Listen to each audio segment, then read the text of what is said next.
Welcome all, hope everyone is good. Welcome to a, well, I'll say it's a regular live stream, normally on a Monday, but today is on a Sunday. It's because of the Christmas and New Year break, that kind of weird gap between Christmas and New Year, still things going on. Greetings Earthlings, Carl says. I'll just pop the chat a little bit bigger so people can easily, might be a bit big, but there we go. Don't make it too big. I know some people can actually see, depending on if you're on PC, you can actually see the chat alongside the video anyway, but some people can't, and so I like having the chat up there anyway to, yeah, for everyone to see. Hope everyone is well. Hope everyone had a lovely Christmas and, well, I suppose that weird time between Christmas and New Year. Some people are still on holiday, go back 2nd of January. If you're in Scotland, they actually have a extra day, bank holiday on the 2nd as well. So they'll be going back on the 3rd, which is the Friday of all days to go back to work. I'm lost in space these days, Carl says. Yes, it does feel a bit strange like that. Darren Ryder, hello Darren, hope you're well. And Steve's in the house, 2nd. Carl beat you just, but hello Steve, hope you are good. Steve says hi Carl. Pete's in the house also, greetings. Hello Pete, hope you are good and hope you are off work as well on your holidays. So basically, shall I do this now? Yeah, I just wanted to sort of say something before I get on chatting about normal bits and pieces. It was basically, it's come across from 2 separate direct messages that I've had this week, just chatting about different things, and as a lot of people do when it comes to a email or anything else like that, they don't just basically say what they want to say, they elongate the whole thing with like a massive life story, which I don't mind, because again, depending on my time side of things, I don't mind reading different people's whatever they want to say. But there's been 2 direct messages in particular that have basically referenced name withdrawn, saying, I like that. Any advice for when you're lost your swing? Yes. So I'll just get back into this one very, very quick. Oh, Stream Mill on the spot. Thanks very much for that. Appreciate it. So in the conversation, effectively they're referencing something that I've said a couple of times in previous live streams, and it is effectively that why do I bother doing live streams if the fact that obviously YouTube does not populate live streams in nowhere near the same way as long format video, and I'm going to get 2,000 views maybe or so for a live stream over its period of time, and effectively it's not really worth doing for the time I spend doing them with all the stuff that goes on behind the scenes and all that lot. So and I've answered it before, but I will answer it again. Client building, hello from Canada, hello Canada Advent calendar. Hello Rick, hope you are well. Merry Christmas, hope you enjoyed it, says Dom. And Darren says, my common trait at the minute is hitting the ground before the ball with irons. Would a shorter shaft potentially help me? No, I will go into that one. And you know what, guys, if you want to, I've got both cameras going. Hopefully I've got the audio going. Yeah, we'll see. I'm quite happy to jump onto the hitting area and show a few different ideas of what you can do. If you've got any swing faults or anything else like that, pop them in there and we will have a look at them. Should you wish, any kind of shaft questions, any club head questions, any composition questions, custom fitting questions, short game, anything else, putting, doesn't matter, stick them in there and we will go through a few different ideas. Also, let me know if you prefer the Sunday idea than the normal Monday. It's up to you, because obviously this is the weekend, but it does clash sometimes with the golf, and so if there's any golf on, not so much this time of year, so it may be not a bad time to do it on a I hear an echo, or is it just me? An echo.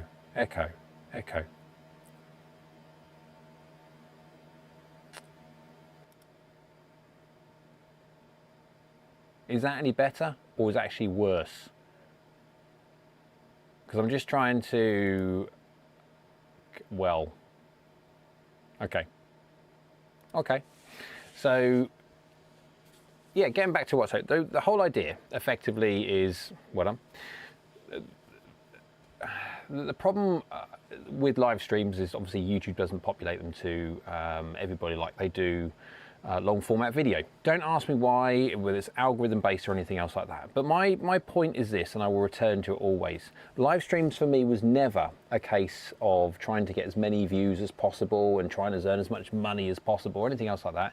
Heck, this live stream monetization has been turned off, even though I don't earn anything basically from a live stream really anyway, but it doesn't matter. The main reason I've turned them off is for you guys, so you can have a better uninterrupted viewing of whatever we're talking about rather than being interrupted every however long with adverts.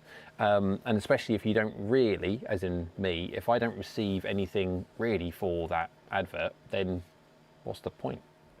So the whole idea of live streams at the start, and it still continues, is just an opportunity every single week to give back to you guys. For the people which watch my content the most, for the people which contribute the most when it comes to comments and input into everything, it's just my opportunity to give back. And does it make financial sense at all?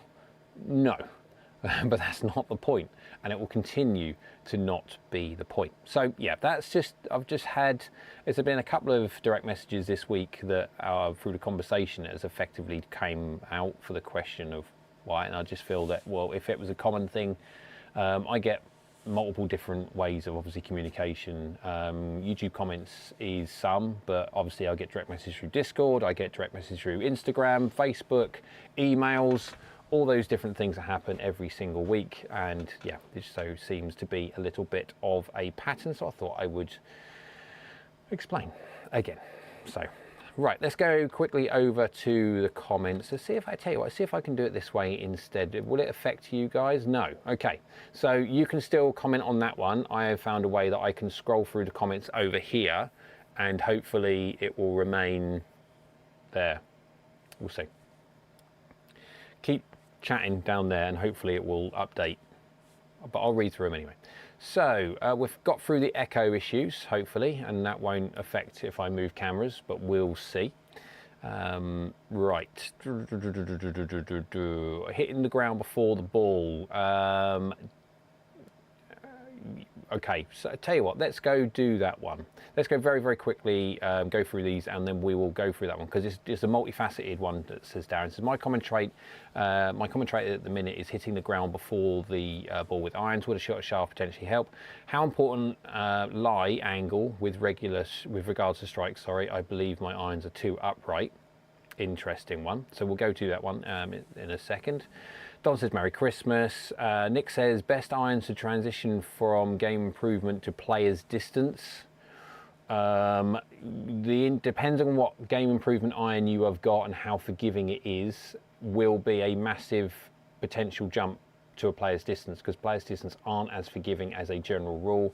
There's a bigger jump in forgiveness, or the amount of forgiveness into the game improvement sector as a general rule. Obviously you've got launch characteristics, which is also different. So again, this comes down to very much so the reason why I do all the advanced data and picking out all the information on there for you guys to see, that Andy has very, very kindly put into a format that people can then sift through and sort. If they need launch on a golf club, how much launch they want. Are they doing a lower launching iron, a high launching iron? Do they need a golf club that spins a lot, spins not a lot, spins in between? All those different things. That's held within the website, www.askgolfnut.com. That's the whole reason for it. Transferring YouTube memberships, so every single member, if we can do, let's get you onto the website. If you can cancel your YouTube membership and then just take a note of your billing date, and then at that billing date, go over to the website. Either log in, because you'll have a login information on already, and obviously as a member you've got access to it already, so just get your login information for myself or Andy through Discord or direct message, and then just through my account you can manage your own tier selection and just transfer it onto that. Makes much more sense because YouTube takes about half of the membership fees. Crazy. So yeah, Nick, on that one, depending on what game improvement iron you got, depending on where you're going to go to, it's just a myriad of different things. There's so many options. Darren says Mondays. Darren says Mondays is better. Okay, we'll keep it that then. Better, better, better, better, better, better, better, better, better, better, better, better. Cool. Dom says, can you recommend a rangefinder, please? Looking at the Bushnell V6 shift. Okay, so thoughts, Rick. Right, I have done many in my time. I have got from the likes of cheap Chinese options to the Motor Caddy Pro S3000 or whatever it's called. Is it S3? Whatever it's called. Use the classic Bushnell V4, I think it was, but at the moment I've got that because that is tied to a Foresight product potential which is coming soon. It will probably come soon in early 2025, although knowing Foresight as they are, they're useless at being able to get stuff out on time, so it will be interesting to see.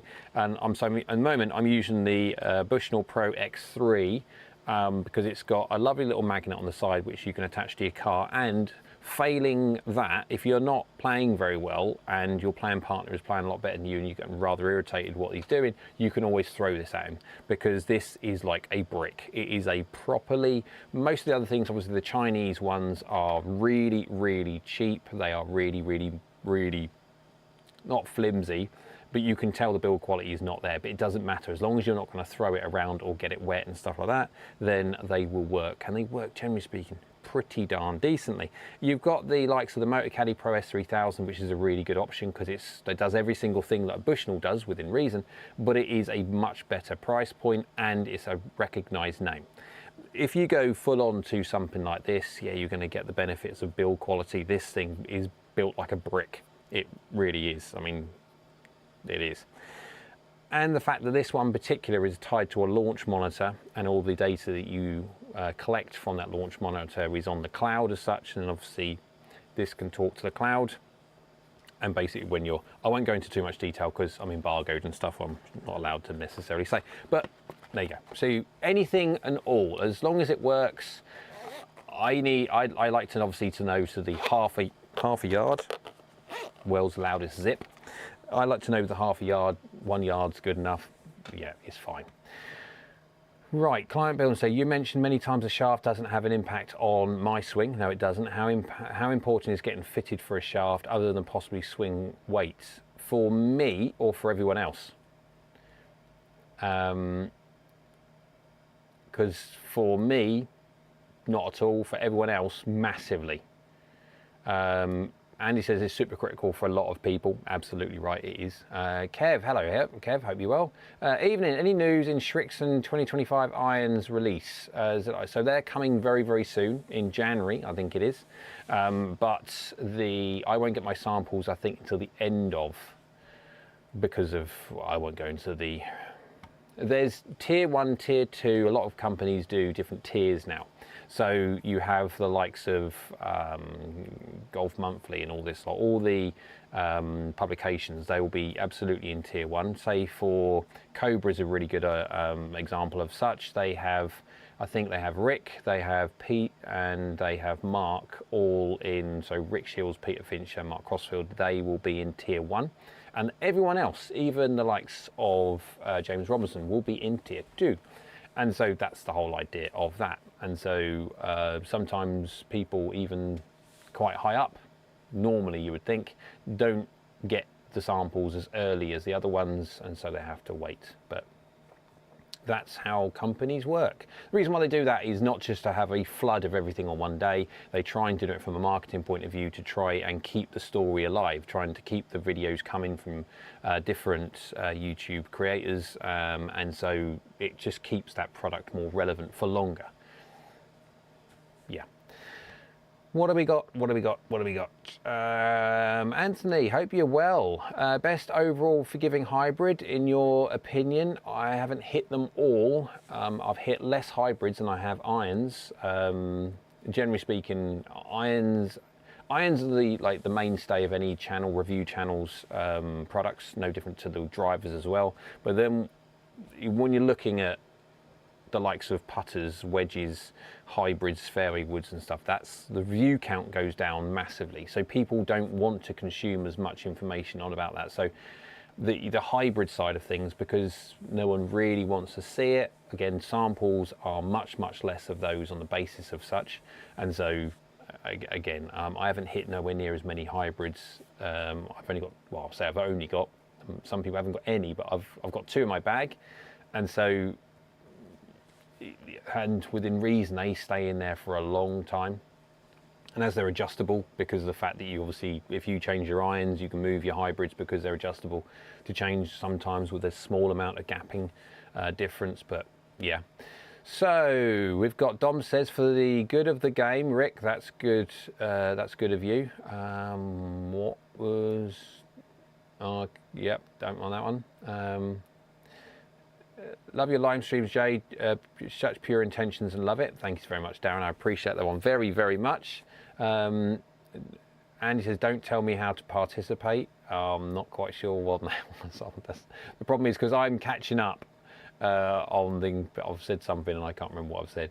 So people are replying and I'm coming to it a bit late to the party. Tom says, yes, struggling with the winter conditions, only started to play in May, playing around 22 at the moment. Not bad whatsoever. Golf Addict, hello mate, hope you're well. Hi Jay, hope you had a great Christmas, and everyone else, cheers all from Vulcan, Canada, from the cold place.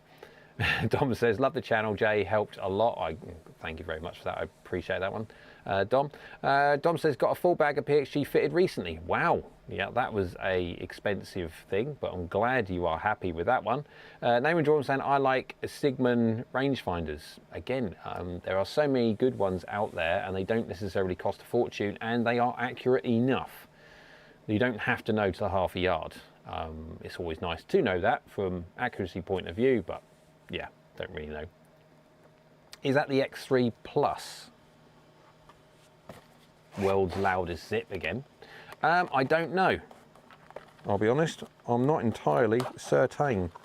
X3 Pro. There you go. Right. I had dropped my Bushnell in the creek, and after drying it out, still working 2 years later. Wow, that's impressive.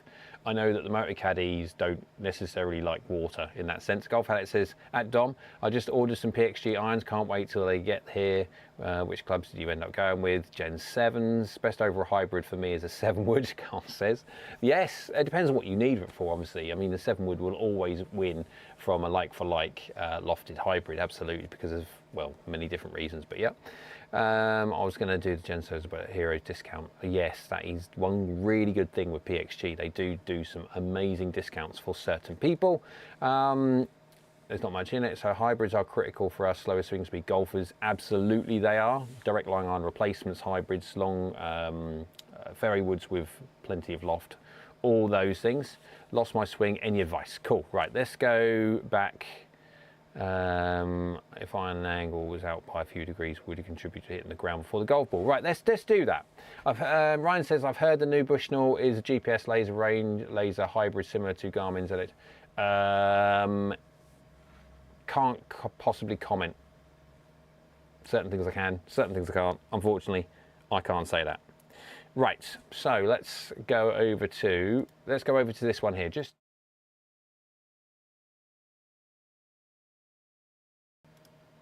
So if I do that, I will have to, yeah, that's now working. Is it all working? Just someone's put in there to make sure everything is still good. I am about to, good, brilliant, brilliant, good, good, brilliant, good. Apologies, I haven't tucked myself in. Yep. Hitting the ground first. Let's do, because Darren, I think it was Darren who said that. Possibly, yeah. Anyway, so hitting the ground first. Is it through lie? Yes, can be, absolutely. Yes, just imagine, yeah, I think you were saying toe up. You are toe up rather than commonly what it is toe down. If I had £1 for every single time I saw someone who was massively toe down, yeah, I'd be fairly rich right now. But does a shorter shaft help?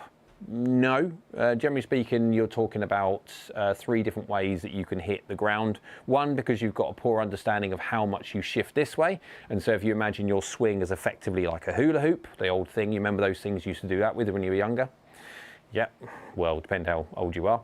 But so your swing is a hula hoop, and if you move far back this way and then you don't recover that, you either going to hit the ground first or you're going to miss the ground, come up and thin the golf ball. Again, thins and fats are very, very common, and they are very commonly caused by the same problem. You can have an individual which drops down too much, so they have their normal swing, they don't really go too far back, or they're like really, really good like this, but then they drop down too much, they lower their hula hoop and they hit the ground.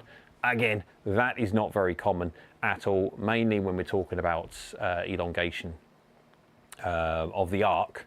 It's mainly because either people are used to getting rid of their wrist angles early, straightening everything out and compromising lie, but mainly the fact they're just doing this and they're hitting the ground first.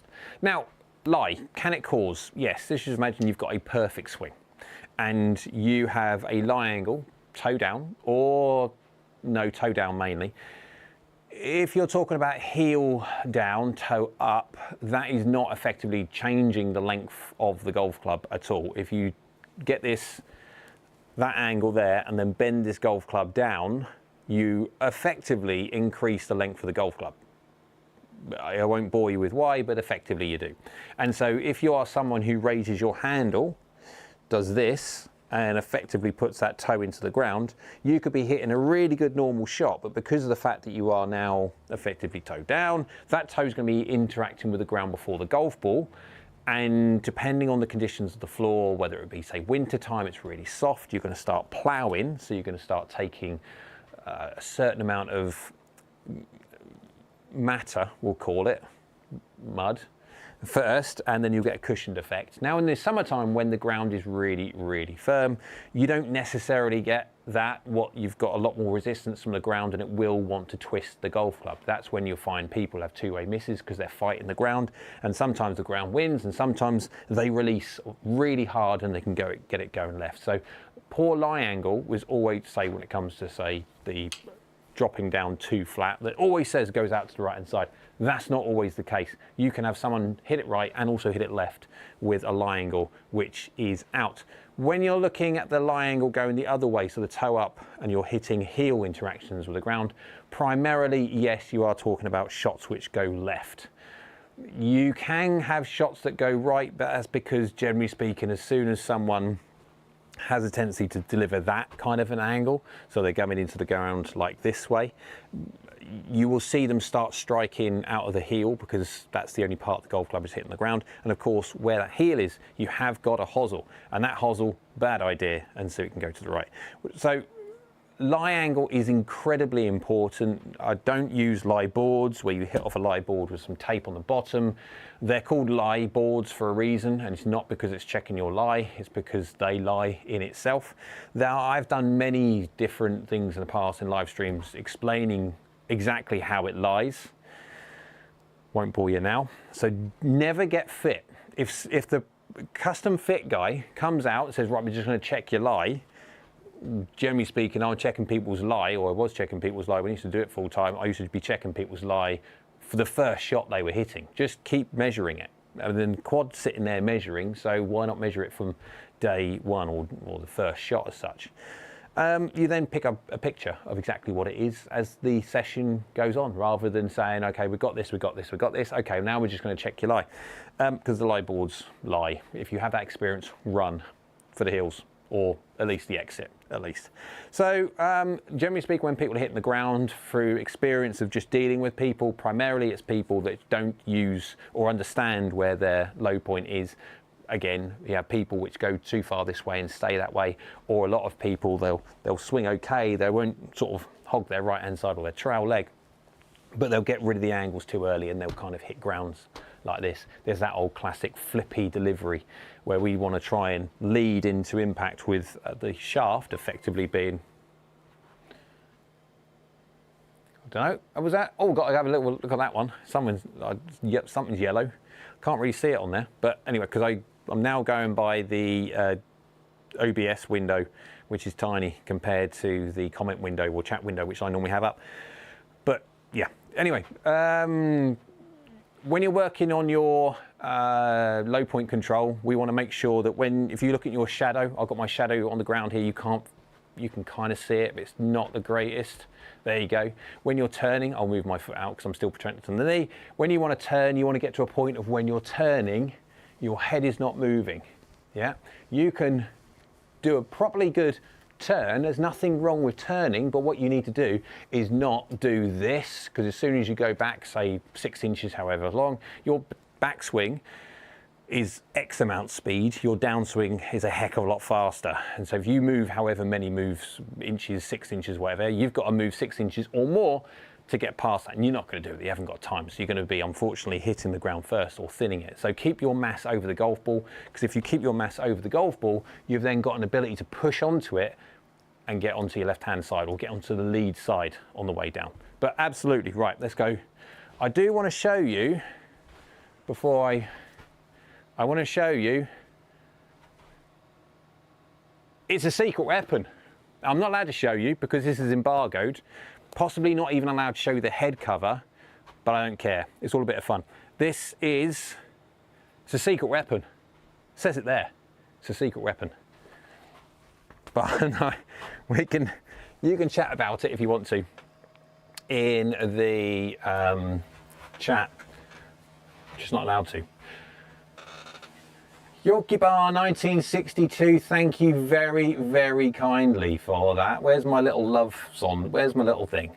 Right, there we go. Put it on there. Thank you very, very, very, very, very, very, very much.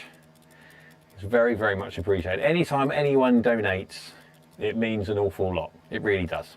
Especially this time of year, because this time of year I have to come away from YouTube a little bit to work on all of the embargoed stuff. And so content is not freely being released because I'm working on 2025 stuff. And so YouTube earnings, shall we say, take a little bit of a nosedive in December, which is daft considering it's obviously the time of year, probably one of the most expensive times of year as well. So anytime I receive any form of donation from anyone, it is absolutely always appreciated. So thank you very, very, very much for that. Right, let's go up to where I was missing. I'm missing loads of stuff. I'm going up, working, yep, going. I really need help with my irons. I've been trying to correct an over-the-top swing. Dom, sounds like you and I need to schedule an online session to have a chat about quick and easy ways that we can try and to get you from not doing such. Client Builder says, it's Rick, anyone use the green contour feature on the Garmin rangefinders? Okay, he's chatting to everybody else. Golf Addict, what shafts did you get? Talking about his PXGs. I got fitted for toe down, more upright, but after a few sessions, I think I've gone to heel now. Right, Darren, you need to go on a quad. You need to measure exactly how you are on quad. I don't know how you're getting this information, whether it's just turf based or anything else like that, but we need a physical measurement. TrackMan doesn't do the best when it comes to live measurements at all. I want to know exactly how you're interacting with the ground. Hey, name withdrawn, super chatted, £1.99. Thank you very, very kindly. That will pop up on my screen. It's popped up on this screen here. I'm just looking at I haven't got down to it yet, but I can see it. So thank you very, very much. $1.99. I admire people who love their job. Yes. Sometimes I don't, I must admit. Sometimes it is a little bit frustrating with the way YouTube is, but there you go. Right, so thank you very much. Appreciate it. Oh, graphite, still talking about graphite, same. Andy says, because Jay can only answer so much information during a live stream, don't forget you can join Discord and ask as many questions as you like. Have a good chance of getting an answer. Absolutely. And then Andy is very kindly oh,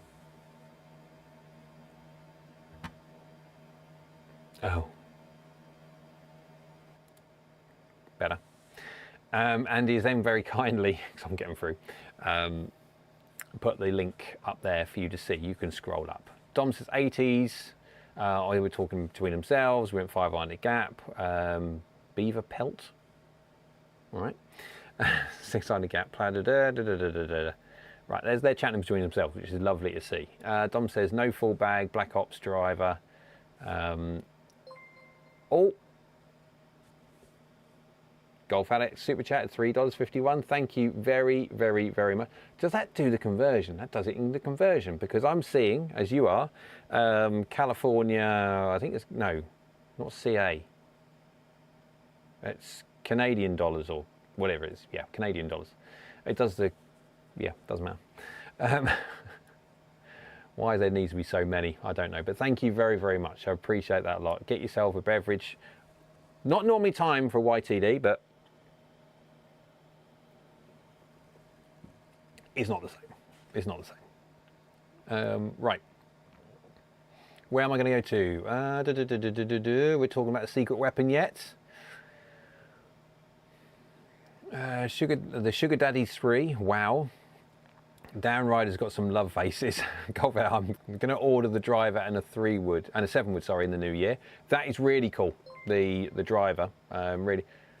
Rick, thank you very, very, very, very, very much. That's another Canadian dollar.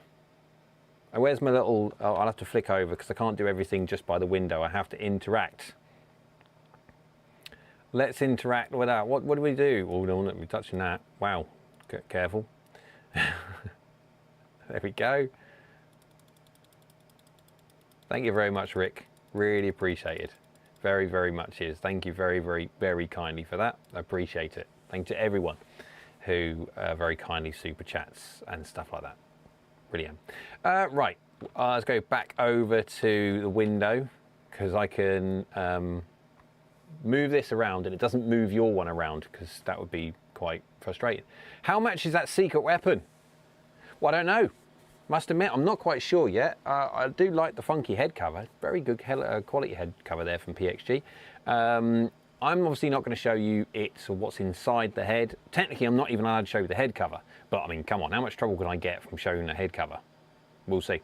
Although I will say one thing. I'm not quite sure what PXG were thinking. However, I don't know if that can pick up that this way round.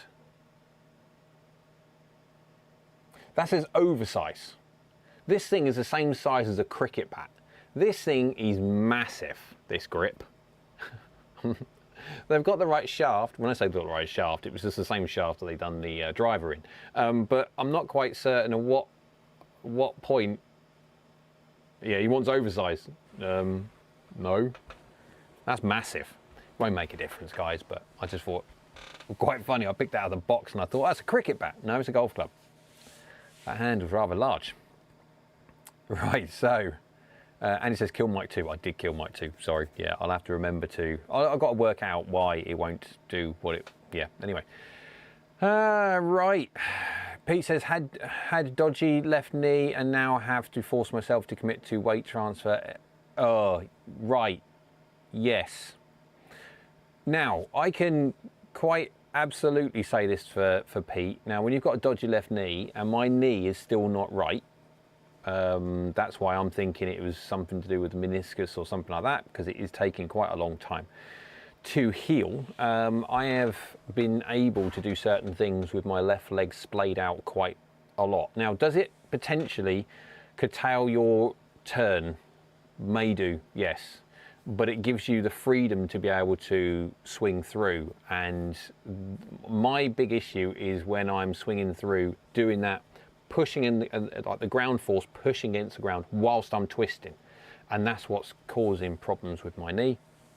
And so I have been in the JPX 925 Forge video, which is coming soon, and also the Mizuno Pro S3 video, which is also coming soon. I've done it with my left knee splayed out like this. So when I swing through, I'm not swinging through with me at 90 degrees to my foot. I have got quite a bit of angle there.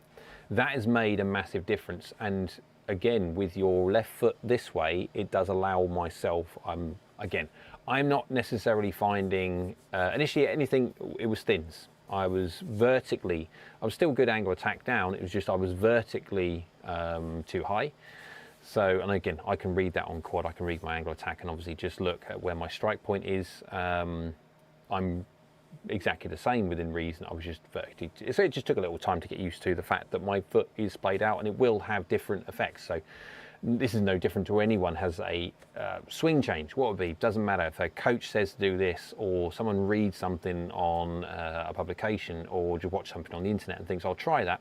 It will have a sometimes dramatic effect on your swing, to the good or bad. Again, as long as you understand the pattern of what something does. Again, I can do that because I've got a quad that will show me exactly what I'm doing. So that's why it's always best, if you can, to make sure any kind of change that you make is done in a way that you can measure it. Unfortunately, that's generally speaking only in a manner of a lesson. Right, mini drivers. Dom, everyone's saying it's a mini driver. Obviously, I can't possibly say. You can see it on the USGA page. Dope. I have always not liked mini drivers, so I'm not entirely certain how this video's gonna go. Yeah. Dom says, I'm in the UK. I'd be interested in a chat to fix a swing. Dom, you're always welcome. Reach out to me on Instagram or something like that, nice and easy. But again, I do online lessons everywhere in the world. So that's the great thing with online lessons. As long as we can get over the, I mean, it's fairly easy to do, as long as we can get over whatever time difference there is and convenient time for both, it doesn't matter. You can always make time to help people's swings quite easily. As long as you've got some video and stuff like that, fairly easy to do. Carl says, the most adjustable mini driver on the market. My Golf Spy has right up about the secret weapon from October. Cool. I can't either confirm or deny anything that they've actually said or not. Got through Golf Alex, very kind $5 Canadian donation, and also Rick's as well, thank you very much. Name Withdrawn says, but yes, I had a tragedy in the family recently and lost my swing. Any advice for getting it back? Okay, so there was a time, so relatively recently, when in 2022 there was a lot of stuff going on and I didn't really do much of any content. I think it was the i525 was the if I remember, i525 was the last video, and I think it was something like January, February, something like that. And then within reason I didn't do another one until September because of many things going on work wise and home life wise and stuff like that. And believe it or not, you know exactly when you come back after that amount of time off, yes, you've got to get your swing back. Now, I've obviously been very fortunate. I have had many swings on YouTube, and so I will always go back to old footage I've got of my swing, and I've got a very, within reason, boring swing, as in it's a one plane swing. I don't have a two plane complicated swing. I've always sort of said from why am I one plane, why am I flat, and what people have in their heads, it's because for me and my sporadic nature of how I can practice, how I can play, what work gets in the way of everything else, that I don't have a regiment practice. I will hit golf balls every day, I'm doing this and that, and obviously most people don't. And so I adopted very early a one plane swing. And I always go back to this. If people think the most consistent and perfect swing, you could argue, would be the Iron Byron or the iron swinging robot, why has the robot got one plane swing? Why have the engineers not engineered that robot to swing on two different planes? Because it's much easier just to do it on one. There you go. So, right. Golf is Canadian, yes it is. Best reviewer of clubs, thank you for doing the live stream. Rick, thank you very much for your kind donation. And I have got an interesting one. Why is it not coming through? Hang on. Why is it not coming through? Interesting. So, I want to say thank you very much to, and I will apologise, Isla Gavala. I do apologise if I have absolutely and utterly annihilated your pronunciation of your name. I apologise profusely. I've only just learnt to be able to say my name properly. Thank you very, very, very, very much. Thank you very, very much. And I'm sorry that it didn't give you a dingy, dingy, bling, bling. Not quite sure why, but thank you very, very much. I appreciate that massively. Right. What did I miss?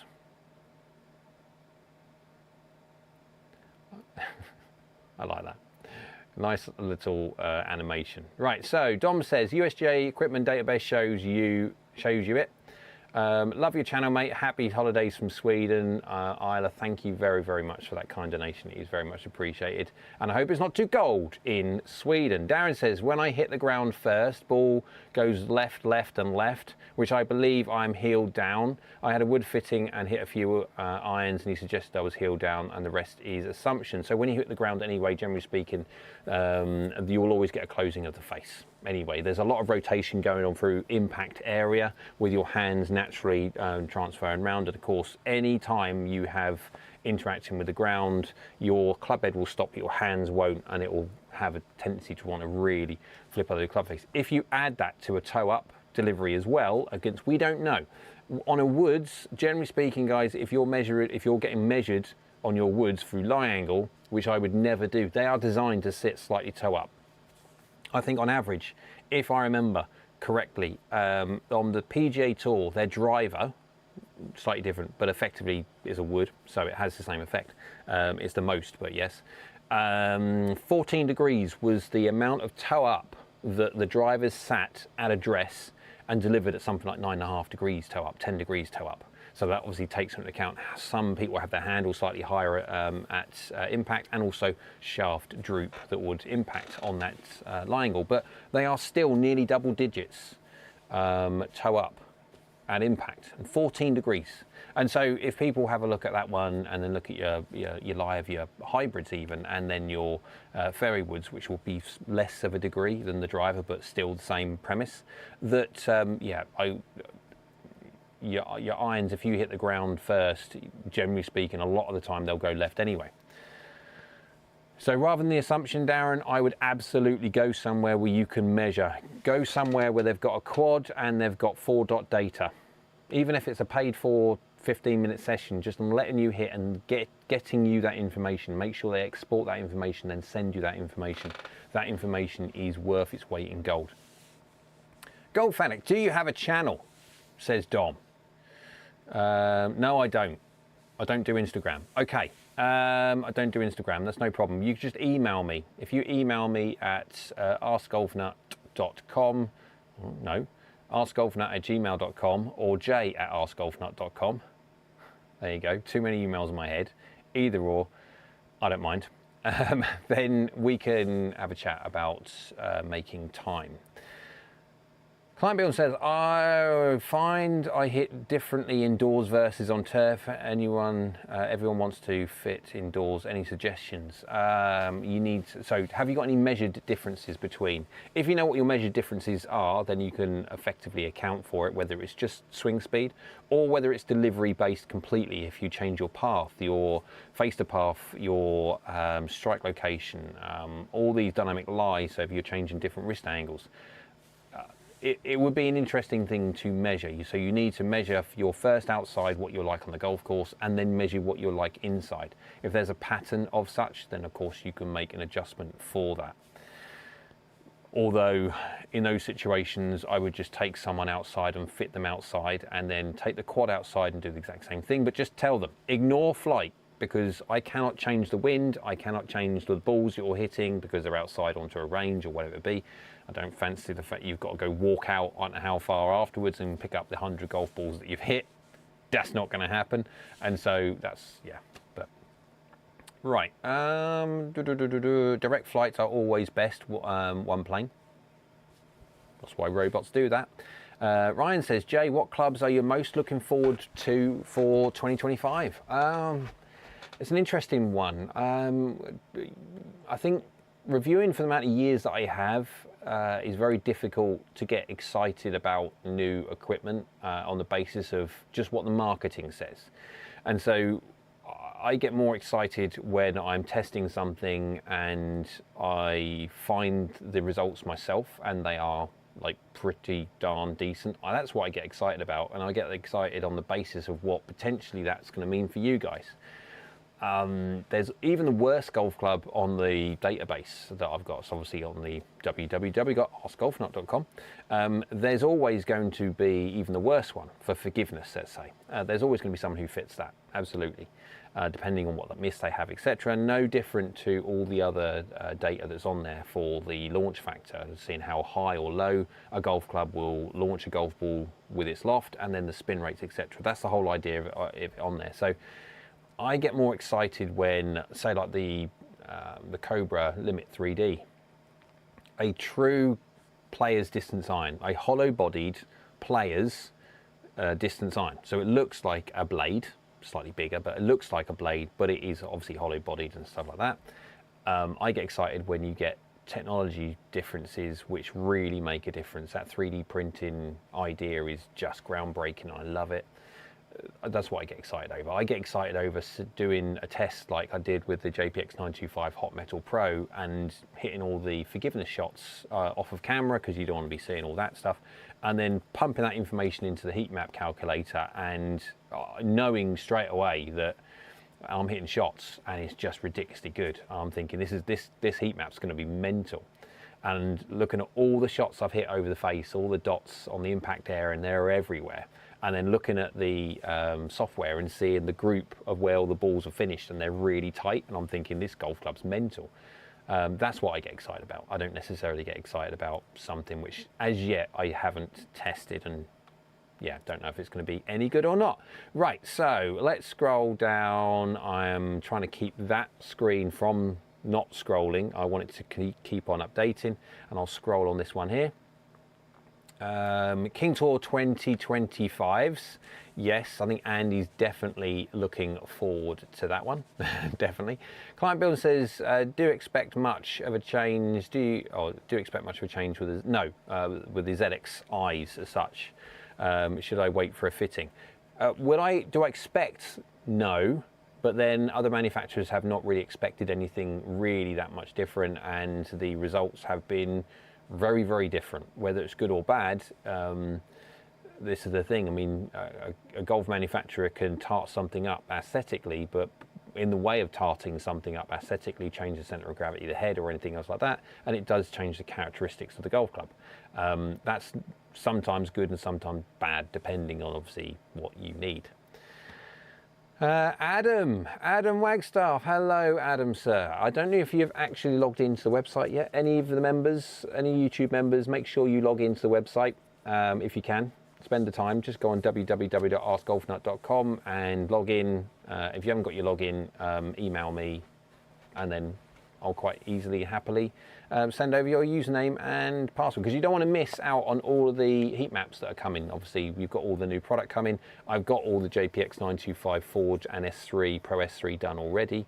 They're not active and live on the website for obvious reasons, because of the fact that it's still pre-embargo, but it's all done, and that will be an interesting one when it comes to the review.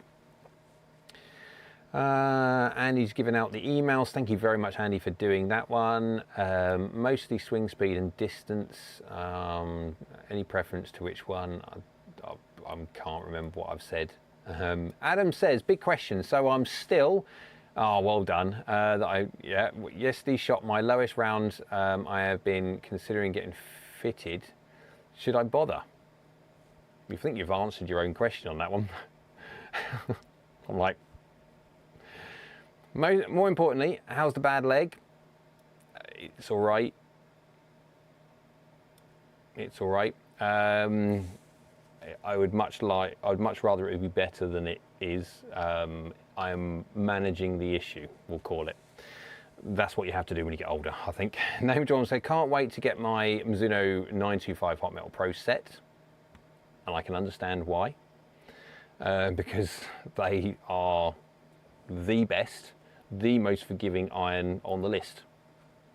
I don't know what Mizuno are going to do with 927. They're going to put themselves right in the... all they can do is make it just as good. They can't do anything else. They are literally stuck between a rock and a hard place on that. Absolutely, yeah. Is that good? 101 mile an hour swing speed. That's got to be for driver. Go on, Dom.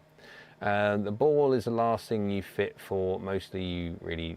Okay, so we chat between ourselves. That's good. Dom, the new. I've got some.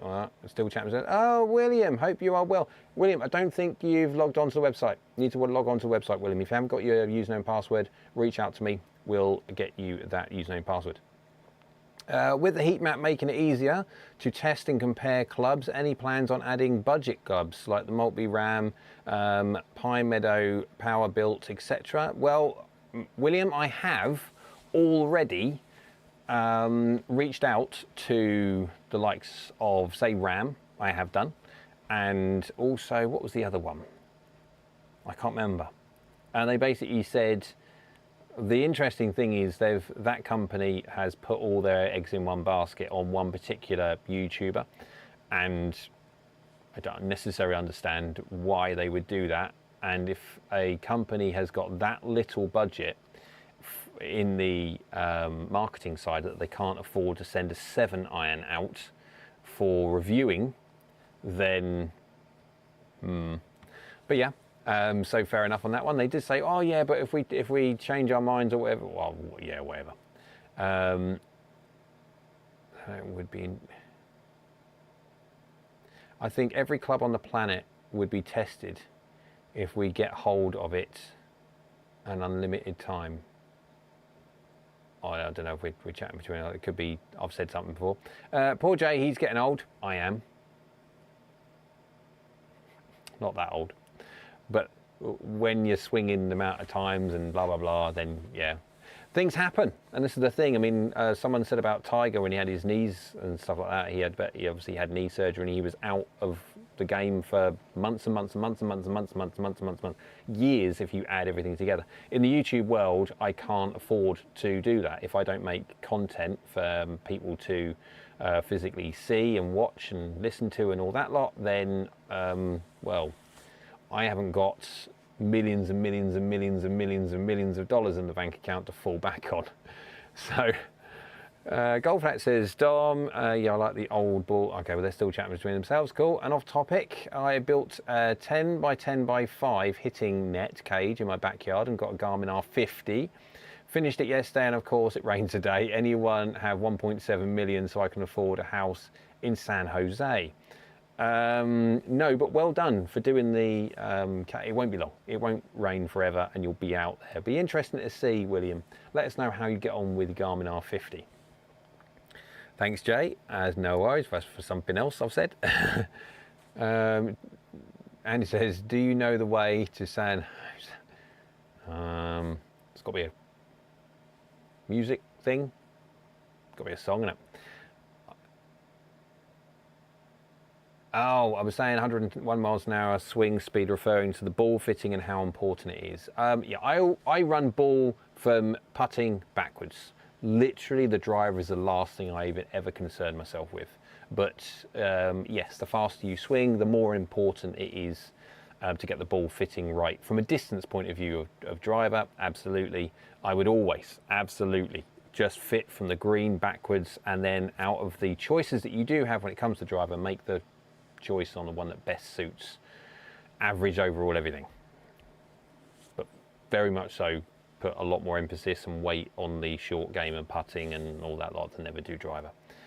Darren says, if I got fitted using one ball, if I switch balls, could that potentially change the fit of my clubs in terms of spin and launch profile? Yes, absolutely. Launch profile, not necessarily so much. We're not going to see like a 5 degrees difference in launch angle between golf balls. You will do in short golf clubs. This is the thing. So if we're talking about urethane golf balls, and if I change from one manufacturer's urethane golf ball to another manufacturer's urethane golf ball, am I going to see a massive difference? No.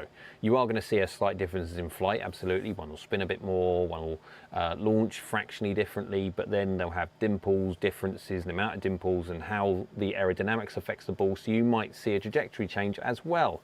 But it won't be massive. We're not talking huge. What does change is when you don't stay within the same ball model, as in the case of if you go urethane and then go to a Shearlin or Ionomer ball, that will massively change, especially with loft. The more loft you have, the bigger the difference. And so yes, if you are going that way, absolutely it would potentially change your fit. That's why always, every single fitting that I have ever done, I have always the person coming, and bear in mind obviously when you're dealing with local people, worst case scenario, they could always go home and get it, but obviously you can't. When I was coaching custom fitting full time, commonly people were coming from quite a long way away, and you can't just tell them to go back and go get some of their own golf balls. So it was always communicate beforehand, bring your own equipment if you can, because I want to test your equipment against the new equipment. Again, I don't really care from that point of view. If their equipment is just as good as the new equipment, or if it's not broke, don't fix it. Save yourself a load of money, and well done, off you go. From that point of view, commonly there was some little swing tips that we spoke about during the session, and they go away a slightly better golfer as well. So they've saved some money and got better at golf. But bring your ball. Always bring the ball that you play with.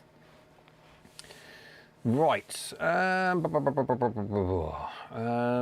Alex says, hello Alex, hope you're well, bud. Sometimes the result of us fitting is discovering the new stuff can't beat your current gamer set.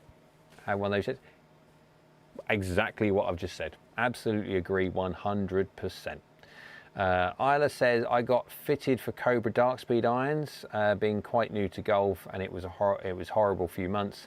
They went miles into the woods. I went back to Srixon and now hit shorter, boorish golf shots. Yeah, they go for miles. This is the thing, I suppose they are forgiving. The Dark Speed irons are really well, they are for a game improvement iron. That may sound daft, but not all game improvement irons are made equal. They are pretty darn decent. Overall, they're a very, very good iron. The problem is you still need to be able to control the face, and it's not, so a setup of a golf club, especially say swing weight, etc., can make a massive difference to how you control the face. And if you can't control the face, it doesn't matter how forgiving something is. If you're going to point the face 5 or 10 degrees, whatever direction, that's where the golf ball is going to start and then curve depending on your path relative to it. And so, yeah, sometimes the change is not good. Right, Arda says, I have to say, distance is not what I ever chase again. Not until you've got a very good control of face angle. As soon as you've got a decent control of face angle, and then you can make the change should you wish, because again, there's benefit of distance. Distance, as long as it's free distance, as in the case of you've got extra distance and you've maintained descent angle control into a green, then have as much distance as possible. Andy says, dark speeds are really nice irons though, just have to match the right swing type. Yes, and swing weight massively. Dom says, my putting is terrible. That'd be an interesting one. I'd like to see the breakdown of the scores, what you shoot against how much you putt. And also not how bad your putting is, but how good or bad your proximity to the hole is. Because some people can absolutely think they've got the worst putting game ever, but when you actually look at how they putt and the distance they're putting away from the hole, they're not getting close enough when they get onto the green to allow them to have any decent stats, or at least get up and down and stuff like that. When you're talking about they're leaving themselves 40 footers and you're a fairly high handicap, 3 putts are going to be frequent. So sometimes you need to be looking at putting. Absolutely, everyone can work on their putting and get better. Not saying that at all. Putting is one of the easiest things that you can do, that you can get better and take shots off your score, and it doesn't involve really any kind of power things or any kind of you doing X amounts of exercises to get some stretch and turn and flexibility back in your swing. Nothing like that whatsoever. Putting is one of the easiest wins. But sometimes you have to look one step back from that and look at your short game to see where that putting is coming from. And if by you tightening up certain things in your short game, without you getting any better at putting, your putting will automatically get better, if you can understand what I mean. But yeah. So that's what we have to look at. Right, so what are we down to? Ryan says, get a lab putter. They're all the rage at the moment. Dom says, wedge game is probably the strongest part of my game. That would be really interesting to see. I'd love it. Dom, we need to have a chat. I says, I'm sure they are, but if you don't have the middle, don't hit the middle like me, strong lofted clubs are incredibly frustrating. Can be. Yeah. D-plane wins. So I've got Arcos, yes. Send me your, no, we'll chat. We'll chat on email. It'll be a lot easier. Obviously, square to square is cheaper. It is. Lab putters are not cheap, we'll call it. 20 yards short of a tee, reduce your chance at par by 50% and birdie 2 by 8%. 20 yards short of a tee shot. 20 yards short of a tee shot reduces your chances at par by 50% and birdie. Oh, sorry, yeah. So if you're 20 yards short of where, yeah, absolutely, yeah. Distance is key. It is. Moreover, accuracy. As long as you are not putting yourself in recovery positions like out of bounds or in the trees, even if you're in the rough, doesn't matter. Distance wins. Lee, hope you're well, Lee. Been a while. Hi, went from MP54s to MP20, had lessons, went from 16 to 9. Looking back now, lessons work, not clubs. So for you, Lee, absolutely right. Yeah, when you're looking at lessons primarily will make the golfer better, quicker, but the clubs need to work, because if not, if they're fighting a certain change that you need to make, always you'll be fighting against the golf clubs. You need a set of golf clubs, or at least them being able to be bent in a way that they are not hindering you getting better. Lie angle is a key thing, massively important thing. You can work with a shaft which isn't right to a certain extent, as long as it's not bend profile opposite of what you need, and you're not massively sensitive to it. If you're hugely sensitive to bend profile and swing weight and stuff like that, then absolutely you need to be fitted. But I would say as a primary, yes, the Indian is more important than the arrow. As you get better, the arrow matters less. Against what commonly people think. People think, I'm not very good, I don't play, I'm a 28 handicap, I'll get fitted when I'm more consistent. Actually, conversely, what people think, the worse you are, the more important custom fitting is. And I will be constantly fighting against that one. That lovely little myth and that lovely little thing, it keeps getting banded around. I will constantly fight against that one, because it's one of the ones which makes me giggle the most. You give me any golf club, I can work it. As long as I know the lie angle of that golf club, I can work with it. When you're talking about a amateur golfer, a shaft sensitive, they may not even know it, but shaft sensitive amateur golfer that has very poor control over strike, very poor control over face angle, and how to be able to understand how to move their body or wrist angles in a way to compensate for a poorly fit golf club, they have got no clue. You're talking about so many different things adding on top of, and it just gets worse and worse. You give me any iron, as long as I know what the lie angle is on it, I'll be fine. Right. What are we? Where are we?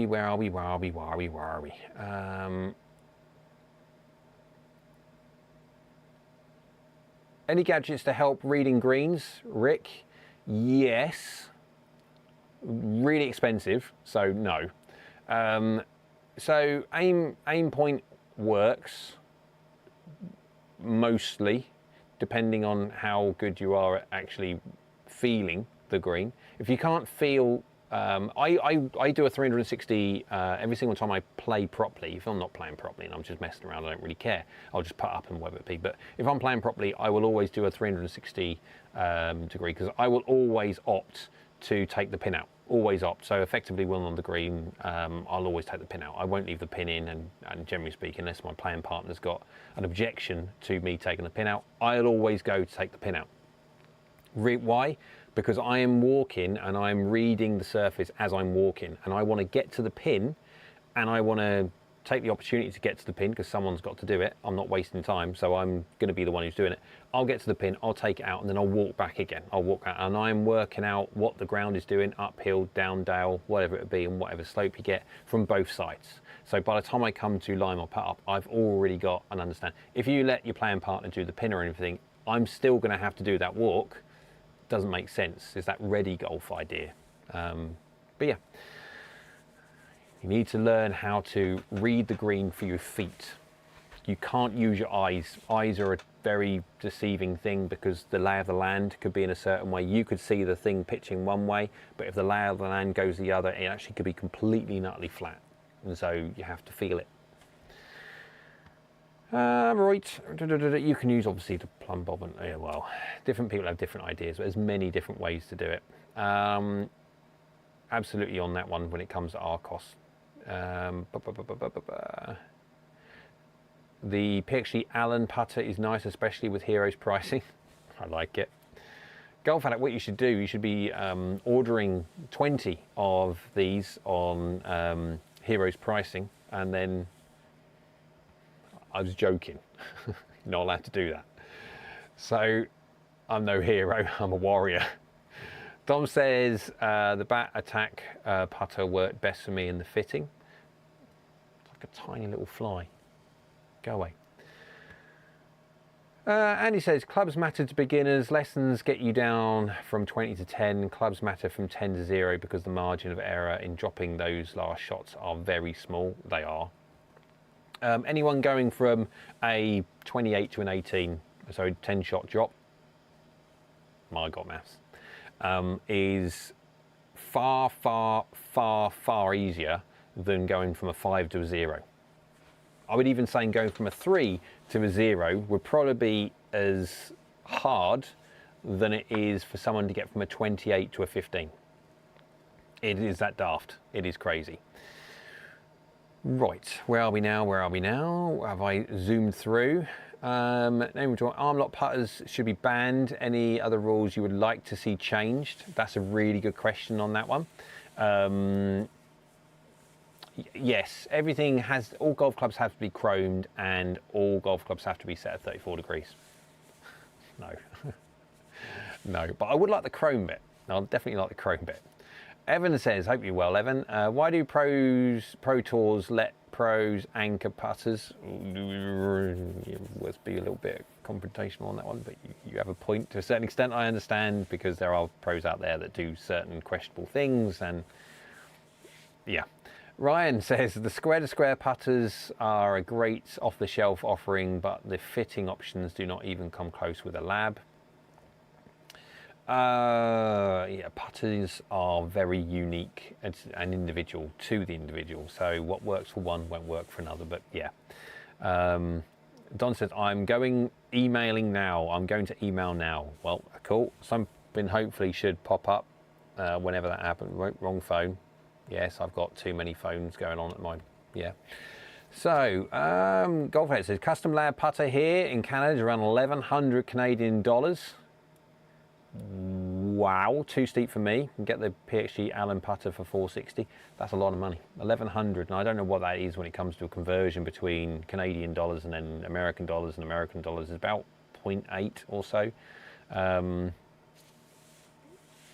Yeah, something like that. Oh, right, what we got now? Evan says, in my opinion, the only innovation of lab is their virtual fitting. I haven't seen it, I must admit, but I've always been very, very dubious of virtual fittings from a point of view of have this fitting and then go buy something from our website. No, the whole idea of certain information like that is, yes, you can grasp and glean information from online tools, absolutely, that will aid your decision making in what to buy, or more importantly, what to test for you to buy. I would never, ever, ever make a decision unless you absolutely have to, based on a manufacturer's online tool, because a manufacturer's is biased anyway, because they want for you to buy their stuff. And testing it is key. If you haven't got data, like properly good data, which most manufacturers won't give you the specific characteristics of a golf club, because effectively by doing such, if they were to say that this golf club is a high launch golf club, it's a high or low spin headed golf club, they don't necessarily want to do that, because it will pigeonhole people into certain things, good or bad, and to buy it or not, and that's not good, and they won't do that, and so hence they will keep it very, very vague on that basis alone. Ooh, Andy said sub 1.5 pph with my $70 pph. Yep. Evan says pretty sure the OG bullseye putter is zero torque. Client building says I took less than a couple of years in a less than a couple of years in a row with same irons, and went from 25 handicap to 15 handicap and now a 9 handicap, now ready for new irons. Wow, that is a heck of a progression. Well done, Rick. Well done. Evan says sub is better than the best putter on tour. Putts per hole. I've now just done it. I've got there. It's good. Andy, we've had conversations about your putting anyway. Your putting is just like crazy.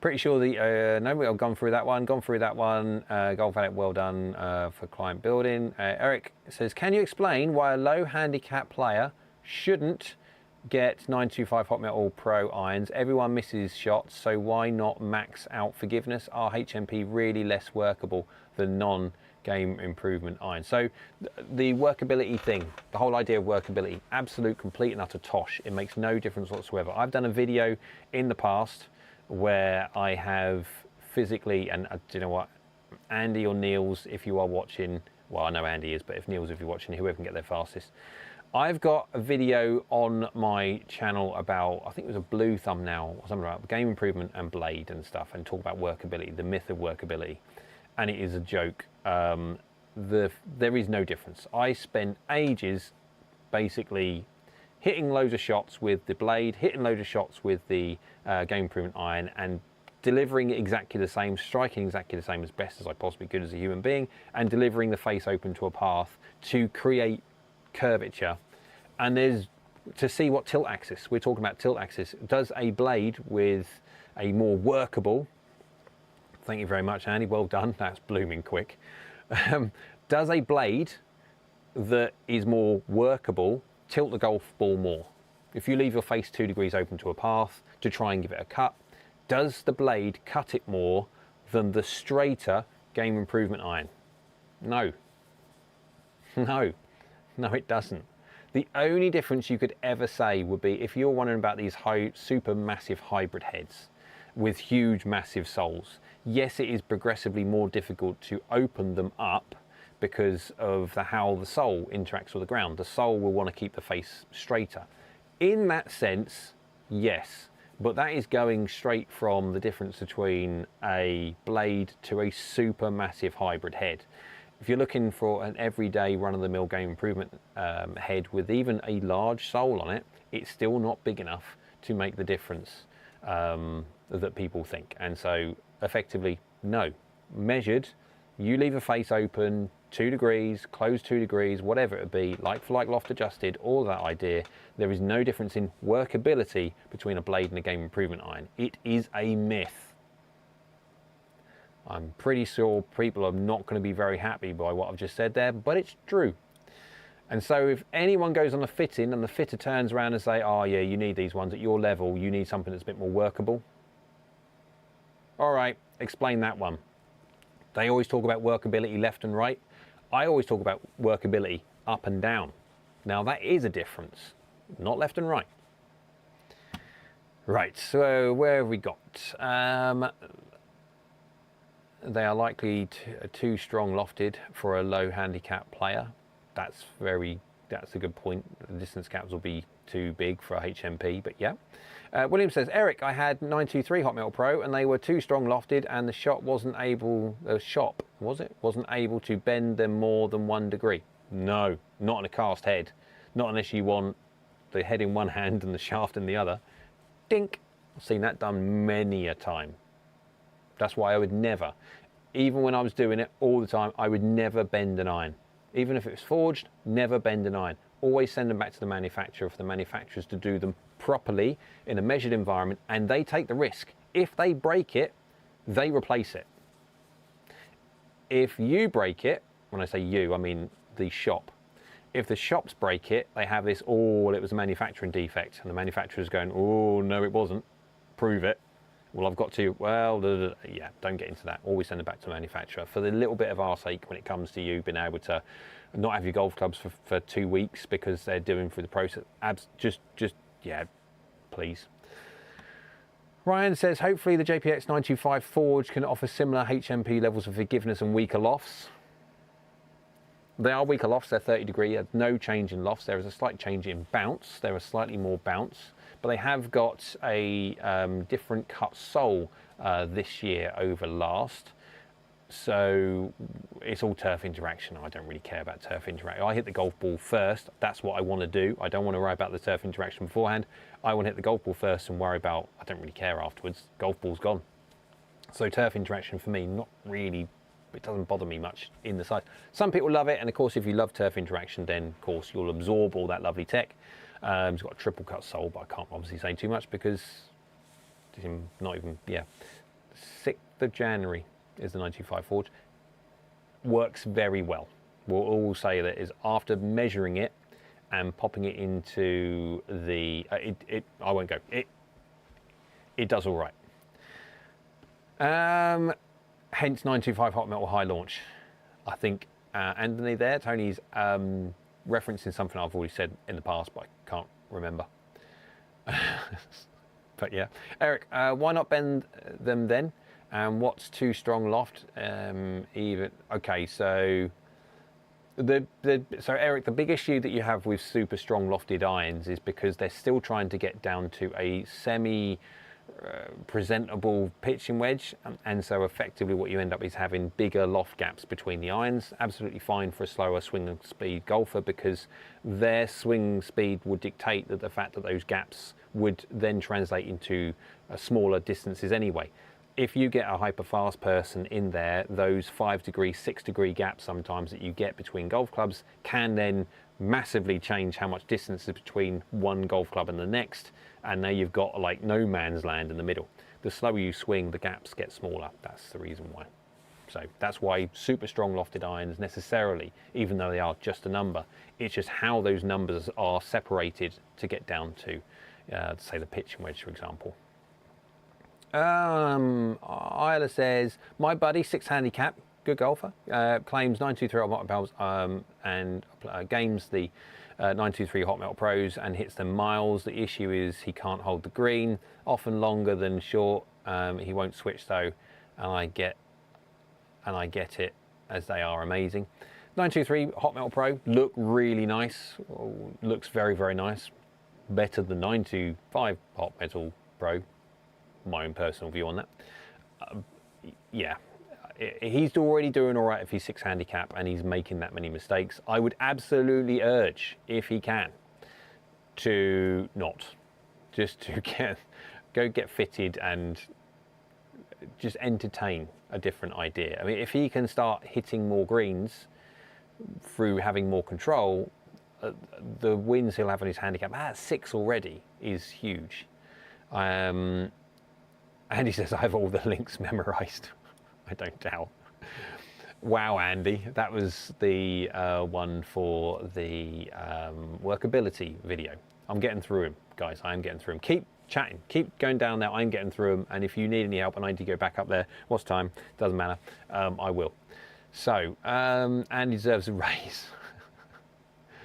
I don't necessarily doubt that. I don't at all. Rick says, if there is no difference in control between blade and game improvement, why wouldn't everyone use game improvement irons? For the reason I've literally said about the lofts, and then also the fact of their launch window. Oh, Andy, launch window. Andy's right. It's too strong lofts, the loft gaps are too big, and the launch window, yeah. Even wind, so that's the whole idea of having the advanced data on the website, because some golfers need the higher launch. Obviously they need that. A game improvement iron will have the center of gravity lower, and so try and get that golf ball launching loft for loft adjusted higher than a blade, but it'll also spin it less. And of course some golfers don't need that. I mean, if you say like a 95 to 100 mile an hour swing speed golfer that there are, I mean Andy's one of them, as a 7-iron you get something 27 degrees for a 7-iron, and it is a high launching, low spinning iron, that thing is going to go like stink. And over 200 yards carry easily, and then trying to get a 27 degree 7-iron to a 43 degree pitching wedge, the gaps between is going to be massive. And when you're looking at say a 43 degree pitching wedge, you are looking at something like 140 yards maybe carry, and that the distance between the 210 yard carry and was 70 yards, but you've only got 8-9 in between. I mean those gaps are massive, and just not usable whatsoever. So that's why we have the website with all that data on there to help people understand. Game improvement irons are ugly, you know, thanks, says Evan. Some are definitely, yeah. Looks and feel, Andy, help. Andy, cars are easy to drive with traction control turned on. There's still those people who want the button to turn it off, hence shiny blades. I'm a person who drives with traction control, especially in certain conditions. I don't like having the computer tell me when okay, there's certain instances where traction control absolutely when you're not expecting it, but if you're say messing around, because I'm too old to mess around, but if you're in a situation where you're expecting the wheels to lose traction, I'd rather be the person to apply it if I'm expecting it. The whole idea of having traction control is for that, or stability programs is to assist when people aren't expecting it. So, but yeah. Evan says some blades are much more forgiving than game improvement irons. Some blades are. Check out the MP241 versus A3. Yeah, we won't pick any on anything, Evan, particularly, but you might have a point. Dom says just registered for the website and it's not saved my password. Now I can't log in or create a new account because it's already has my email. Can I reset? Andy's will probably be on the case because obviously I can't do anything whilst I'm on here, but Andy will be on that. I'm not sure if he'll probably say anything underneath there. If I can help, I would do, but I can't do anything until I've done this. Needs to go on the, yeah. I'll be able to see. Let's see if I can do something very, very quickly. Unless, Andy, you can jump on there and do your bits and pieces. I'm doing this on the fly.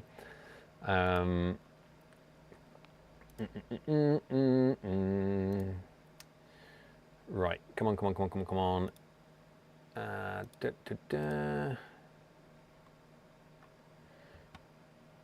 Right, Dom, I like your username. You're a funny man. Right, so the chances are we can probably give you a username. You have got a username, you have got a password in there. I can see by the hash password, there is a password attached to it. But yeah, whilst I'm streaming, unfortunately, I won't be able to necessarily do anything. Andy, Hosselhacker, I know. It was, as soon as I saw that, I thought, that's a good username. I like that. Right. It's funny. Very fun. Right, what was I doing? I'm getting through. At the moment, guys, I'll tell you where I am. I am about there. That's where I am. I'll go back to my, so I can see it.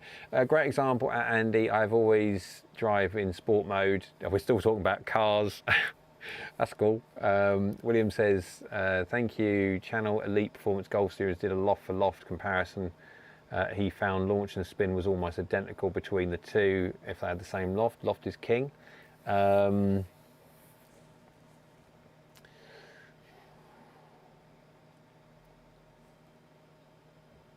Andy, I'm not I will have my say on certain things, and I'll toe the line on certain occasions.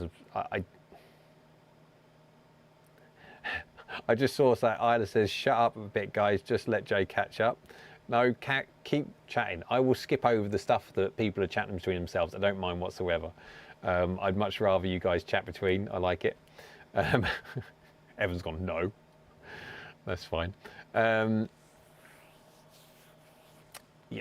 and if you want to reply to William on that one about what you probably have done, and say that's not what our data shows. Blades have a launch ratio. Oh yeah, of about 70%. A good HL. Yeah. I'm not going to poo-poo any other person's content at all. I haven't seen it, and I necessarily won't. I can't judge something on the basis that one wasn't there at the point where they actually done the test, whatever the test was, how it's conducted, all these things. And so yeah, I would need to, yeah. Anyone else have the video freeze? Yeah, I was surprised by the result on that one. William, the two tested clubs probably had similar face speeds. That's not usually the case for blades versus James. It can be, depending on how, surprisingly sometimes how fast some blades' faces are. But that is not necessarily...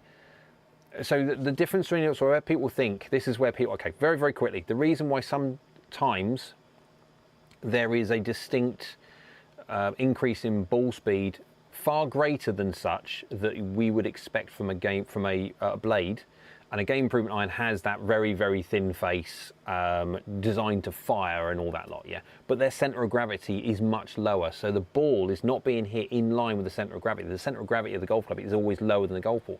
Hence why the game improvement iron will always want to launch, vertically gear the golf ball higher launch angle or launch factor as a general rule over a blade. And also reduce its spin through vertical gearing. When you're talking about a blade with the center of gravity being higher than a game improvement iron, that center of gravity is behind the golf ball. So the mass, which is generally speaking, again, whatever weight is then concentrated into a smaller area, is behind the golf ball. So you get that faster face. Now, it's not faster face. What we're measuring effectively is how fast that ball is coming off from that face at that given speed. And this is the classic thing with like the ping drivers, why you get such, generally speaking, really good efficiency numbers from a ping driver. The swing speed may not be as fast as, say, something like a TaylorMade or a Callaway when they have the lighter heads, but their efficiency that they get, they convert that heavier head setup, counterbalance shaft, to try and take into account for that. They convert that into a faster ball speed, so their face speeds will always seem faster because you're dealing with heavy. Yeah, I'll just explain. But that's the whole idea, and that varies massively within different designs of golf clubs and stuff. So that's why there's a variation in face speed, because not all things align how people initially think. They have to look at a deeper route to explain the differences away, and obviously there is always reasons for it. Rick says, how does bounce affect the contact with the ball? In true terms, very little. If you have to worry about bounce affecting the golf ball, you're hitting the ground not, shall we say, in the most effective way. William says, Cobra King blade and Cobra Dark Speed game improvement iron. Those are the ones possibly on test. Okay, I haven't seen it, so I would have to, yeah. So, hey Andy, just messaged you on Discord about AGN subscription login. No rush for your information. Andy will be on the case on that one. Hence, whoa, I've just done a big old, yep. There we go. And hence, Jay plays blades, trying to beat the computer. Yeah, I saw it. I'll multitask. Cool. Dom says, what username did you... Oh, so he's talking. Yeah, I don't care. Hosel Hacker. Love it. You can join Discord so you can reset your password and I'll send it to you. Ryan F is crying with laughter face. I can try. crying with laughter face. Shut up. Oh, we got that one there. Everyone's saying no. Right, where we get to. I'm getting there now. Yeah, mine froze a little bit. Andy just downloading Discord. You don't have to download it. It will run in the browser if you prefer. There's the invite. Here's something I've heard today. Rat glue. Just when I thought I've heard it all. Rat glue? Okay. Isla, what's the rat glue? I haven't said rat glue, have I? That's a random thing for me to say.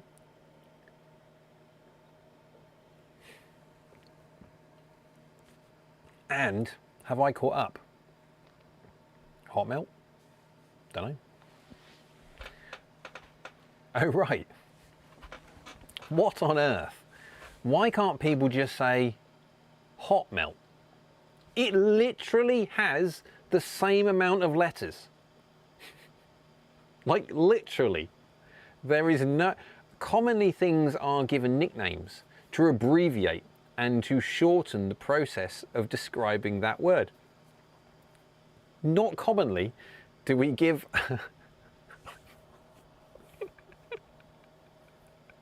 Like, yeah, but not to an idiot like me who doesn't understand what it means.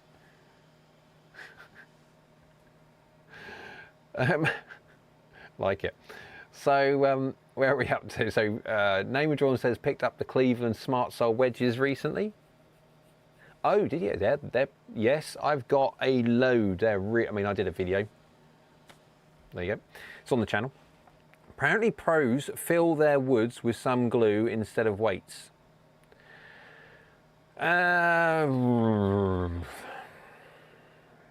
Well, there's a certain point, I mean, obviously, the golf clubs that you buy retail-wise, even custom-wise, you can custom them in a certain way, but there is also a limit to what you can do. When it comes to guys on tour, guys, yes, they will not be playing with the same heads like for what you use or can buy on the retail shop. They will have certain ones that they'll be the same kind of design heads, but they will be different. They will definitely be weighted differently, like no different to say, let's say the grinds of the wedges. So many pro golfers will have a normal, get a Vokey, whatever it be, but then you can see the guy, they'll be grinding it on just to create their own bounce, their own grind that they want.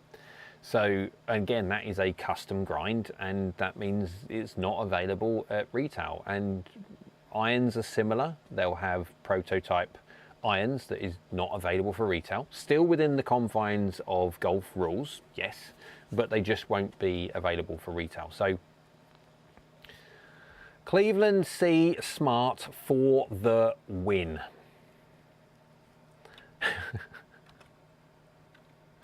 I'm just going to keep an eye here.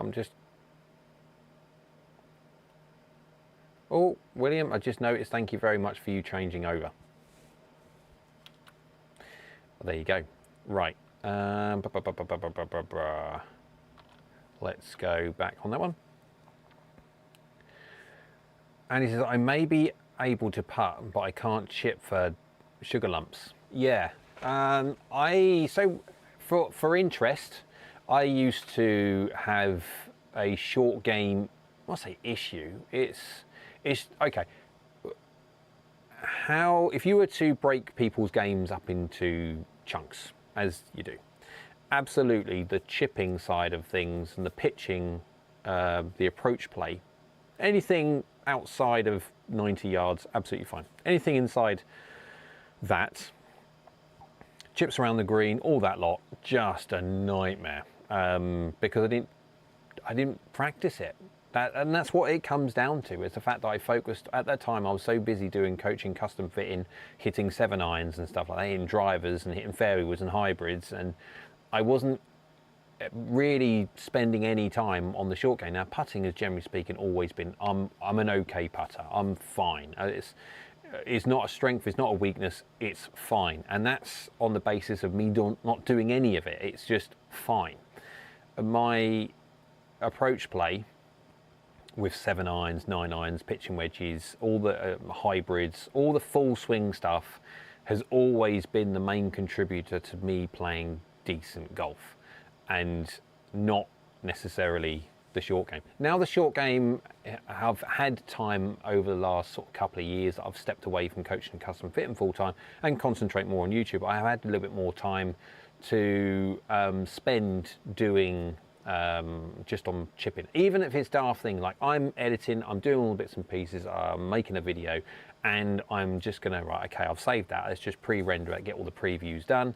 I'm waiting for a little blue bar to go across from 0 to 100%, and I'll just get up and I'll just do some chipping, and I'll set it, I'll have GS Pro going on the background, and I'll just chip and do different shots, do different flighted shots, do different distances, all that kind of idea. And the more you do that and the more time you spend doing that, especially at different distances, you kind of build your database back up. So right,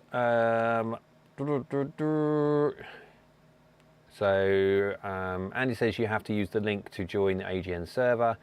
Jay, on the MCC +4 mid-size grips, is that mean there are 4 extra tapes? No. So what if you imagine, so what you have to see about the MCC, the multi compound one, is basically you've got cord on one and then rubber on the other. Have I got one round here? Have I got, oh well, yeah, there I go. I have on something. Ooh, what was that?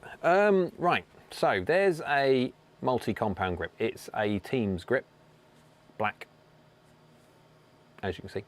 So you've got cord at the top and rubber at the bottom. So top hand, which is your gloved hand, for most people, obviously there are some people that go swappy, but the gloved hand has the cord with the glove, and the bottom hand sits where there is no cord down here. It is effectively rubber. So you have 2 different types, and you can see it kind of goes, I don't know if you can, yeah, you can't really see, but effectively there's your cord, there's your rubber. Yep, multi-compound, that kind of idea. Now, so +4. Have I got a +4? I have got a +4 in my, so my normal. Have I got one around here? Have I got one around here? That I can easily access. Probably not. I'll explain it. So +4 effectively means this, that you have a standard here at the top. This is standard thickness. At the bottom, rather than tapering down to its normal smaller, thinner gauge as such, it is not as thin. It is thicker at the bottom, not thicker than the top, but it is thicker than it normally is. So it's a reduced taper. That's what you got to think about it. It's a reduced taper grip. So at the moment, the tape, you can physically see, if I get this in the right, you can physically see that taper goes like that, yeah? The +4s are reduced taper, so down the bottom there is thicker. Now, I used to be able to create a +4 because not all manufacturers, not all options within that manufacturer's Golf Pride come in +4 option. So I used to build a 321, what I used to call a 321. So I used to get a normal grip like this, so MCC Teams, Golf Pride MCC Teams black, and I could build this into a +4 by putting, you get 2 wraps of tape. What I mean by 2 wraps of tape, underneath here they'll have tape, hopefully. There you go, tape, white tape, and that will run, they'll put it on there, on like that, and then they'll put it round like that. So it's just like a tube of adhesive tape. And I used to get 2. So you'll have one full one that will go on everywhere. And then you get the second one and you cut it in 1/3 to 2/3. So the length of this, you'll cut it into 1/3 to 2/3. You put the first tape on, then you put the 2/3 one on, and then you put the 1/3 on. So you're on this bit here, you've got 3 layers, that bit there you've got 2 layers, and that bit there you've got 1 layer. So you buy a 3, 2, 1. And by the time you put the grip on, obviously it goes dut, dut, dut, and then you can make a standard grip more like a +4. 3, 2, 1. Lots of messing around, but you can do it. Right. That's the intent. I think the +4s are thicker in my opinion though. I haven't noticed, but again, I'm terrible with grips. I use so many, and this is the thing. I mean, I've got this to use. When it comes to the secret weapon review, this is an oversized grip. This is a cricket bat. The size of this grip is just mental. It is flipping massive. But it won't make a difference. It just feels huge. But yeah, it won't make a difference to me. I'm not really sensitive to grip, swing weight, shaft flex. It doesn't matter. My brain knows it does not matter. So like an ultra tiny grip, like a woman's grip, really thin grip, no difference.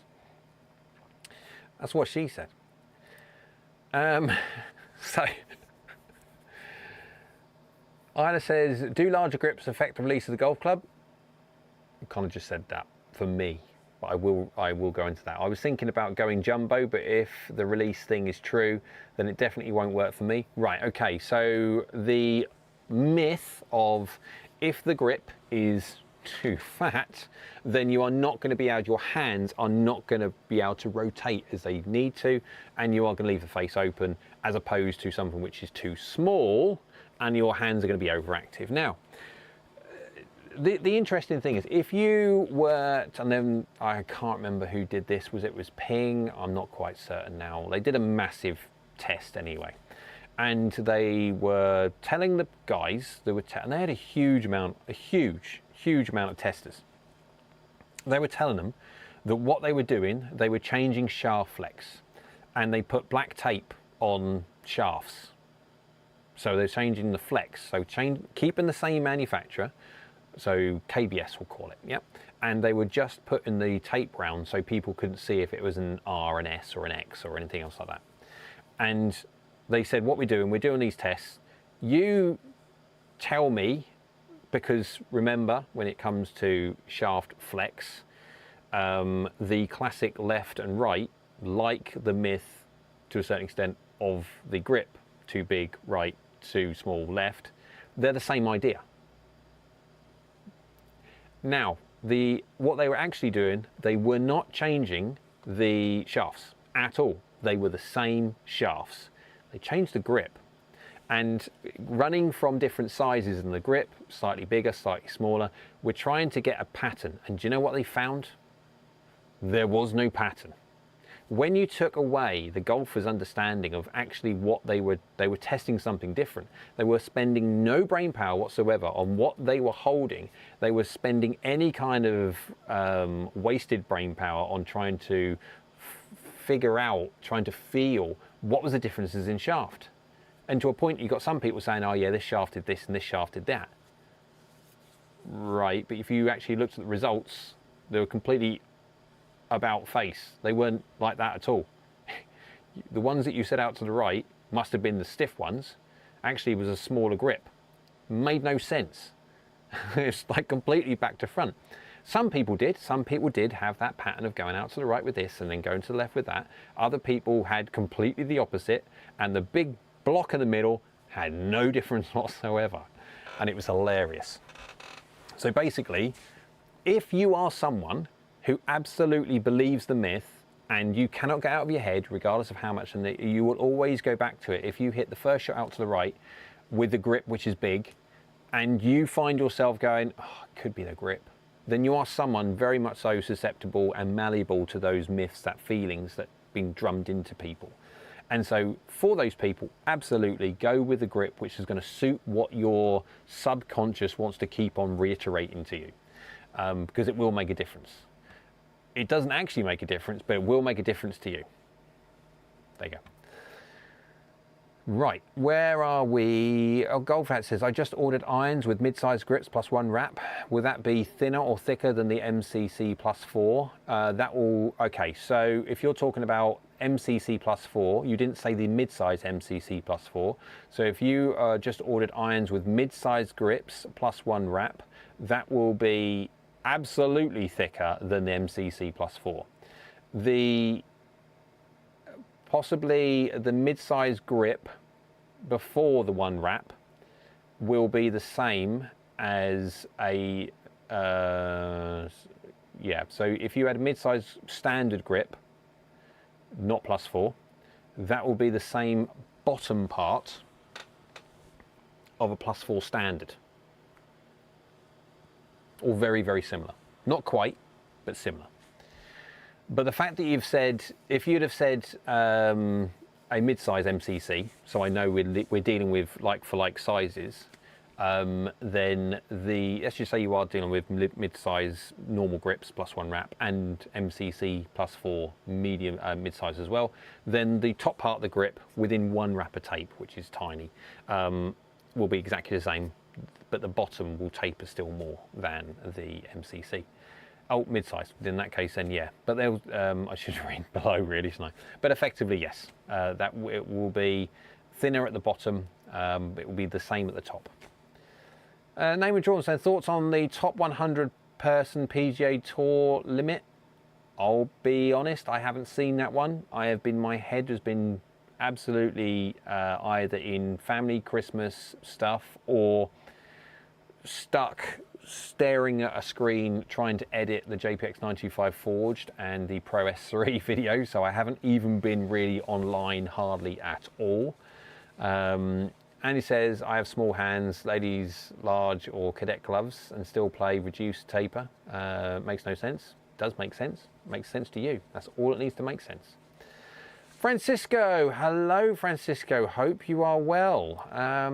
Been a while, but you're always welcome.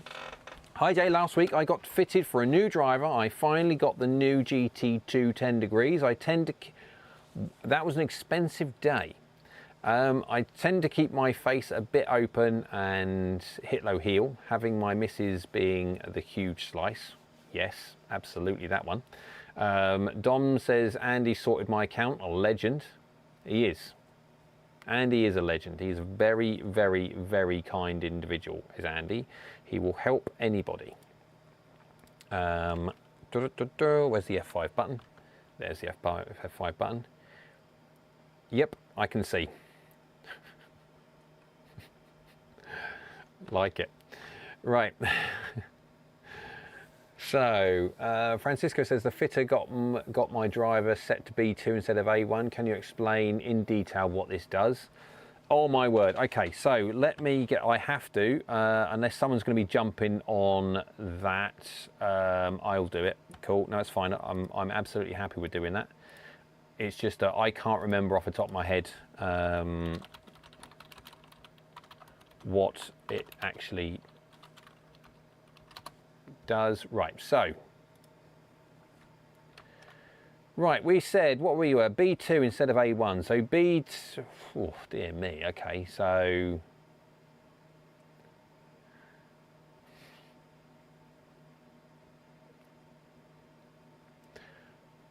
okay, yeah.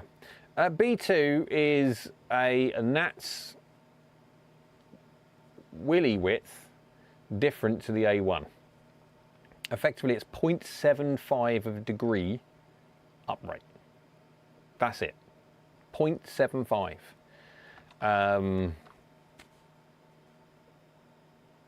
In true terms, irrelevant. No one's going to like me saying that, but it's true. 0.75 of a degree in lie without distinct change of anything else is largely, for a slicer misser, yeah, fairly minor. If it works, and it works in there, all good. He called it a band-aid. Right, have I got... So, I was playing with the dog. There you go. I was playing with the dog. I've got a lovely Labrador. But I like to play rough with him a little bit. And I don't know if you can see. Can you see that little nick? You see that little dot? Yeah? He caught me there, the little rat bag. He didn't mean to. Little dot. That's the effectiveness of putting a plaster on that. That's what 0.75 Yeah. It's not a lot. As in, you would not even, if you were to have not been in the fitting process and I'd have snuck that change in, there would be no difference at all. So Isla says, thank you very, very, very, very, very, very, very, very, very, very much for a great answer. I can't remember exactly what you said, Isla, but I'm oh yes, for the grip thing, no problem whatsoever. I'm happy to help. Evan says, my putter has the thinnest grip of any of my grips, lol. And if it works, if it's not broke, don't fix. We're jumping on the 0.75 one-step draw, same loft, yes. It is Christmas and Jesus is in the house. Hello, Jesus. How do you pronounce it? Is it literally like that, or do you say the U with a little thingy over I don't know, and I apologise profusely if I have made a mockery of your name in the pronunciation way, but hi and happy to have you along. Isla says, I swear it works for me, haha, good. I have my Mizuno STG set to 1 up, and every other setting I'm slicing the out of it. Again, if it works, absolutely fine. So okay, so a Mizuno is slightly different. Let's get the cog so I can explain it a little bit better. Mizuno STG loft sleeve, and see if I can get that one. I should be able to get okay, let's visit. Oh, this is not going to work, is it? I have to get something like that. Okay, so let's just go 1 degree upright in lie. Let's have a little look. We're looking at 50, so face angle's ½ degree closed when you put it up by 1 degree upright. So lie goes from 58 degrees to 1 slash on the upright to 58.75, and it will also decrease the loft slightly, but then also close the face down. If you have a lie angle of, oh no, open the face. Hang on, how does this work? I mean, they got this wrong way round. I need to have a look at that one because that looks a bit, yeah. When you're looking at a lie angle 59.5, that's full upright, then you're looking at a loft change, oh yeah, because it will be. So standard is 9.5 degrees, and then if you go change 1 in lie, go that way, yeah, there we go. We're going the right way now, yeah, I'm losing it. And then we go 0.5 of a degree, and then 2 degrees face as you're going like that. Remember the STG, no different to Mizuno, all the rest of the drivers, Ping are no different. You've got the offset camber loft sleeve. So when you're looking at, say, a Callaway, a Titleist with the Sure Fit and stuff like that, you are independently changing different, you don't change one and it automatically has an effect on the other. When you're dealing with an offset camber loft sleeve, because effectively that's what it is, you've got the camber like that and it's bent slightly, so if you were to put it on a desk and roll it, you'd see the adapter go wiggle like this, and that's, so as soon as you change one, you also have a compound effect on the other.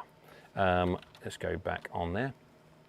And so when you're changing a Mizuno, you also have to be aware that you also change something else. So if you're going to be adding loft, if you put some loft up, unfortunately you're going to make the loft of the face look left.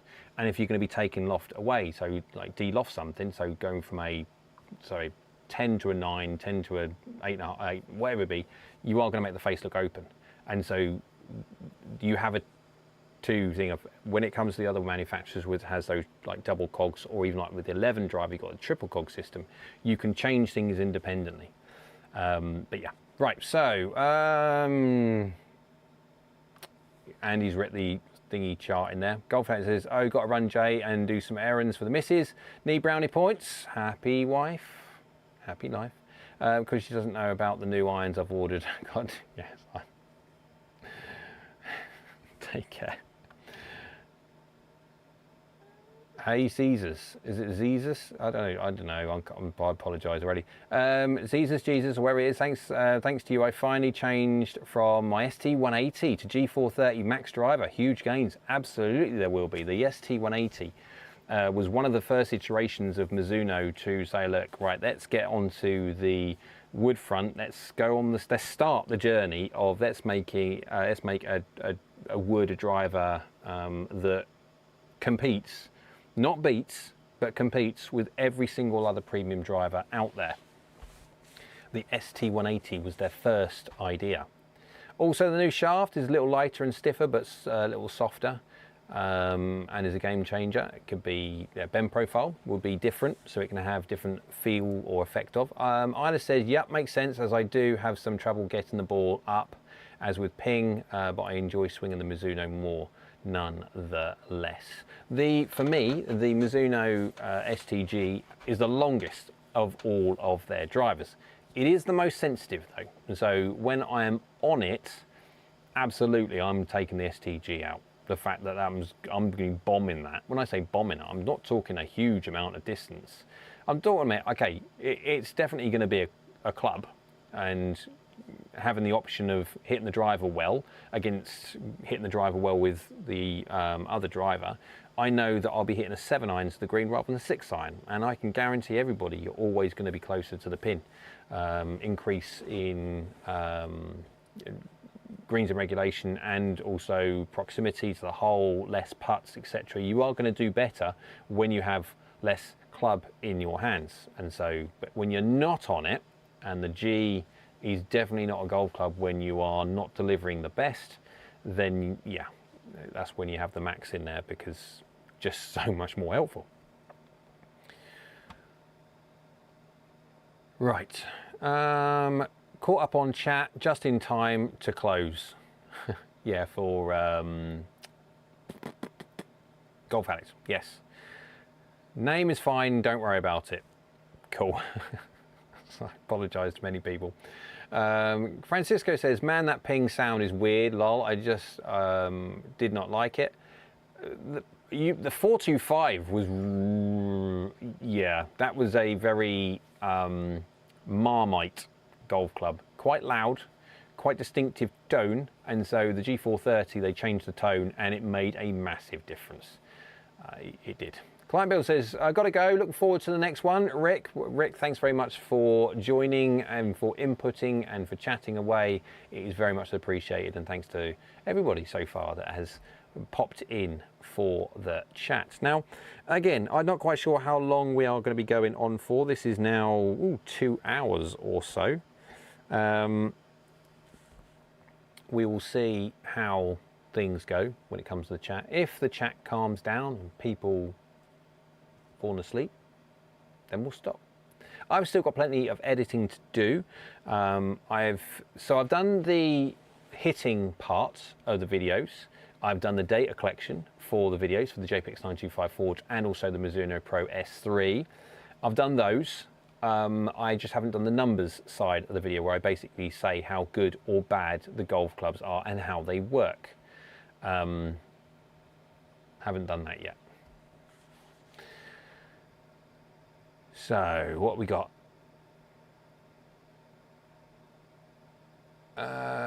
Jesus says, with the ping, the ball flies a lot higher, and I find the sweet spot easier. But I agree, the good ones with the Mizi were fun to hit. Yes, I will not disagree on that one. The Mizuno STG is a distinctly different golf club to the ping. The closest you have to get there is the ping LS Tech. But still, the ping LS Tech is still the most stable low spin head of all the manufacturers, and it will always continue to be, because of the fact that ping will again opt for heavy heads, and as they go for heavy heads and they continue to go down the route of heavy heads, then you will find that the heavy head will always win. It won't in club head speed, and you have to be aware of that, but again, you'll gain a little bit extra in efficiency nonetheless. Right, we are basically caught up. Whew. That was hard work. Not quite hard work, but right. I'm still getting an error. Weird. There we go. Heavy head is more satisfying than a light head. I suppose. It depends, I suppose, if you got to drum information into it, I guess. It's like swinging a 5-degree driver. 5 out of 10 shots don't get off the ground. 4 out of 10 go fade, and 1 out of 10 goes 325 carry. Yeah. You won't be playing to a handicap when you do that.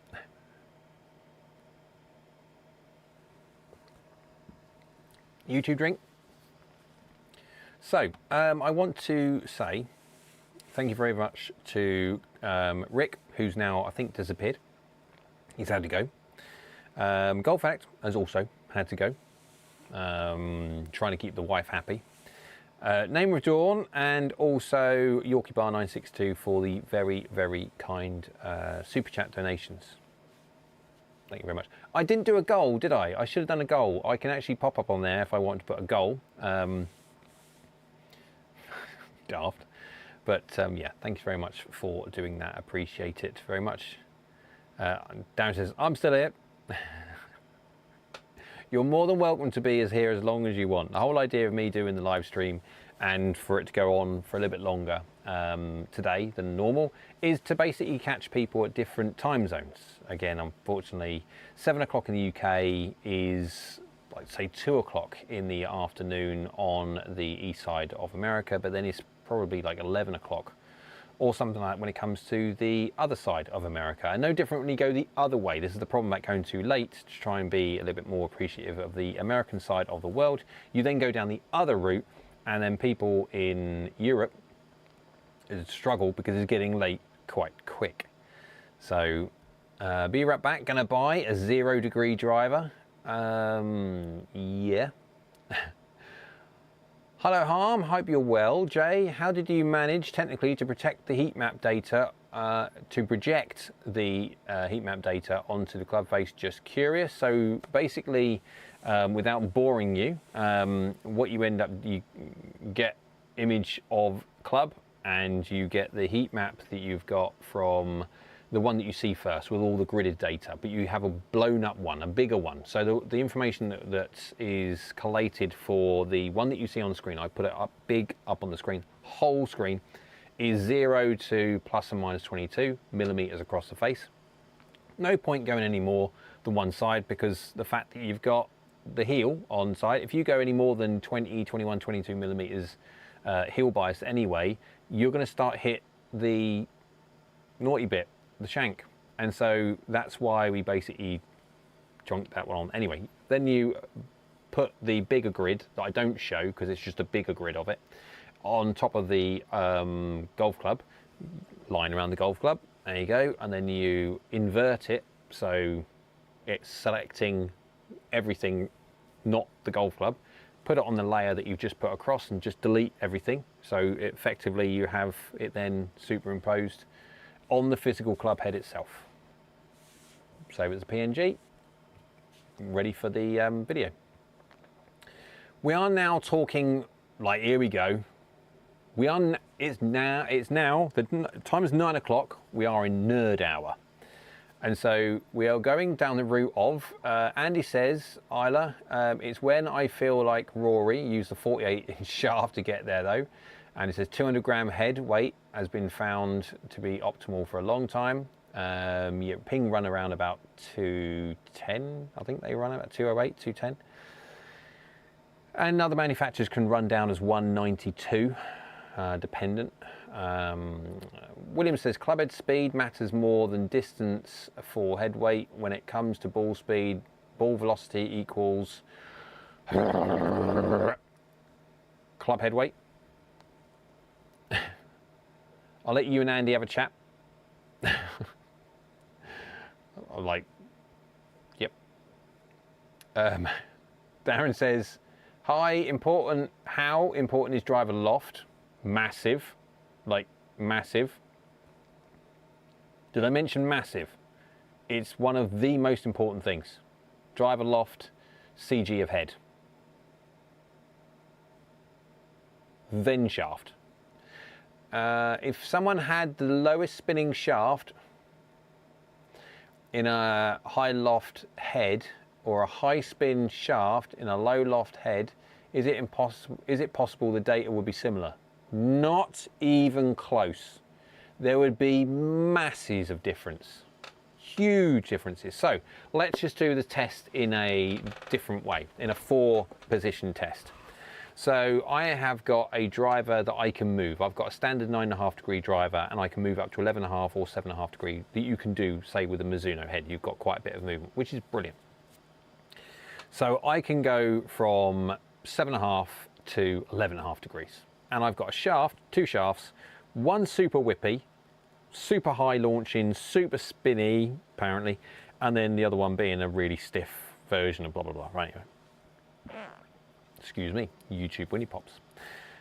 Now, absolutely, the difference between the loft will absolutely just overshadow any shaft change whatsoever, as long as you hit them the same. If you hit them the same, and this is where you have to sort of say, are we doing a test between the shaft and the head? It has to be done on the basis of same strike. So you can't just say, well, because it's a shaft that does this and a shaft that does that, my strike suffers, so then, but then we're not testing the same thing. We have to do just the variables that we need to test. We are not testing the variable of, okay, if you have a super whippy shaft against a super stiff shaft, what does that do to strike change? That's a completely different conversation. But you'll set the robot up to do this and set the robot up to do that, or a human being.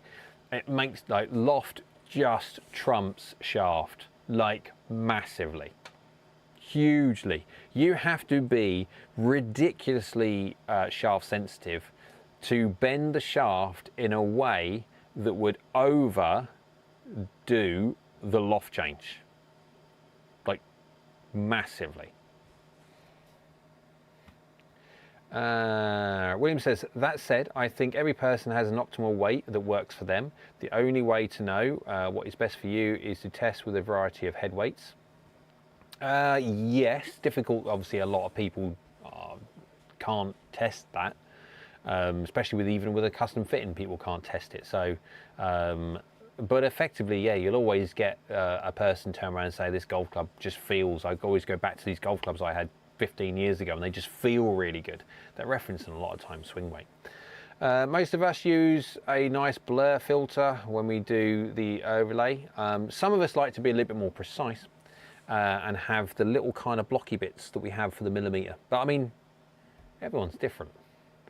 Evan says, headed back home to sunny and warm Arizona tomorrow. Can't wait to go to the range. Lovely, will be nice. G says, had a couple more questions, but can't wait until next Q&A. But I can wait until. There's always one. You can say what you want, because you know what? Ask them, because next time it will be more questions. Absolutely fine. Ask them away. I don't mind. Andy, that's the smash factor formula without the sin of the loft. We're talking on. That's the Williams formula thing. And William goes, yep. Isla says, Andy, can we order Jay some Uber Eats so we can keep him here for a few more hours? Actually, now, obviously, this is an open all access. And so I do hope the wife is not watching. I have been rather lax today in my consumption of calories. I must admit, I've been so busy with editing, etc., that I have basically forgotten to eat. And so I'm running on fumes. So anyone who can order me a pizza, no, don't. I've had enough rubbish food. No, I say rubbish food. That's not, I don't want to in any way. I've had some great food. Like yesterday, I was over at the in-laws and had a wondrous meal. I must admit, I had a massive meal. It was very, very well cooked. One of the nicest meals I've had cooked in a setting like that in a long while. So yeah. But so today I'm on a diet. My diet of forgetting to eat. Yep. So Evan says RoboJ. I wish. I am going to have to think about at one point in the future, because I know my body, everyone's body has only got a certain amount of swings in it. And with the knee issue that I'm having at the moment, I'm starting to come around to the idea that I am not 21 anymore. And so there is going to be a point of where my body is going to start failing me for whatever reason. And so if I had a swing robot, I could do all of the testing without having to do all the testing. So I may have to think about something like that at one point. Because I'm getting older. Right, so Andy says, Isla, now I want to get rid of him. I have to listen to him too much already. No, Christmas break. Isla's smiling. Francisco, with my old driver that was reg, was very flexible. My spin in my Mevo Plus was in the 5K. Holy balls, Batman. Wowzers. With the new driver, I got fit for the Hazardous Black. Now it's spinning 2K.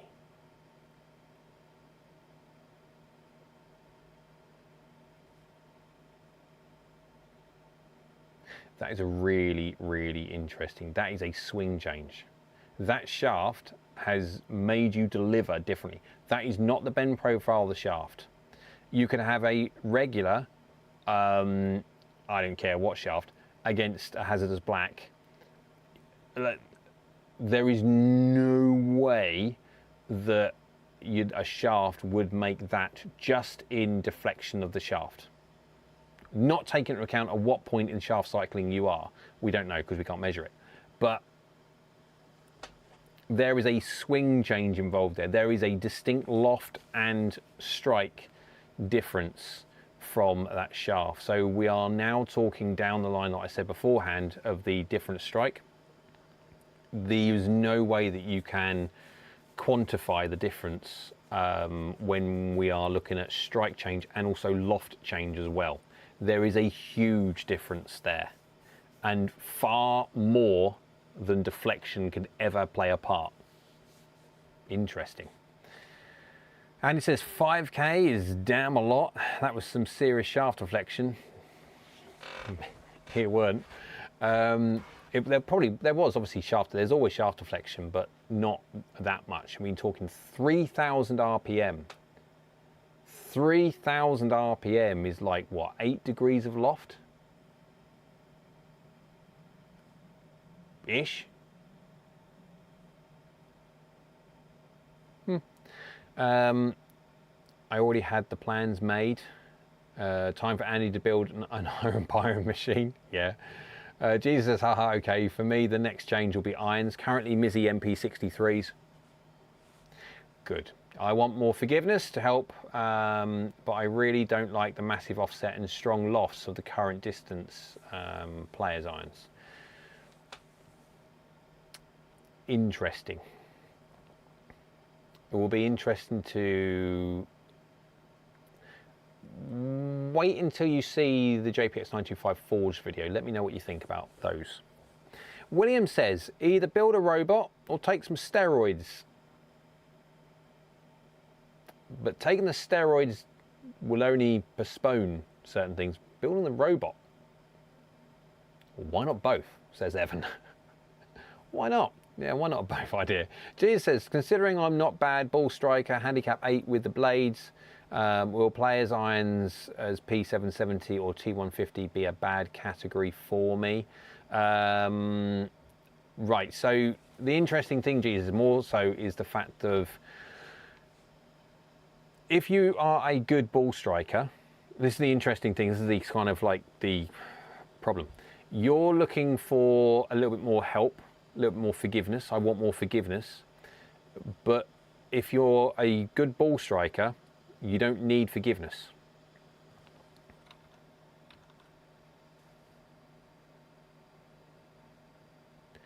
All right. Is it? I'm getting told off now. I think I just looked down there. I'm I'm getting told off is Jesus, not Jesus. Apologies to anyone offended, especially Jesus. I don't understand why the J is pronounced Z. Z. Oh, I'm confused. Anyway, back to the thing. So the issue you have with wanting more forgiveness, but don't needing more forgiveness because you're a good ball striker, it's a kind of like in between. But if you look, lol, it's not Jesus. Oh my word. How do you pronounce it? Someone, please. Tell you what, Jesus, put down how you should be. I'm just looking at it, I'm like, it's Jesus, as far as I'm concerned. Evan thinks it's Jesus or Zeus. What?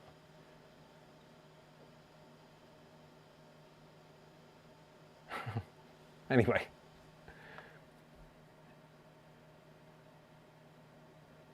You were saying it great. Oh, it's Jesus. That'll do. Anyway, right, let's go back to the question. I'm getting distracted by all this stuff. I've got to go back up here.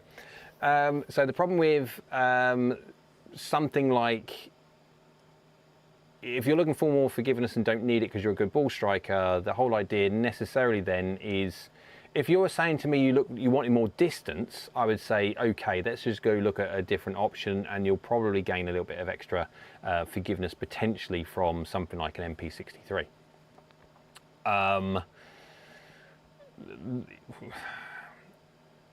What launch characteristics do you want? What spin characteristics do you want?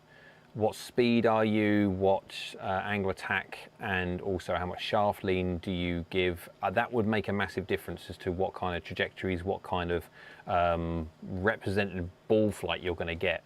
That is why we have the website www.askgolfnut.com, because you've got things like there like the self-fit app where you can put those three swing parameters in, and effectively it will give you a very, very good understanding of what all of the 50 irons on the list will do for you. Now, of course, you're not going to be interested in most of those because you're looking at a specific thing, but absolutely you can start seeing what the properties of, say, the P770 are, because they are one of the irons that I have tested and on the database, and see how other golf clubs will work relative, because we'll talk about different lofts, etc. But yeah, I want more forgiveness, but I'm worried about the crazy distances and lack of spin with the players' distance irons. Absolutely, that's what you're going to get potentially, but they all do different things. So some are faster faces than others, some are slower faces. They sometimes launch the golf ball differently, and some absolutely do spin the golf ball more or less depending on the head. So again, that's why we have the website with all the advanced data on. Silver tier. For the advanced data, if you want the self-fit app, that's the gold tier. That is a properly funky good app. Francisco says, really, oh lord, that old driver would just not roll at all. It landed like a 7-iron. Yes, I've got no doubt that it did. Right, where are we? Don says, hi Andy, a bit late, but best wishes. Do you think Tiger will ever win again on the PGA or a major? What do you think, Andy? Pronounced, we're going into that one again. 3K is 13 degrees of loft at 105 miles an hour. What's 5? Tubezilla, hope you're well, bud. Hey, I brought a GC quad. Go you. With full club head data enabled, I hope. Graphics. What graphics card would you recommend for FSX Play and GS Pro?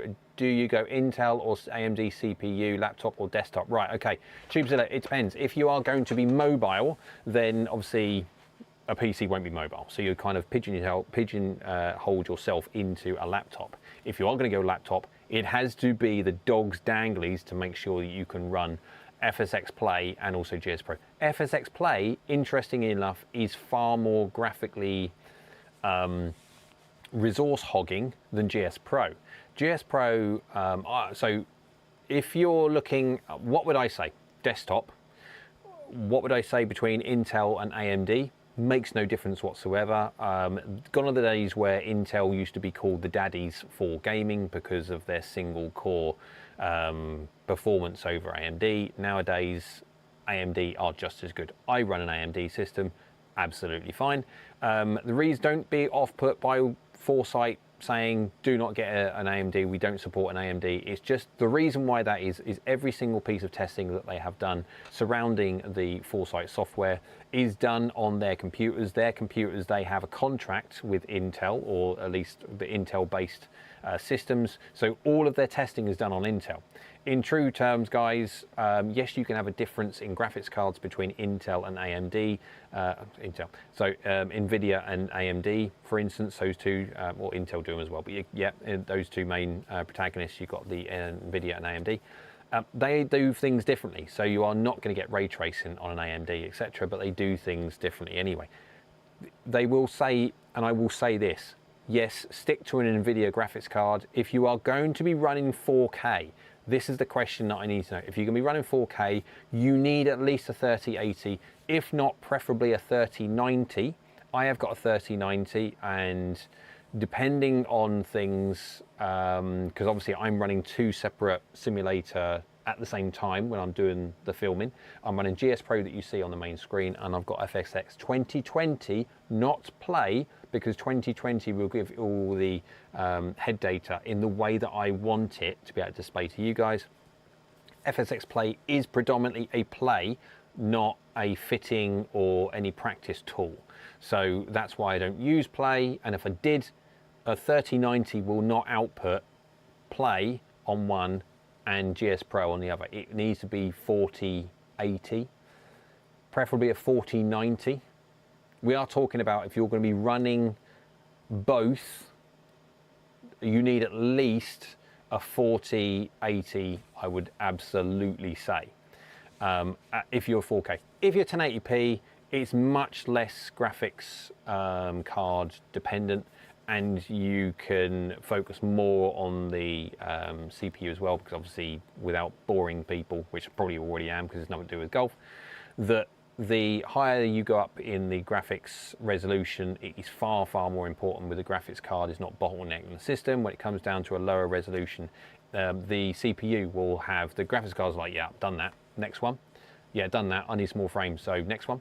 And the CPU is the bottleneck. So depending on which way you're going to go, there you go. Evan says, we're not talking about that anymore.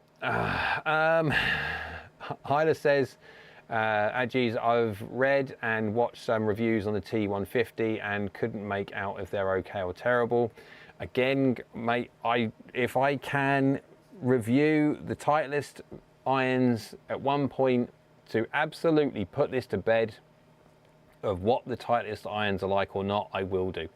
But until Titleist decide to, yeah, then yeah.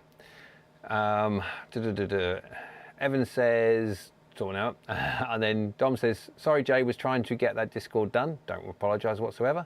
Oh, have I gone too far? I have again. I need to whip through these quick. Right, you were saying great, good. Doesn't care, he's just been having fun. Tutors, I might as well buy a 5090 when it comes out next month. I wouldn't, I'd still go, they'll be cheaper. The 5090 will be ridiculous. Oh hell no, I think the 37 is the best value right now. Absolutely, for a 1080p system, if you're going to run 4K, a 3070 won't cut the mustard. He has quad, he can afford a 5090. Not anymore, he can't. And he says, don't have to throw away money, because you can, absolutely you can. 5090 will be 2,000 plus euros, don't spend that much. Will the 37 run 4K? No, 3070 will not run 4K. I did have a 3070 beforehand, and no, it won't. FSX Play, it will be choppy as, yep, can't do that. So if you're going to play 4K, FSX Play, you need a 3090. Even on FSX Play, even on the 3090 for FSX Play in 4K, if you ram everything up, it will still be jittery. Pro, I would not buy play, if I was in this situation now, I bought play, and let's face it, I don't use it at all. Going back, doing it again, I would not buy play whatsoever. I'd buy FSX 2020 for the information that I need for, obviously, for YouTube to show you guys, etc., what the strike was, etc., like that. And I would use GS Pro. GS Pro is by far the best golf simulator software on the market as a balance. It's just amazingly good, right? What we got? I mean, he has got the GS Pro recommends 40 series for 4K. Absolutely, it's got to be at least a 4070, which is within reason the same as a 3090, give or take. But I would say 4080. Yep. 4080 if you're going to run both at the same time potentially, but you get away with it if you're only 4070 for just one or the other. Unless you are planning a 150-inch screen, I wouldn't use 4K. And that's an interesting one, because I've seen them on different setups, etc., on small simulator screens and big simulator screens, and 4K just... If you get a good high lumen output, 4K, it just looks great. I love to have a simulator at home. You can build a simulator, you can go in your garage, you can adjust things. There is many different ways that you can do it. Screen material isn't good enough to show 4K. On a general, yes, you are right. Now, if you were to put a piece of paper or something in front of the screen, yeah, you can see the difference. But different screens have different, they reflect differently and they show detail differently. Some screens are designed to show a bit more gain, show a bit more light reflection, so then they are effectively a little bit more blurry, where other screens are not quite as bright, but then they do show contrast slightly better and detail slightly better. Tubeser says, I'm planning a 3-meter tall screen in... What? Oh, 3-meter tall by 4.5 wide. I wouldn't. That is a really awkward ratio. Tubezilla, if you want to talk to me about this one, absolutely, I'm more than happy to help on that.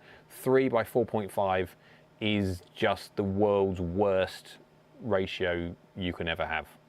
So if you want help doing it, by all means reach out and we can have a chat.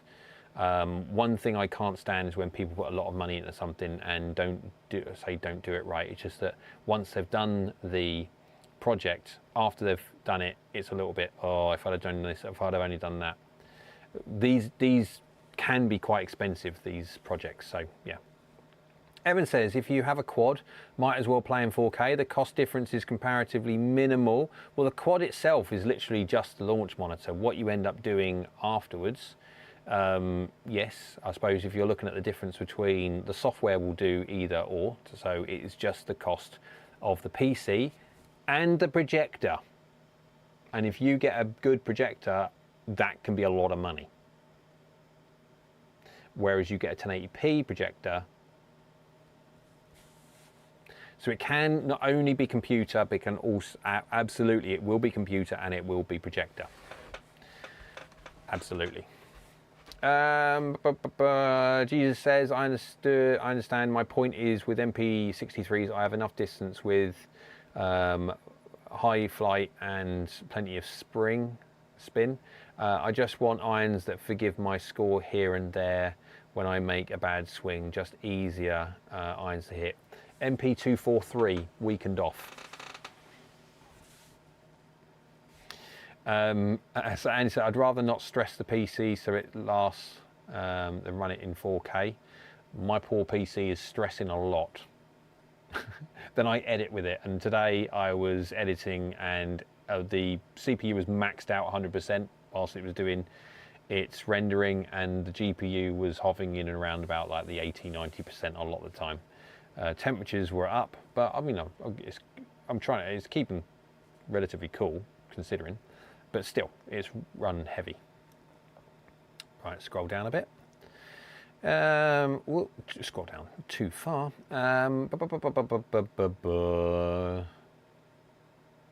Right, Evan says it's not going to tax it to run in 4K with the right card. True. You get a 4090 in there, you can run that absolutely fine. It will be waiting on your CPU. Absolutely, your bottleneck on your system, if you get a 4090, will be the CPU. I would just cap effectively the frame rate. So you can do that in GS Pro by the F button, because it changes like VSync and stuff like that. You can cap it. So to control everything, and you'll need that if you're going to potentially run a multi-monitor and have, say, 2 simulators going at the same time. Okay, I have the FSX 2020 included. Good. So the 2021 you can actually use to have all the club data on, because the GS Pro's internal app as such, its window for the head data is fine, but it's not as good as 2020. So, and you've got all the options with 2020. You can put all your different clubs in there and stuff like that, and do much more with that than you can just with GS Pro. GS Pro you can absolutely use for. I would love it at one point for GS Pro to take on the benefits of certain parts of TrackMan, the TPS 110 software. They won't, a normal Foresight, but yeah.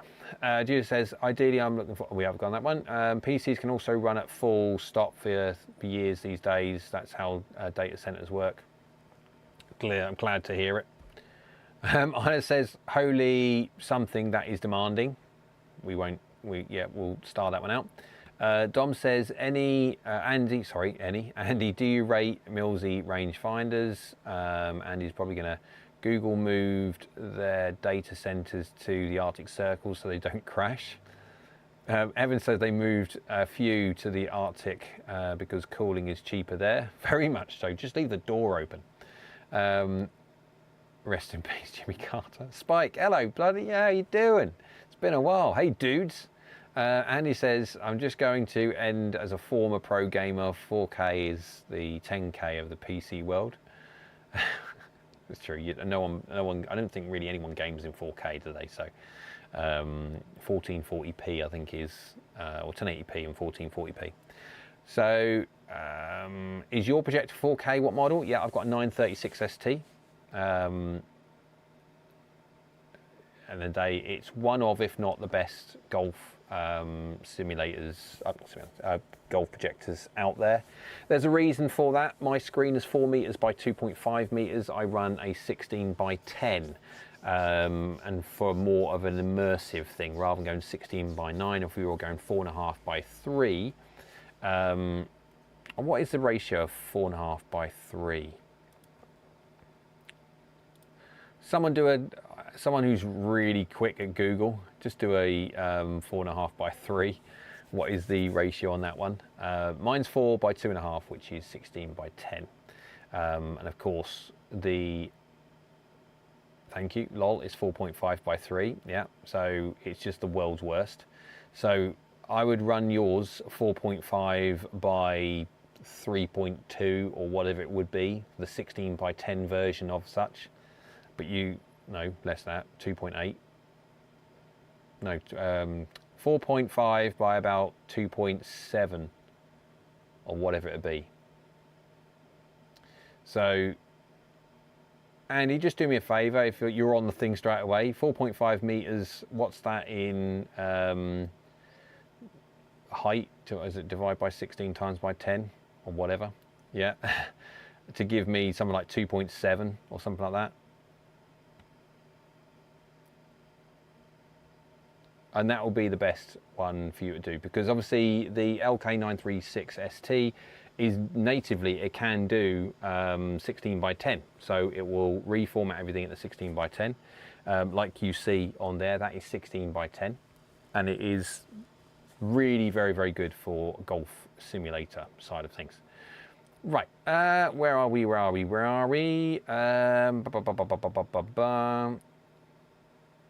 Right, so I met Jimmy Carter in 1980. My father-in-law did his portrait pictures. What a shame. Wow, there you go. DS WAG 650 for a fast swinging mid-handicapper. Which Mizuno or other irons would you recommend? Wow, okay, fast swinging. I would avoid massively strong lofted golf clubs which decide to have quite a big gap between, let's say, their 7-iron and their pitching wedge, because you're going to have too big a distance gaps between. For the other part of the question, when it comes to a mid handicapper, anyone fitting or giving any form of information based on what handicap they are, and what golf clubs they should choose is just talking rubbish. Absolute, complete and utter tosh. It's got nothing or very little to do with your handicap, because your handicap is made up uniquely, individually to you, of how you play golf. And a golf club manufacturer cannot make a golf club on the basis of trying effectively to promote the characteristics of a golf club to protect against all the issues that, or all the varying issues that mid-handicappers have. Strike is one, yeah, which will, obviously you need forgiveness, we'll call it that, but then how you launch the golf ball, how you spin the golf ball, all those different things that are important.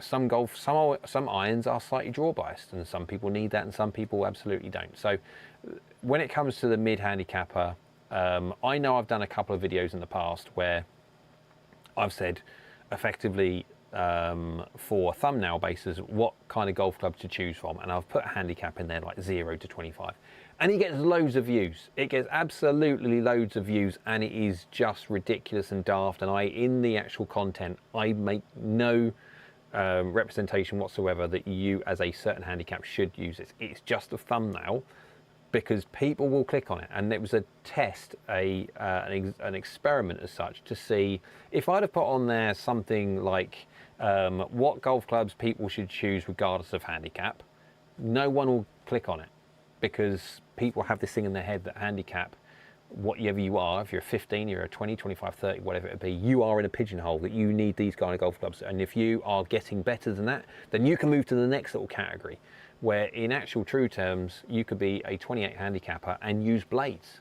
Because blades, let's say, on the basis of myth, that they are the least forgiving of all of the golf clubs.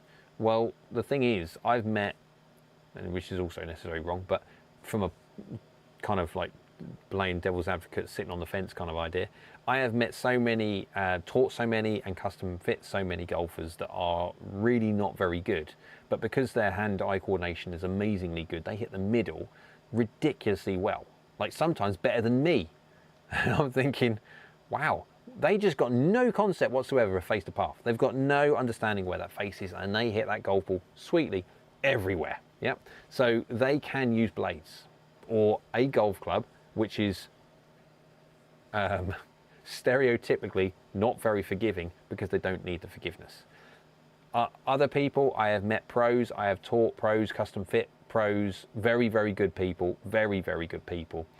And they use the face more than they really should. It's just their face control is like metronomic. It is so boring, robotically good, that yes, they have a slight deficiency in, say, distance control, not a great deal, but they do. Because their face control is so good, we are just talking about the variances in strike. And their strike is not bad. I'm saying for the level that they are, their strike is bad. But for compared to a high handicapper, which does have a strike problem, they have a massive, they spray the face. We're talking about pro golfers, very, very good golfers, which have a strike pattern of that, where commonly you're looking at golfers of all handicaps which have issues with strike, they are using the entire club. So yeah, but it's not handicap driven at all. Right, GS Pro, so Evan says GS Pro charges a lot of money considering they don't actually make any golf courses themselves. Evan, I want to sort of say this one, and it is opinion based, and I'm just giving you my opinion on this one. GS Pro is one of the best value for money software packages on the market. I can't think of anything else. Yes, for the likes of FSX Play, Foresight stuff, I don't know, I'm not quite sure what it is for TrackMan, etc. But effectively what you're saying is that they one time only, and you get all the updates and stuff like that. However, you have to pay for courses. I think it's GS Pro's got over 1,000 courses, over 1,000 courses available, and the amount of money that you have to pay, say to Foresight, for example, for courses is ridiculous, like crazy. Where £250 a year, really, for what you get. I mean, okay, if you're going to keep it for 25 years, it's 25 years. If you're going to keep it for 10 years, that's £2,500. Yeah, I suppose. But then if you look at how much does a Foresight license cost you? And if we did this in the, say, the 2020, and you're going to play, there was still an upgrade charge. You didn't get it for free. And that's what I'm saying. There's always going to be a cost in software, and some are far more than others. I've been on both sides of the coin, running both sides of the software and stuff like that. And for a package, I can absolutely say, from my perspective and my opinion only, and I'm not saying I'm right, I'm just saying from my opinion only, GS Pro has to be the best piece of software as a balance that I have ever used. There you go. Right. Andy says Hot Metal Pro. Dom says, when is the secret weapon embargo over? 9th of January, but at the moment PXG have not given me any information on it whatsoever, so I have not got a clue what's in it. And I could turn around and say, look, here you go, here is the latest whatever it is, because obviously I'm not allowed to say what it is, it's a secret weapon, and it does this. I haven't got a clue what's inside it, I haven't got a clue what it's made from, don't know how heavy those weights are, and I don't know even what it's supposed to do, but it does this. That's what it will be at the moment. Evan says, my point is that you've spent 20k on a quad, then the rest of the kit is comparably cheap. Yeah, I suppose. Well, comparatively, yes. Comparatively, yes. Evans, yeah. It was a 60 I was going with. 4.5 by 5 is not 16 by 10, is it not? So I'm pretty certain, what did 4.5 by 3 or, so yeah, you'd have to have yours at 2.8125. Thanks very much, Andy, for that. I'm just looking at the current stuff, and I'm looking at stuff because I'm late to the party when it comes to this. I'm trying to get through it as quick as I can do. But yes, your screen would have to be 2.8 meters tall, 4.5 wide. That would be a perfect thing for, say, a 16 by 10, native 16 by 10. Will you be doing a QI35 review on the 7th of Jan? No, because at the moment I haven't got, I'll be late to the party because I haven't got them yet, but that will be coming, hopefully, depending if I can get hold of them or not. Berto says, how much would it cost roughly to get my iron set loft adjusted? I have a 5 to gap wedge in my ZX4 Mark IIs, and they're too strong lofted for me, so I was thinking of taking them to a fitter. Okay, so they're forged, kind of, but they are forged. You will be able to bend them. My issue with them being bent would be, I wouldn't go to a fitter. The chances are they'll bend, no problems, and I've said this earlier on in the stream, and I'll say it again because it's true. If you take your golf clubs to a fitter and they bend them and they break for whatever reason, let's say it's as a defect in the golf clubs, physical defect in the golf clubs, you have got no, I don't think any, I know we didn't when it was at the range, I would never bend anything. I would always send it back to the manufacturers because of the problem that you're going to get into if they break. For whatever reason, if they break, if you go to Shrixton and say, look, we're bending these and one broke, obviously clearly there's a manufacturing defect, Shrixton will go, no. Should have sent them back to us. If we'd have bent them and they broke, we'll replace them. Don't send them to a fit. If 99 times out of 100, absolutely fine, no problem whatsoever, yeah. I can absolutely guarantee the conversation that you would have with a fitter who bent them and broke one, possibly through no fault of their own, is going to be rather awkward. And people are going to be like, it's not my fault, it's not my fault, it's not my fault. Well, it's not my fault, it's not my fault.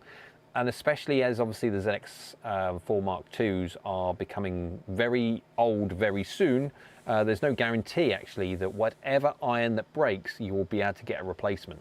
That is very awkward. If a manufacturer does that, you will get a brand new set of golf clubs.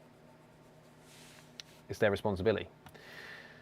So, Andy says, you're killing me, Smalls. Higher res and lower FPS is the opposite of everything I strive for over a decade.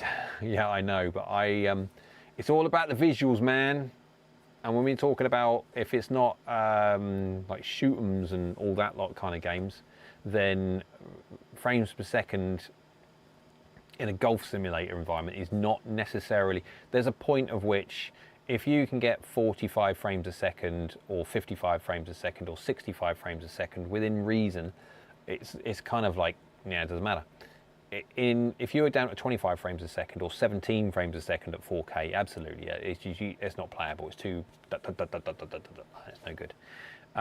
In gaming, yeah, frame rate's key, but in this kind of environment, if you had 60 frames a second, 50 frames a second, absolutely fine. Don't need anything else like that. And then from that point of view, res is, especially the bigger the screen. I mean, TubeZilla, you're going to be running big screen, bigger than mine, and so 4K, you're going to need it. Jesus says, great answers, Jay. Thanks a lot. You're absolutely very, very welcome. All the information there from Annie about the screen size. Wow, that LK936 is expensive. It is, but if you imagine I'm doing this, so if I flick over very, very quickly so you can see the other one, it looks dark on here because obviously I've got a light and the camera is going, whoa, look at all this light, and calm everything down. But as you can see, yeah. And that's with all the light around. You see commonly on a lot of simulator forums, you see like where they're hitting on the floor. It's really light.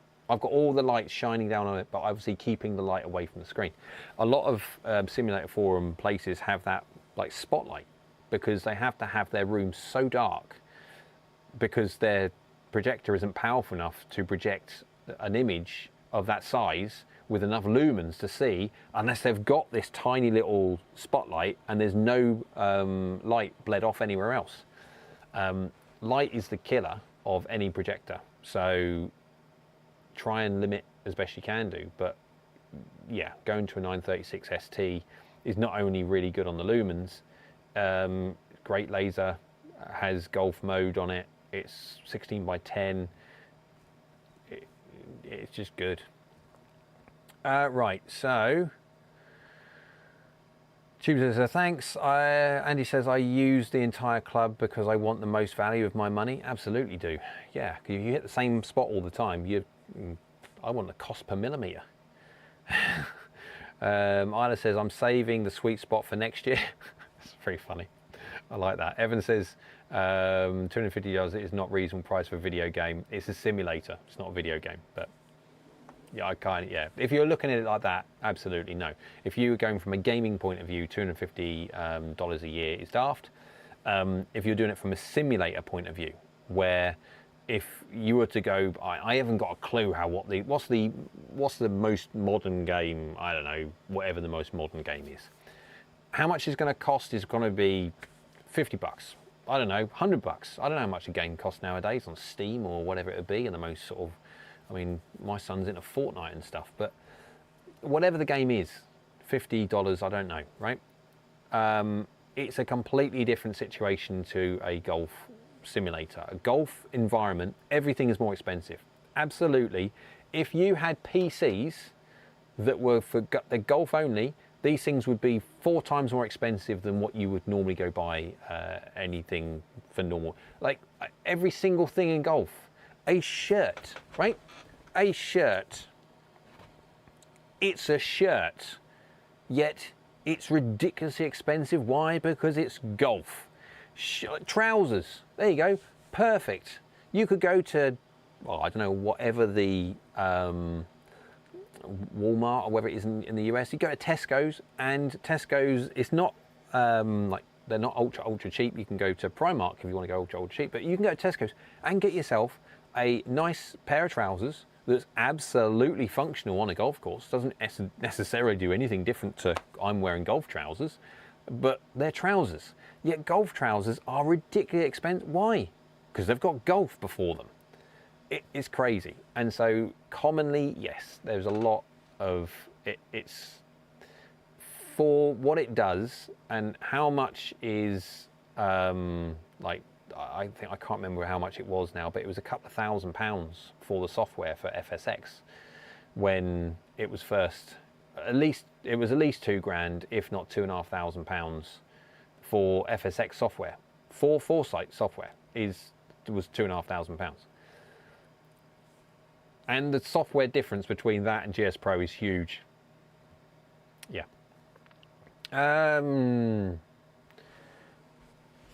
Evans really doesn't like GS Pro. So we've got Spike saying absolutely nothing compares to GS Pro and a square golf at $700 with no extra fees and $250 a year. Absolutely, if you're just going to play GS Pro with square golf launch monitor for playing only, then it's very, very difficult to get around the amount of money that you can spend or not spend with something like the square golf launch monitor.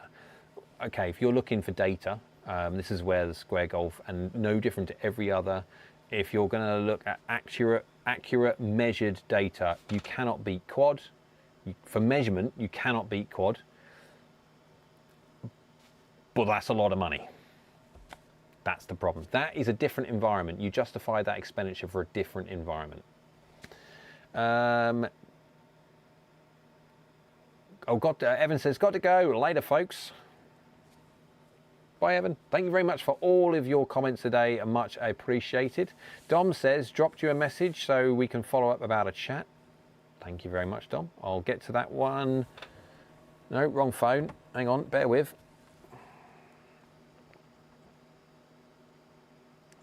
Da-da-da. It's probably come through here at one point. Let's have a little look. Right, wrong. Could be, was it Discord? I don't know. It's fine. We'll find it later on, no worries. Right, so Andy, AskGolfNut, have to go cook the wife dinner. Go get some food before you pass out. I'm fine. I don't need food. I'll have a YouTube drink though.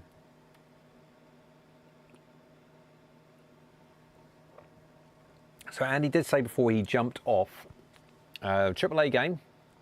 I'm assuming AAA is really, really, really good. AAA game can cost $70 up front. A lot costs $10 a month for packages now. Okay, so $250 is reasonable. I think GS Pro is well worth $250 a year. Pete says, value is relative to disposable income. My club driving range is charging £6 for 50 balls with no data. Sugar sticks. Now, how much was it at the range? I can't remember now. It went up. The last year, it went up.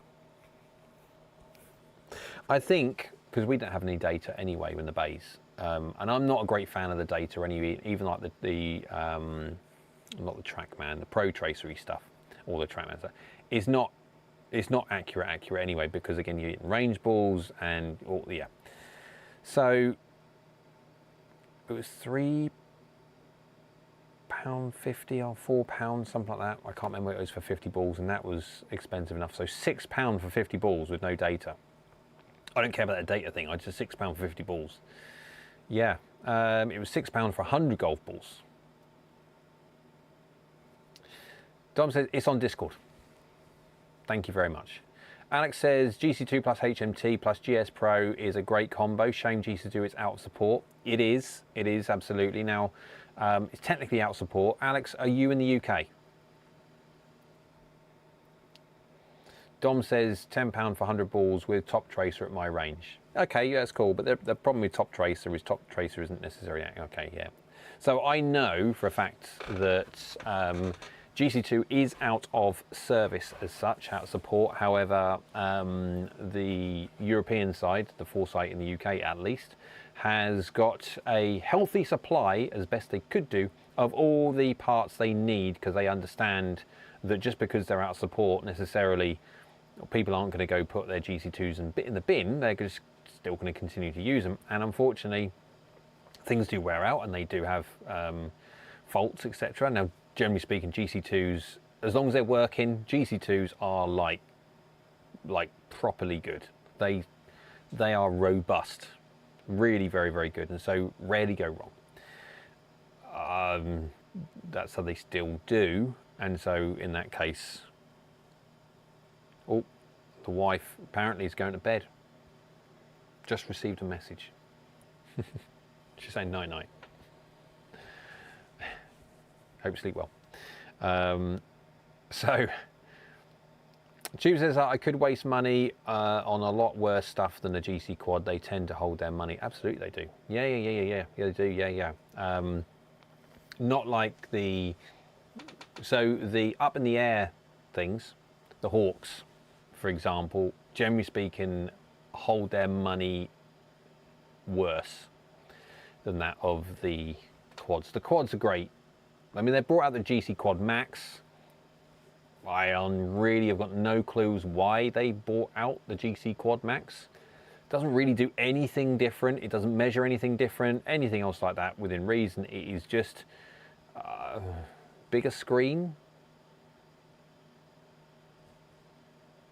Hasn't really done anything different. I think they've increased the battery possibly a little bit, but I mean, that thing lasts for ages anyway, so don't get it.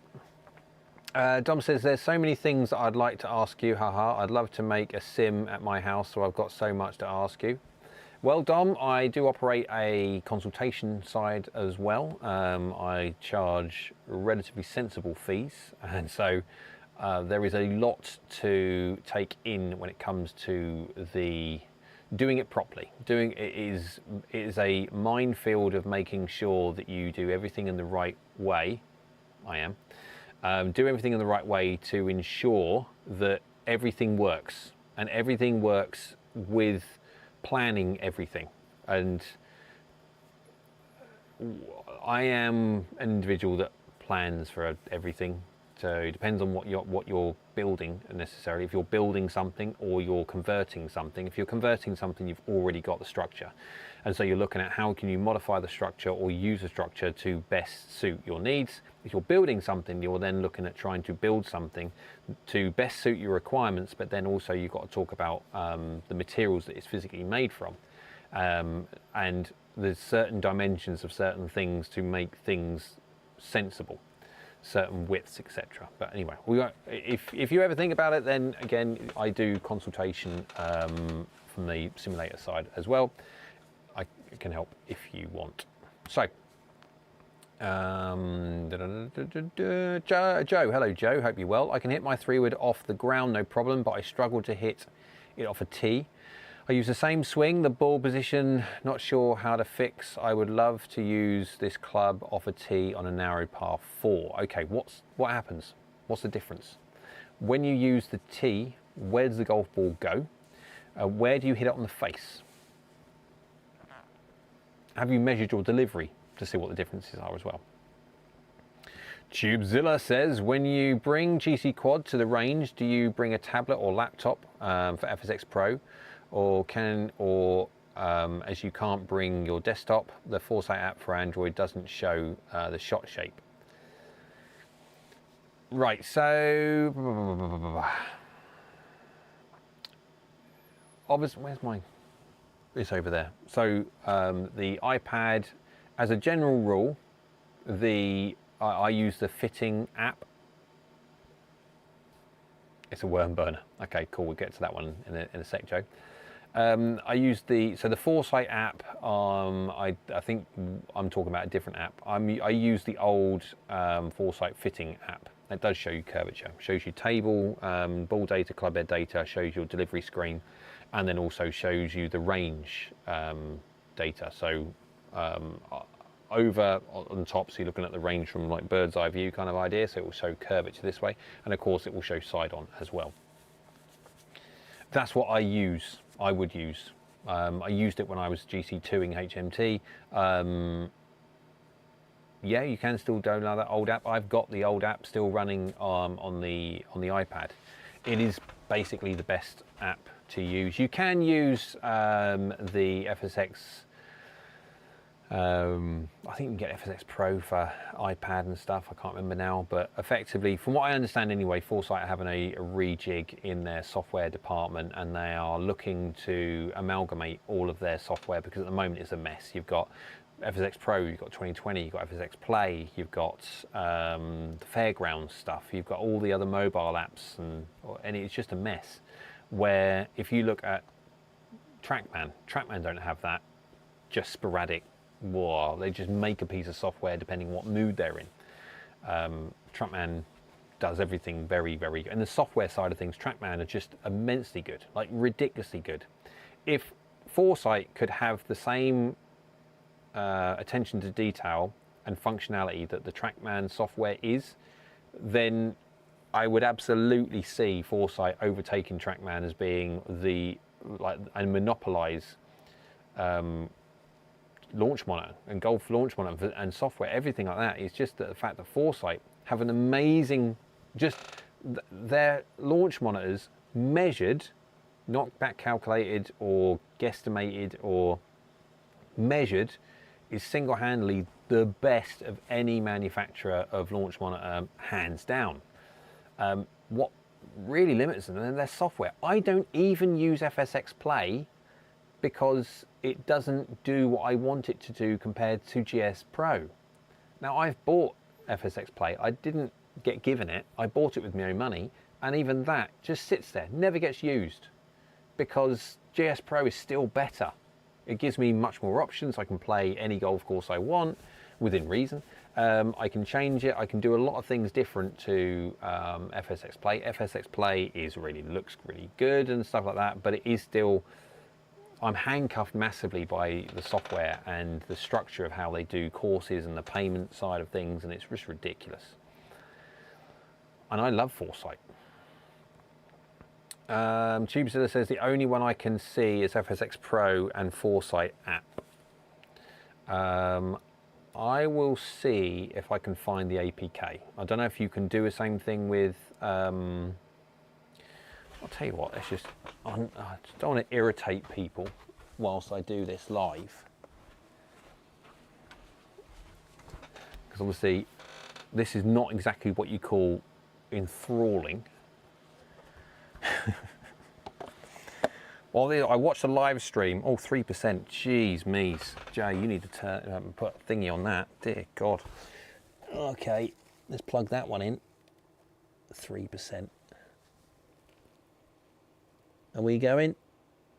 Are we going?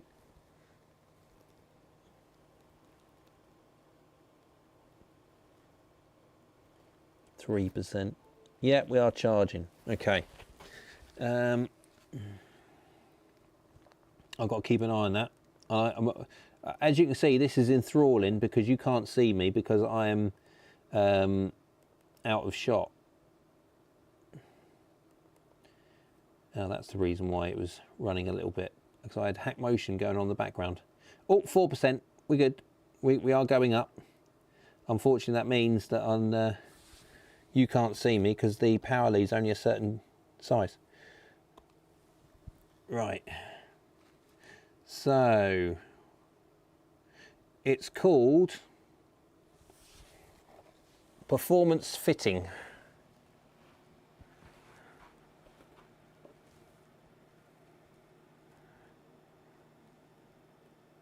You can't see that.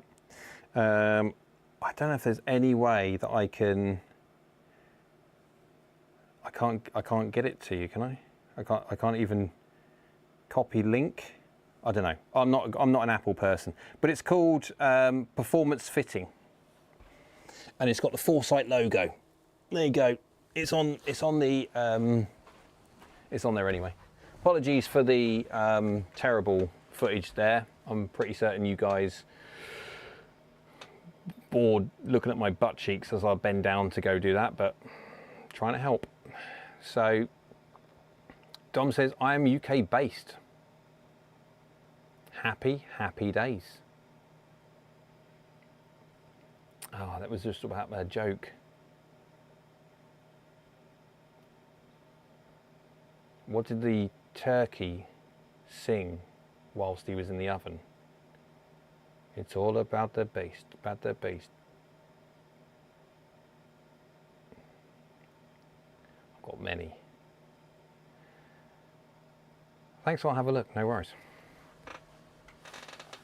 I got many more, Dom, that's the problem. I could sit here for ages. Tom, hello Tom, would love to see you do an instruction video on the golf swing. Dom saying it's terrible, my joke was terrible. Well, come on. It was, you started it by saying that's where you were based. So, Tom, would love to see you do an instruction video on the golf swing. Unfortunately, Tom, I don't think much people would. I've done instructional videos before. Tom says true. I've done normal videos before, and because this channel is not an instruction-based channel, my subscribers, generally speaking, are not subscribing to me to view instructional content. The instructional content I do, it just basically falls on deaf ears. It doesn't, if you know what I mean, because a certain amount of people do watch it, but not enough for me to justify doing it. And because found the app now, brilliant, cool, glad to help. Because of the fact that I am not a fan at all of doing instructional content, because of the fact that if I do the classic fix your this or fix your that, I know, because every golfer who has those issues do them uniquely differently, individually, because of their own individual swing. Absolutely, the information that I give, I could be responsible for making that person better, but I'm also responsible for making the person on the other side worse. And I can't do that in good conscience, knowing that whatever I say on YouTube, I'm making someone else worse. And I'm also not going to do it for clickbait, because yes, although obviously views are important, the whole idea of doing YouTube is the fact that you get the information out there, and you do it in a way, from my point of view, you do it in a way where you're doing it honestly, and people watch your content, and then obviously you earn revenue from advertising, etc., from Google. That's the whole idea. But I cannot stand doing it on the basis of clickbaity titles and just putting content out there which I know people want to watch potentially because it's clickbaity, just go and doing the same thing that everyone else does. But I know from a coach's perspective, I am making one person better, but out of the 10 people that say I've got that issue that are watching it in a sample set, I'm making number 1 better, but number 10 worse. And I'm not doing that, because that's not fair on number 10. I'll never meet number 10. I'll never meet number 9 or 8 or something like that, because obviously it's a sliding scale. But anyone between 1 and 4, I'm making better. 5 is no different. But everyone between 6 and 10, to a certain extent, I'm making them to a greater or lesser degree, depending on what it is, but I'm making them worse. And that is not right. That is not right. Dom says, get me on as your work in progress. Yeah, Dom says, I've learned so much from your videos. I'm glad, thank you very much for that one. Dom says, that's good coach mentality, good on you. Yes, that has always curtailed my growth on YouTube. Absolutely, my growth has been slower because of it. I do not play the game as such. As far as I'm concerned, I will not be successful doing what I'm doing on the back of just becoming the very thing which I started YouTube to fight against. The daft misinformation, the selling techniques, the cliche-based stuff, all the information out there which people listen to day in, day out, from their lessons, from their custom fitting, and their custom fitting is worse. To a certain extent, the lessons is bad enough. You pay for a lesson, you expect to get information from that you can then build off to make yourself better through practice. when it comes to a custom fitting, you go somewhere or wanting information to get the best, whatever it would be, set of irons or whatever the purchase will be. That purchase is expensive. And the problem is you end up getting people, fitters, because they're commission based, give you the spiel, basically blow smoke up your backside to make you feel comfortable to make that purchase. Then they make money from that commission. They will sell as many golf clubs as they possibly can do, upcharge this and upsell this and upsell that. And again, it's wrong. That's why I feel it's so important that people that are in the position that they get. If you're not in the position, then just don't bother unless you really want to for fun. But the self-fit app on the website www.askgolfnut.com has that self-fit app, has all the information on there which you, as any golfer, if you know what swing speed you deliver and you've got an understanding of what kind of angle attack and how much loft you deliver from a de-loft perspective, if you de-loft or add loft, you can then check all of the 50 or so irons that I have on the database and see how they launch and see how they carry and see how they descend into a green, etc., comparative to others, because you can select 2 different irons at any point and they give you 2 different trajectories. You can see, you'll be able to see on the list anyway, but you can visually see how one compares to the rest. The more important thing of it, the biggest thing from my point of view, is not just the differences in trajectories and stuff, but it is at what point your 4 iron, your 5 iron, your 6 iron, or whatever the number will be, depending on your swing speed and how you deliver, at what point that becomes non-functional. As soon as you start seeing a 4 iron going at 32 degrees into a green, that thing is going like that's going to hit the green and disappear out the back. It's just not going. It's just going to have no control whatsoever. And so, if you look at that app and say, "Look, I'm going for a set of P790s. I really like my P790s, and I'm going to go for a set of MP243s. I'm going to have those in the fitting tomorrow." You go to that app, you put your information in. I swing at 82 miles an hour. I hit down about 3 degrees or so, and I de-loft by about whatever. Because again, plenty of people out there have got information out there to know if they add loft or de-loft or not, and instantly you can check all of the irons against you. So you can check off that P790 against the MP243 and see what the launch conditions of those 2 irons based on your swing will be. And because you've got all of the clubs on there, obviously the 4, 5, 6, 7, 8, 9 pitching wedge, it will show you the differences on flight between those. And you'll know straight away that out of both of those irons, if you've got a 4 iron going at 34 degrees and 36 degrees, well, okay, one's got a 2 degree advantage over the other one, but that's still too shallow, so it's no point in either of those 2 sets of irons having a 4 iron. Unless you can get to a golf club which is 40 degrees or more, that's at the point where you need to be thinking, okay, even if a fitter wants me to have a forwarder pitching wedge of this set, because you love these, yeah, I think you should get a forwarder pitching wedge. You have the full set because you hit the 7 iron so well. I mean, you'll have no problem with the 4 iron, just selling stuff. When you can look at how you hit the 7 iron, you'll be like, the 4 iron's going to go in such a like that. It's no point. So using that app, which is the gold tier, it is the most expensive tier. It's $13.99 a month. That's out there and open on the website to see. But you compare.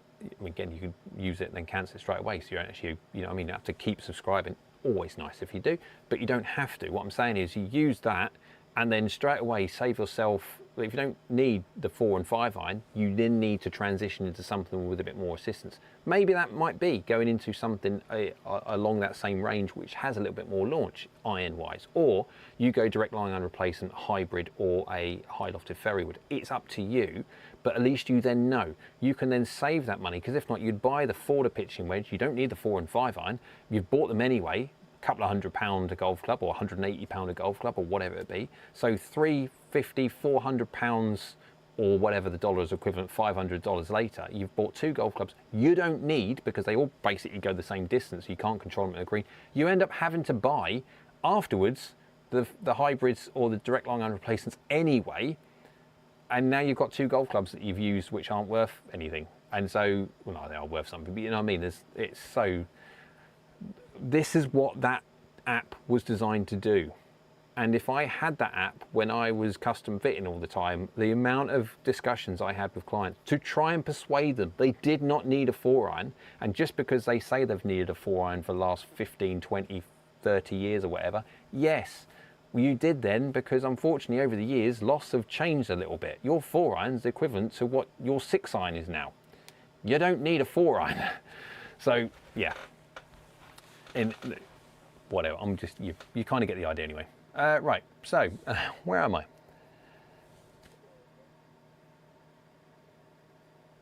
So Anthony's saying, whoa, I thought stream would be over. What's up, gang? Anthony's, hello Anthony, hope you're well. Tubes says, do you find it difficult to adapt to playing off grass with different lies after hitting so much off mats? No, there's no difference. As soon as you get through your head, literally there's no difference whatsoever. It's just the ball is on a surface. If you think, actually, if anything, that is the hardest surface you ever hit from, because it's a clean, like a properly clean lie. The ball sometimes, you know what it's like when you're playing golf, it doesn't sit on the dirt, it sits on the grass, and the grass has a certain amount, suspends the golf ball fractionally off the ground, and so you can hit it slightly heavy and get away with it. Absolutely can get away with it. When it comes to that, you can't hit that heavy at all, because you'll hit the ground. And so this is the thing, is actually hitting off grass is easier than hitting off of mats correctly.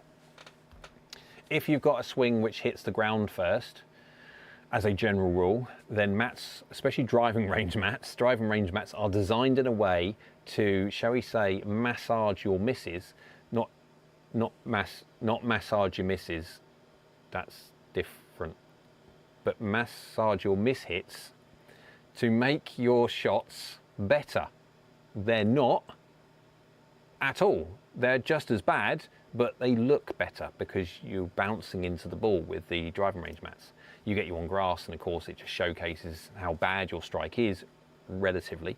And so that's why people say, well, I hit it already brilliant on the range, but then I don't hit it really well at all when I'm playing golf. What's the difference? Well, the difference is you do the same thing, but the mat itself is a mirage.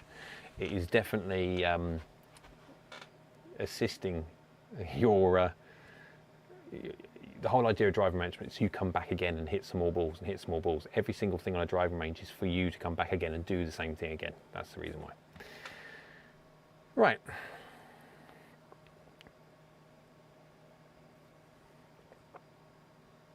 YouTube drink. Dom says that's honest, and I like that. I always am honest, regardless of, to my own, not demise, but no, I'm not too honest, because again, that's how I am. But too honest for this game, yeah. Huge respect, Jay. I got custom fit. Dom's got his hand over. I wonder if I got the right clubs. I don't know. This is the thing, I can't help on that one. We can have a discussion about it, absolutely. Tubezilla said, this has been very informative viewing. Why? I'm glad you've had fun. This is going on for obviously a lot longer than normal, because it's Christmas and New Year. Everyone is in that mood for, and I don't mind every so often doing a longer live stream. Normally I'm finished by sort of an hour and a half's time or so. Sorry, from an hour and a half from the start of doing it, but yeah, we are fully into 3.5 hours now. It really has, I agree, Zilla. No difference, haha, from talking about something else. Hoswalker here. Love it, Tom. It's brilliant. And he says, holy moly, I've had time to make souffle and you're still here. Oh, man, you are so up there. You are so highbrow. Souffle, huh? Anthony says, snuck in 9 holes over the holiday, and 6-iron was firing so nicely, about 175-ish. I thought you for a second there, so you decided to use it all the way round. Anthony says, some of your pointers have helped immensely, Jay. Thank you. You're very, very welcome, and thank you for saying. I'm glad that they have. It's the whole idea of what I do is to try and save people money. When I used to be doing coaching custom fitting, I could only ever see 8 people a day. Let's say, with all the times that you've got and stuff like that, the maximum you could see would probably be 8 to 10 people a day, having hour-long sessions and stuff like that, and commonly less because of fitting sessions go on for longer. So I could only ever help 8 people a day. the whole idea of doing YouTube and then deciding to go into doing YouTube full time was on the basis that this that I'm doing, I can help far more than 8 people per day. I can help thousands of people per day. And if I can do what I did when I was coaching in custom fitting, by saving people money, by making the right choices of what they need to buy, if they're in the market for some golf clubs, they're going to be buying golf clubs. So it doesn't matter where they go, they're going to buy golf clubs. Some people, it's not even a sell because they're going to buy golf clubs. They want new golf clubs. For me, it's always been, if you're going to think about spending money, let's make sure you do it right. Let's make sure you spend the right money the right way first time only. And so I could save people quite a bit of money, making sure they buy the right composition. They don't buy golf clubs that they don't need or they don't functionally need at all through trajectory. And doing YouTube doesn't allow me just to help 8 people a day and save money of those 8 people or whatever. It gives me the capacity to, unbeknowingly, because I'll never view the tens of thousands of people, I will never view them, but I work on the basis that if I, in my head, help more than the amount that I did beforehand, the 8 people per day, then everything has been worth it, and that is the whole idea of doing it. Now, if I can, as time goes on, if I can make a functional living from doing it, then great. But primarily, and it will always be, golfers first, because I'm a golfer as well, and I have been extremely fortunate for quite some time now to be able to make a living from someone else's fun. I am extremely lucky. Not many people, I would say other coaches as well of their own respective sports or whatever it be, but not many people go to work and enjoy what they do. A lot of people really hate their working life. They really look forward to going home. They really look forward to the weekends and stuff like that. And that's really good in that sense, because obviously it makes home time and stuff more precious and stuff. But going through your working life and just dreading what you do is not fun. So I am extremely lucky that the fact that I can make my living from someone else's enjoyment. So for me to give back, the absolute best way I can do is to make sure, and this is why I focus on golf equipment, because if money-wise, that's your biggest expense when you go buy a new set of golf clubs. Like, wow, lots. Right, so Tubezer says you should keep an eye out for the ABB robot in used machinery auctions like BidSpotter or Apex Auctions UK. I didn't know about that, and I will Google it if I can remember. Hang on a second, I'll tell you what I'll do. I will even, I took a screenshot.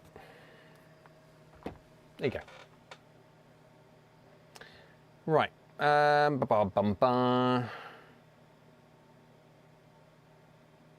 played 4 rounds this week. Wow.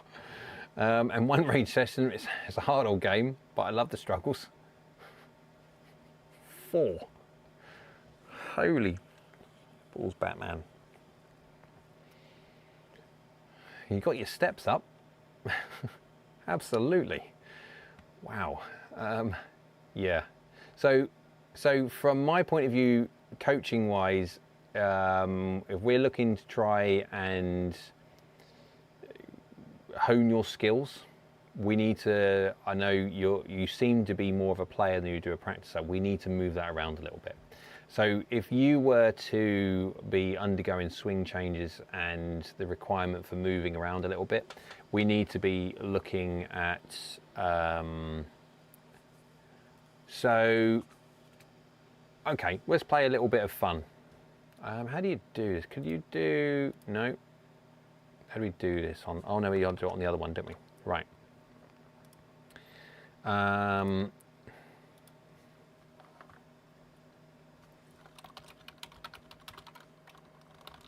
Oh, times out of 10 to, oh, can't spell, practice rather than play. So we're going to have 10 to 2. Can we have options? Yeah.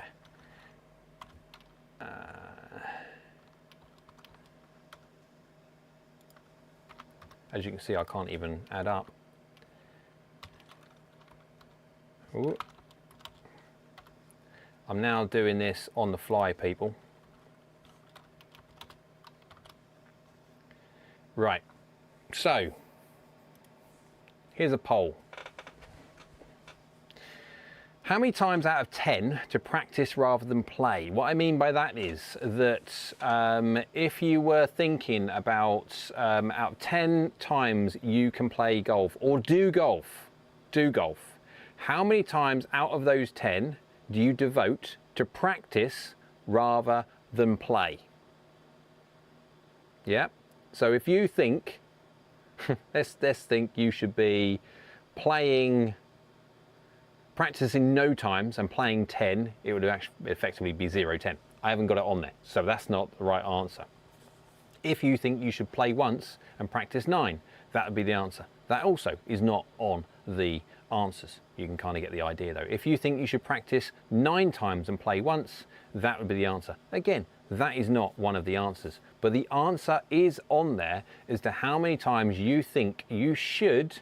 If you're working on a swing change and you like playing golf, we all like playing golf, how many times should you allocate for practice and then play? Anthony says, I know you've made a video on the 925s. Can you explain why the HM Pro is more forgiving than the HL? Seems like the descent angle, peak height, more classic lofts would benefit most golfers. So there's a difference between forgiveness and functionality. Forgiveness, all we are talking about is the consistency of the ball speed off of the face when you don't hit the desired part. When you're talking about desired flight, excuse me, YouTube windy pops, that there's a difference between that. So from an efficiency map, heat map point of view, we are looking at how much ball speed is retained across the face. When we are looking at the advanced data, or the other side of things, which is again also on the website, and Anthony, I'm not quite sure off the top of my head what access you have got when it comes to your tier level, but you might have access to that. You'll be able to then see the differences in the launch factor, spin rate and face speed and stuff like that when it comes to the differences between the two. The interesting fact is that the actual HM and HM Pro, that the HM Pro is more forgiving than the HM. It's just how the HM Pro, with the size of its chassis and its slightly different design to that of the hot metal, how that works just fractionally better with the technology in the head. So, right. Anthony says, I like 2 to 3 weeks of 2 times practicing weekly before I can squeeze in around. I would like to squeeze in around at any point, would be nice, but that obviously unfortunately takes too long. Alex says, to work on technique, practice mostly off course. To work on scoring, got to be on the course.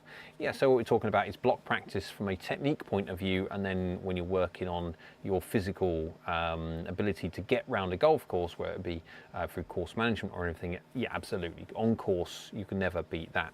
Dom has, I don't know, Dom, have you added into the, have you done this?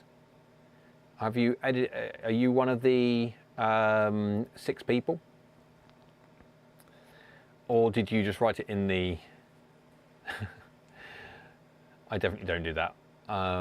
Anthony says, I'm gold as of today. Ha ha ha ha. Well, in that case, then you'll be able to go and look at the Self-Fit app, and then you'll be able to see all the differences and all the golf clubs that I've tested and how they physically differ from each other, which is it's just such a cool thing.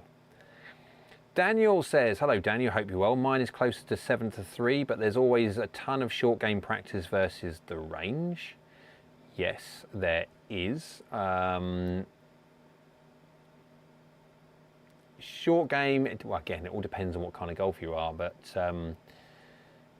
yeah, you'll get obviously some people which are much better at short game than others, and they have their skill sets and their weaknesses and strengths in different areas and stuff. So it's quite interesting. So as soon as people stop voting and there is no other votes, I will. I'll just leave it for another minute. If anyone wants to get in there and literally just select whatever they feel they want to, they can do. Enter the poll, good. Dom says, I just try to golf as much as I can. Why not? Yes, I have. Enter the poll. Cool. Right, so let's just end that one. Right, so there we go. So they're the results. 60%, sorry, thought the 8 times practice, the 2 times play. 20% thought it was 50-50. You practice half as much as you play, and then 10% thought of the other 2 sides as well.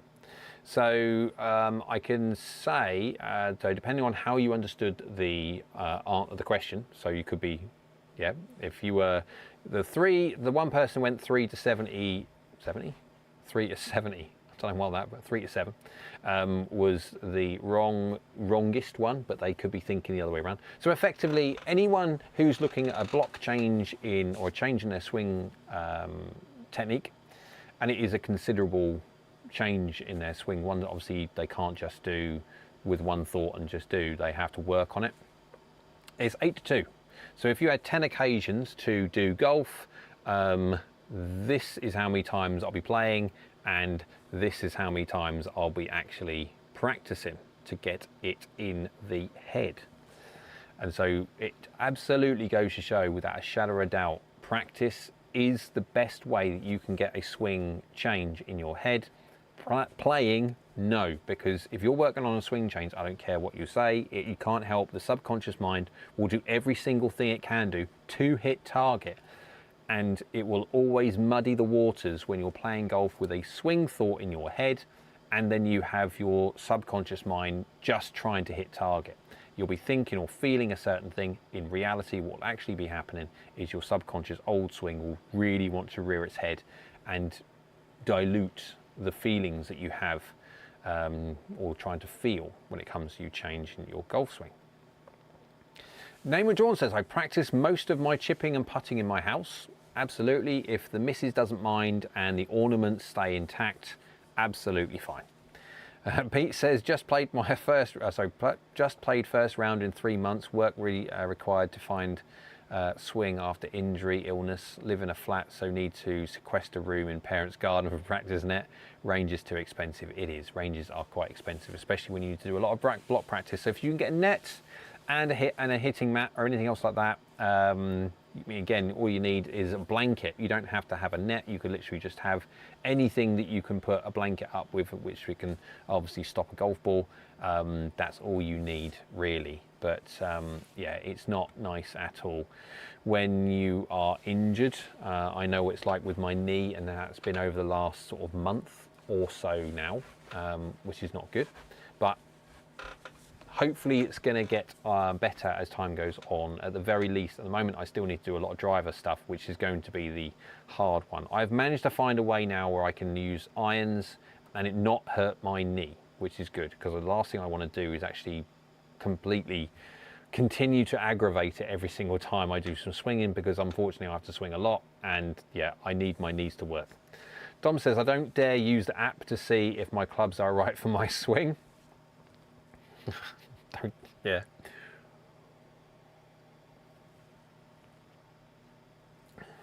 Dan says, I'm good at short games, so I practice doing that more.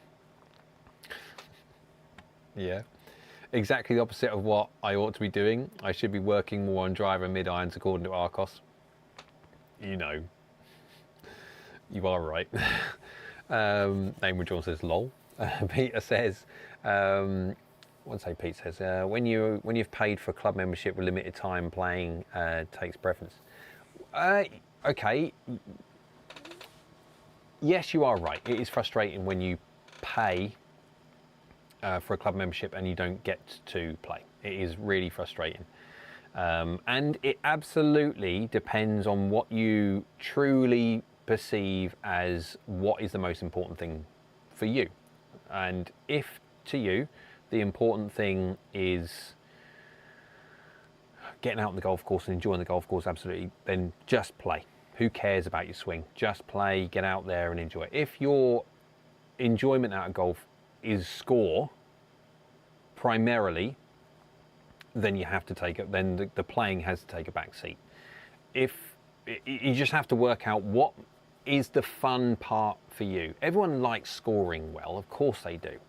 But people, when they're making swing changes and they understand the effort involved in swing changes, they need to understand where their scales lie, how much effort it's going to create effectively for them to change whatever they need to change, and how much benefit they're going to get from that change once they've made it. And if their motivation is primarily score, then that is absolutely, the scales say, just do the change. If the scales are different and they just get as much enjoyment from being out there with the friends that they see every so often, have a good chat, have a good catch up, enjoy being out in the countryside, have a nice little walk, have a few shots which say, yeah, I hit this one really well, I ignored all the ones I didn't, but I did this and did this, then enjoy that. And possibly, do you know what, either lessons aren't for you because it's going to draw too much of the negative stuff which you don't enjoy, or at least if you're going to have lessons, let's do things in a really like micro way, things that you can work on very, very small amounts, and then you have small lessons every so often to make that change, but you don't have to do lots and lots of work to get there. It'll take forever, but you can do it that way. So Tubezilla says, I'm 38 and it takes me about 30 balls to take my swing speed from 102 to 110. Yep, taking longer and longer to loosen up. Yep, takes me 33 shots to warm up. So you are within 3. I am slightly older than you, and so it gets worse. I may not look older, but I am. I don't know if it's anyone, well, I can't really say it now because I've kind of given that. I have this, it's because I'm wearing the hat. It makes me look younger, I think. I could actually just, yeah, I could be thinking that with myself. We won't have the game of, how old do you think I look? So, Anthony says, I have a launch monitor that gives me my angle of attack. What is the average shaft lean and how do I get mine? Dynamic loft versus stated loft calculations. Okay, so what golf clubs do you have, Anthony? What irons do you have?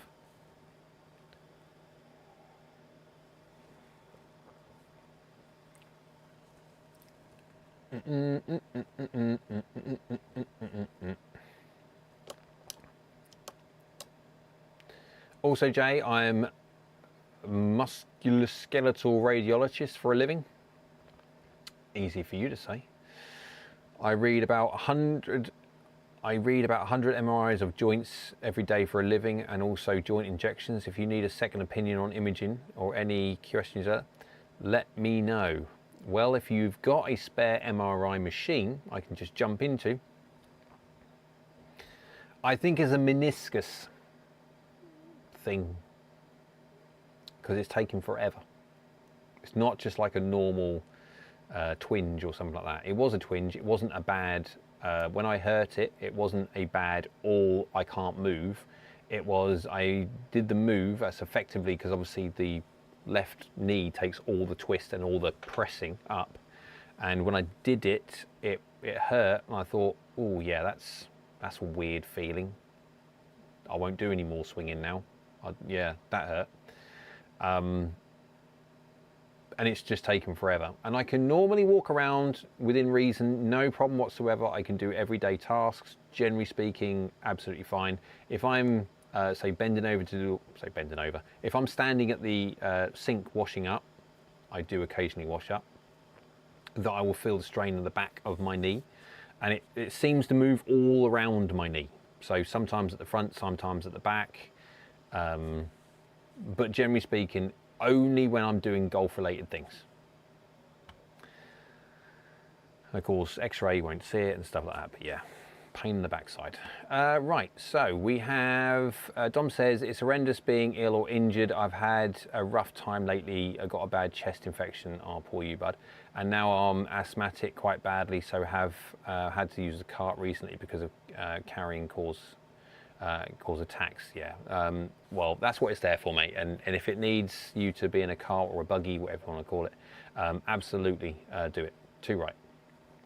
Name drawn question with chipping. Why should I put weight on my lead side? I feel like I de-loft the club when I want height and more spin. It doesn't feel natural, but better contact. Yeah. So what you're trying to do is there's a thing between. I'll tell you what. Let's move over a little bit if I can to the other screen.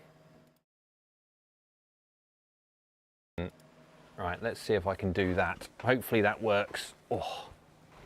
Right.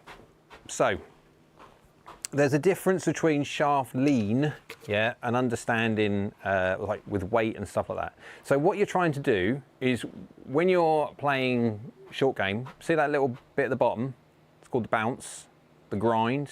That's what you're trying to use. You're trying to use this bit. This is particularly important when you're trying to, when you're doing the short game. Now, the whole idea of this is effectively you need to understand that we need to get this wrist to work this way. Now, the easiest way to get an understanding for people to understand how the bounce of the golf club should be worked into the ground is if they hold their lead elbow whilst they do this. And so you do that and you hold it there, you can actually see how the golf club releases. Yeah, so you can hear it on the ground, the thud, thud, thud, thud, thud, yeah, but you can see how the golf club is releasing like this way. What you'll find where people excessively shaft lean is they have their weight like this and they basically just drag the golf club into the ground like that. They just drop it down. They get sometimes decent club contact because you're hitting down, but then they also can very easily, screen just went funny, you can very easily, way too much shaft lean, lead with a leading edge, get really chunky or thin from those kind of shots, and it just doesn't work. Yep. So not as a consistent thing. So you need to understand how to use the bounce of the golf club, and you can only do that if you're using the bounce of the golf club. And so you need the understanding of the sole interacting with the ground. Now, the reason why we have weight on the left hand side predominantly when we're putting the weight on the left hand side, so if I was going to be doing chipping, at the moment I'm moving my feet left hand side. Generally speaking, I will always aim left anyway when I chip. I'll always open myself up fractionally. I'll change my path depending on obviously what I want to do as a result. I've done a video on my 3-2-1 method of chipping beforehand. Again, it's on my video listing somewhere. But it goes through my really simple way that I do every single thing within the short game. It's just try and keep everything as concise, as boring as possible. But the whole idea of moving, putting the weight on this way, just puts the arc ahead of the golf ball initially. So we don't have to worry about drag and handle, because as soon as we start drag and handle to try and get the arc this way, which does get downward angle of attack, yes, but we have separation here. We lose this gap is just there. And as soon as you've got this separation here, it's just a nightmare, because again, you're leading with the leading edge and you're going to fatten thin. It's just no good. So you want to try and keep connected with your body. You'll see my right arm when I'm, generally speaking, when I'm doing the short game, everything will always stay connected, even all the way through. I'm still connected. Ow, that hurts. Right, so I won't do that. So even when I'm through, I'll go like this way. Everything's still connected. And when on the way through, everything will still be connected. I am leading with my trunk, but my arms are connected. I'm not dragging through. When you're talking about a full swing, you'll see there's pictures of Tiger of when he's swinging and he's like this. He's like his muscles and his forearms all like this and everything else like that, and he's extended out. But he's got room, but that's a power-driven move. No different to when we're talking about how far you can get that grip away. That's the common teaching of power. Again, you don't actually need to do that at all, but that's the common thing about how you can, this elbow, this trailing elbow here, what kind of angle you can keep that far away as possible for power. Now, okay, I don't really necessarily subscribe to that, but that's the modern day teaching anyway. In the short game, you want more of a compact motion. You don't want these flailing bits, because what you're doing is precise. You're trying to be able to deliver that golf club with the right amount of loft. Face angle is important, it's not massive, the most important thing is loft, but you're trying to connect with the ground and ball in the right way. Now, if you've got your arms connected like that and you don't get to a point of where you get separated, and especially separated through here, you can allow that golf club, no different to when you're doing this, you can allow that golf club just release through, use the bounce, you can put your weight on the left-hand side just to move that arc in front of the golf ball, so you're always guaranteed to be able to hit the golf ball within reason on a slight downward angle attack. But you don't want this classic thing of a massive D-loft and a huge disconnection. It just makes your ground contact, your consistency, just potentially terrible. You do hit some good shots from every so often, you'll get some good ones here and there, but commonly, unfortunately, yeah, you hit more bad than good.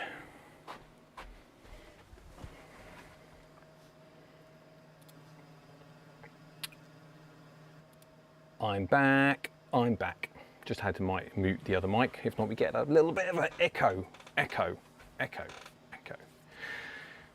Right, where are we?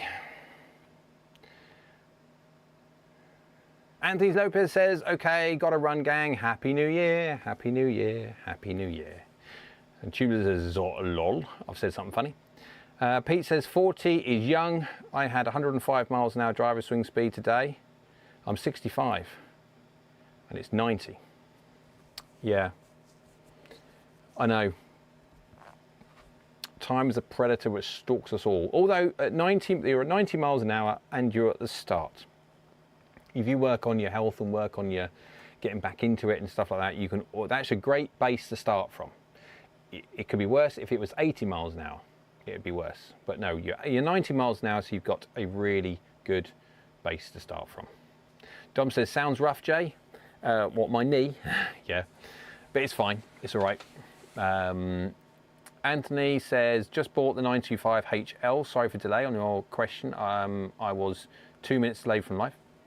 No worries. It's absolutely fine. Golf Addict, holy crap. You're still on.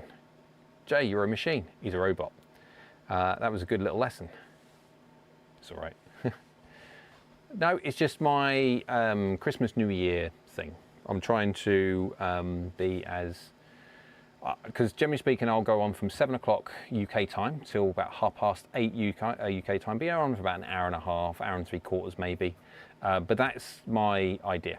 That's what my norm, and that's long enough. An hour and a half, hour and 3/4 is long enough. Now, the problem is with that is I'll always only capture a certain group of people, and it's not necessarily fair on the people which subscribe to me, view my content, interact with all the comments, Discord, have been a YouTube member or still are a YouTube member. If you are still a YouTube member, guys, make sure that you cancel your YouTube membership and go over to the website www.askgolfnut.com and continue your tier on there. Again, if you're a YouTube member, you already have a username available to you that I can email or direct message, regardless of if you want to direct message me, you can do through Discord.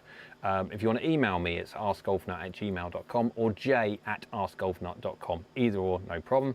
And then we can get you going on there. And because YouTube takes 50% give or take of the fees, and PayPal 3, somewhat different.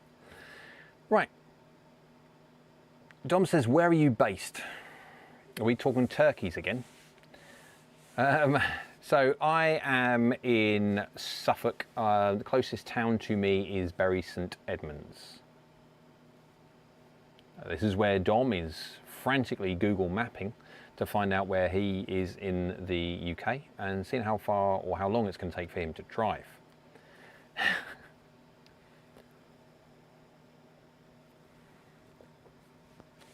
It's all good fun. So the latest video I did with the short game side, it was only a relatively quick video,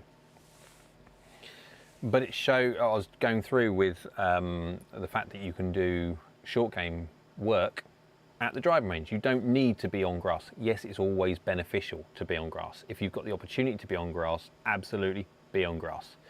However, if you can't, because again, not all golf courses allow you to practice on the golf course, and not all golf courses have got plush, lovely practice facilities. Wow, that's a distance. Dom, how far? Now, bear in mind, Dom, when I was coaching custom fit and full time, I had people coming via plane So this is the weird thing of YouTube. That's the great thing with YouTube, because obviously you're on YouTube and stuff, and it's a worldwide thing. I've had people from Austria and Belgium and America and stuff like that. So itchy snozzer. YouTube itch. But there you go. So I'm used to how to get nice Harrogate. I like Harrogate. Harrogate's Daniel's 4,358 miles. So you must be on the west side of the US of A. Harrogate is a nice place. I can't. So the main run through, Dom, you've got that lovely big green area. I know Harrogate. Well, I know Harrogate going through it. I don't know Harrogate is in every part of Harrogate, but I've been through Harrogate a few times. Harrogate. Right. So 4,358 miles must be not too far then. No. It depends on what your perception and norm is. So if you're like in America, it's so big. If you're going to go from one place to another, generally speaking, you can cover some miles. In the UK, generally speaking, Nebraska. Yeah, that's a little bit. That's out the way a little bit. That's the Stray. Is that what it's called? That green area? I didn't know that. I just drove through it and looked around every single time. But yeah, that's Nebraska, USA. Is quite a long way away. Definitely, you're gonna need a plane. Although at the moment, with what's going on in the news with planes at the moment, I'd probably stay away from some planes until all this has calmed down. That is just like what's going on at the moment. It's like London buses, nothing happens, or London taxis or anything else like that. Nothing happens, and then 17 come along at once. So, Dan says, I've toured the UK a lot with bands. We used to drive from London to Glasgow overnight, and people thought we're nuts. No. The green bits, yes, the Stray. Daniel, okay, I've gone, so obviously London, you know where London is, and you went probably up A1 all the way that way, Glasgow, give or take, past Carlisle. But you can, I've done from, well, effectively Bury St Edmunds to Coatbridge, which is right next to Glasgow anyway, and back in a day. So I went from home effectively up to Coatbridge to do some work, did some work, what I was doing, and then drove back in a day. Yeah, proper job. Get yourself up for a couple of rounds. Yeah, it's hillier up there. I know that one. That's like US driving. I know. Well, I've always, in certain aspects of my past, I've driven quite a lot, and so for me, driving X amount of hours doesn't bother me in the slightest, because again, I mean, it's just one of those things. So it's gone funny, the sound. How's the gone funny, the sound? Haven't changed anything my end whatsoever. It's a bit weird if it's gone funny. I'm not quite sure if I changed that. Does it make any difference at all? Don't know. Bit weird. You can tell me if it's or not. There you go. So yeah, I've done bits and pieces on my channel before about short game and stuff. You can do your short game practice, sounds fine, cool. You can do your short game practice at the driving range. If you haven't got the facilities at your local golf course, then yeah. Francisco says, is going in and out consistently for a minute. Oh, okay. That's an interesting one. There's got to be YouTube. Nothing's changed my end whatsoever. Again, I'm streaming it, and then YouTube processes it and then pops it onto a platform that obviously you guys can. It's amazing in itself how I can do it, but obviously technology allows, right? the whole idea going forward is when all my YouTube members move over to the Oxford to Glasgow and return is a day's work. Pete, it is for you, Pete, yeah. You're starting in Oxford though. You're already part of the way there. M40, M6, or M4, yeah, M4, yeah. No, hang on. M40, M42, M6, M74.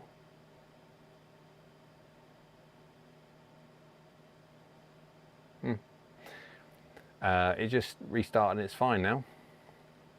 Pete, you'll have to say if I'm right or wrong. So, Francis, I'm in Texas, so maybe is going on over the Atlantic. Possibly could do, because they have those lines, don't they? Underneath the old, well, not underneath the seabed, but effectively on the seabed. And they'll do all that. Wondrous things that they are. But yeah, so yeah, I've got stuff on the on my channel already about that. No, the interesting, I'd go M40, M42, M5, M6.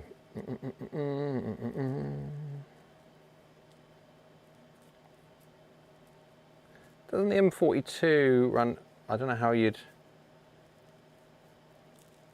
Doesn't the M5 finish? Oh no, because M5 goes up to the M40. M60 on the M6 later on of the other side of Birmingham, doesn't it?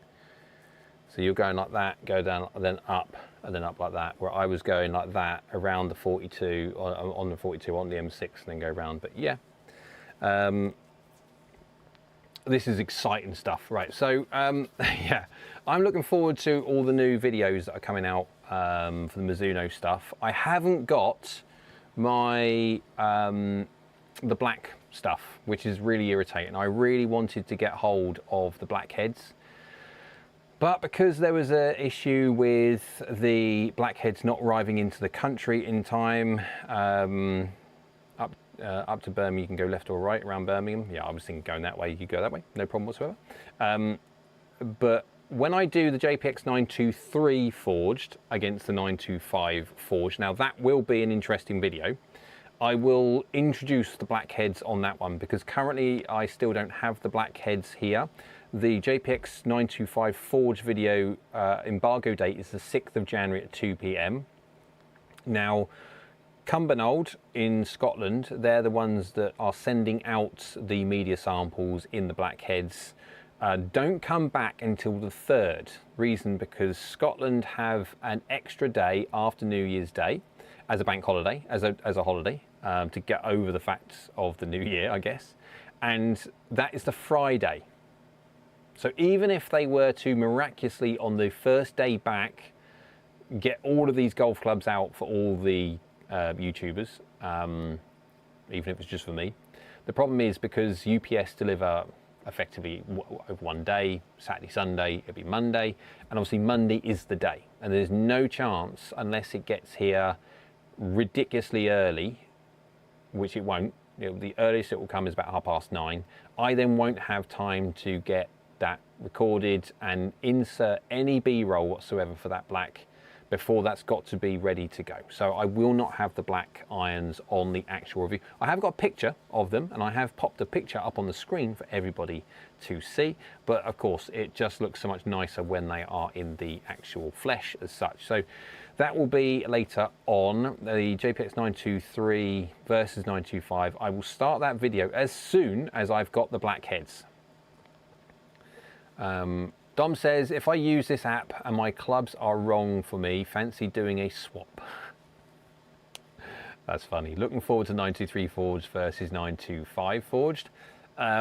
Without giving any information away, because obviously I'm not allowed to show, well, technically I'm not allowed to show the golf clubs, which is daft considering they are out for everybody to see on the internet, and they are also out for everyone to okay, if you can read or understand Japanese, they're already out there because they've been released in Asia for quite some time. These ones at the moment, they are not released yet, but as you can see, they look compared, so that was the gap wedge, was it? That's the gap, no, that's a 9-9. The forged compared to the others, the hot metals, oh, it's just, now, see, I got up there, knee didn't even hurt a jot. It was absolutely fine, is what I'm saying. Spinning around, absolutely fine. I'm gonna try and get, if I can get this one out now. Cool, oh, it's difficult. Right, so need a bit of a buff. I will give it a buff, because it's not found the golf club if I don't give it a little bit of a sheen, because, yeah. There you go, right. Obviously we know that is the JPX 925 Hot Metal Pro, I think. Yeah, it's the Pro, yeah. The most forgiving iron I've ever tested. On the database, this is the most forgiving iron. The green on that golf club is ridiculous, right? Okay, now, without getting into trouble, hopefully, I'll do a quick show of the 7-iron. And I just want to show you one thing. And I don't think I'm getting too much trouble, let's face it, because one, this is a bloody 4-hour long live stream, so no one from Mizuno is going to be listening to this for 4 hours. So that is the new forged. Gone has the chrome bit. There is no chrome there whatsoever. Completely gone. Yeah, and this does look really nice.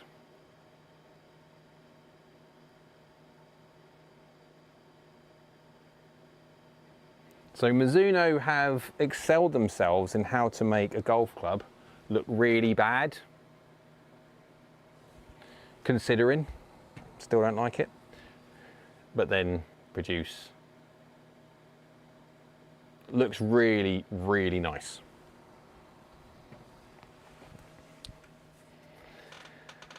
No, Dan, on this one, I absolutely would say that the absence of chrome for the forged was a very good idea. If they'd have done the same thing, with that, would have looked so much better. If they'd have chromed the whole bloody lot, so much better. The fact that some designer thought it was a really good idea to just arbitrarily just dump a lump of shiny stuff on the end of the toe, for what reason, I still don't know, is beyond me. The fact that they have learnt from their mistakes and then moved into something which looks, it just, yeah. I mean, this looks proper Mizuno-like now. Like, yeah.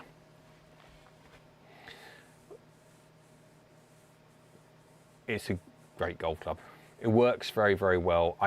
Obviously I can't show you the heat map data yet for the JPX 925 forged, but it's suffice to say the forged, if you imagine the forged is a forged version, a smaller forged version than the Hot Metal Pro.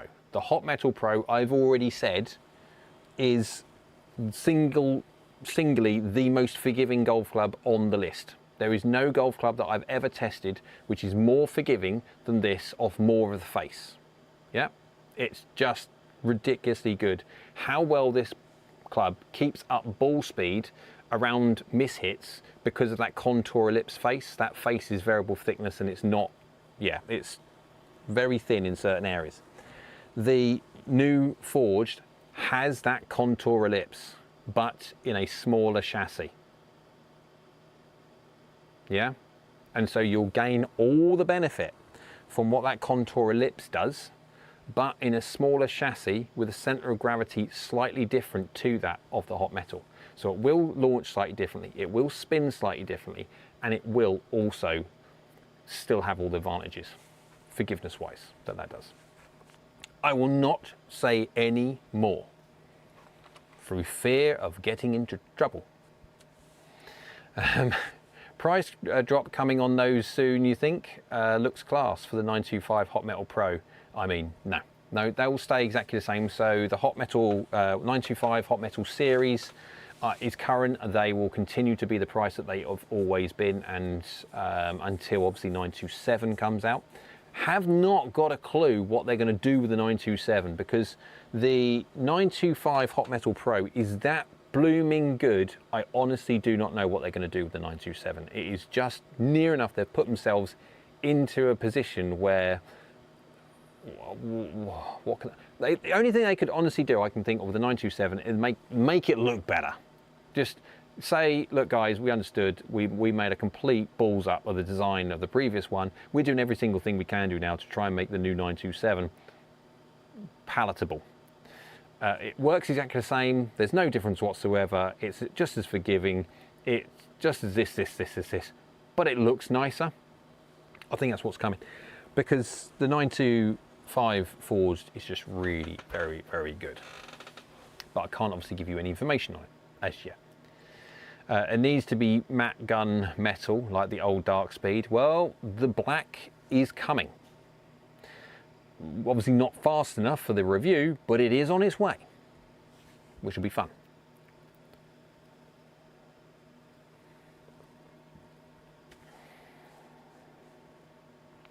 Right. So, I am thinking about calling it a night. It is now 11 UK time, 4 hours and 5 minutes. I did think about trying to get it into tomorrow. It's up to you. You can either decide to ask me questions and keep going on. I'm quite happy. But as long as there's keep on, we have people asking questions, people communicating, people want to know this and people want to know that, I'm quite happy to carry on. Or blued metal. Well, actually you say that, and again, without getting in trouble. Ooh, getting old. Let's...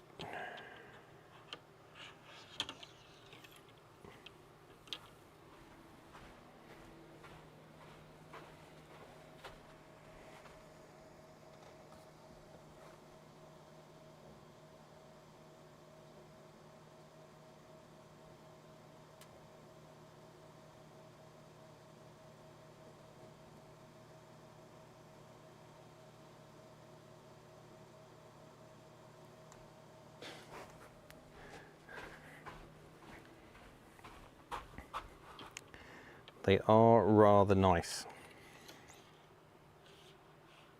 Go in there, come on. Oh, why do golf clubs never go blooming well back in when you ask them to? Well, I didn't actually, to be fair, I didn't ask them. I just put it in. Yeah, well, that's close enough, that's fine. Oh. Well, Mizuno are making a new set of wedges, T1 and T3. Dang, I think I need one of those. They make them in black as well. I've got them, yeah. So silver, black and blue.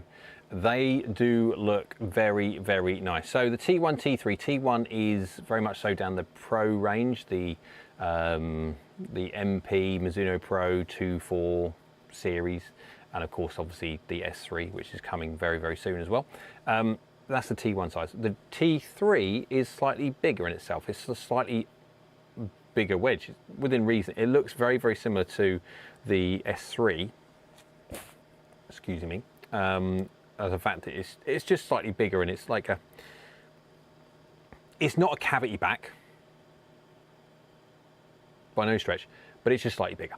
And so that runs down the JPX route. If you go to, say like JPX 925 Forged or anything else like that, you can absolutely transition from rather than the gap wedge, which is 48 degrees for the Forge, you can go into the T3 48 degree gap wedge as well. So, I mean, it's interchangeable, and yeah.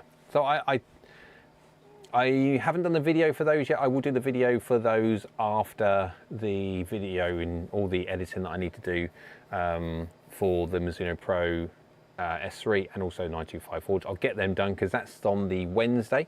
So I've got the JPX 925 Forge, the Pro S3, and then the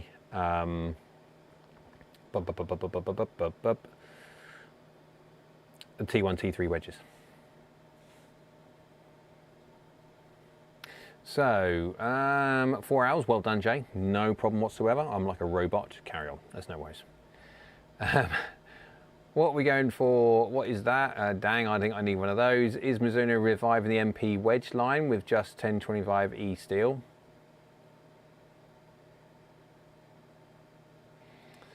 Actually, I think it may also have a touch of Cooper underlay.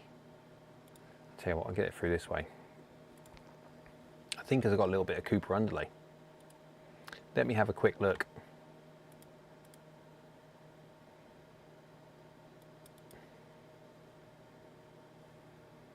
Oh, can't show that. Too much information. With copper underlay, yes. So they are going to feel lovely. Has the T3 got it? Copper underlay. Wow. So the big story on the T1 wedge is the fact that they're going to have now 6 grinds. They're going to be effectively no different to the likes of Vokey. They are going to have so many options now. It is mental.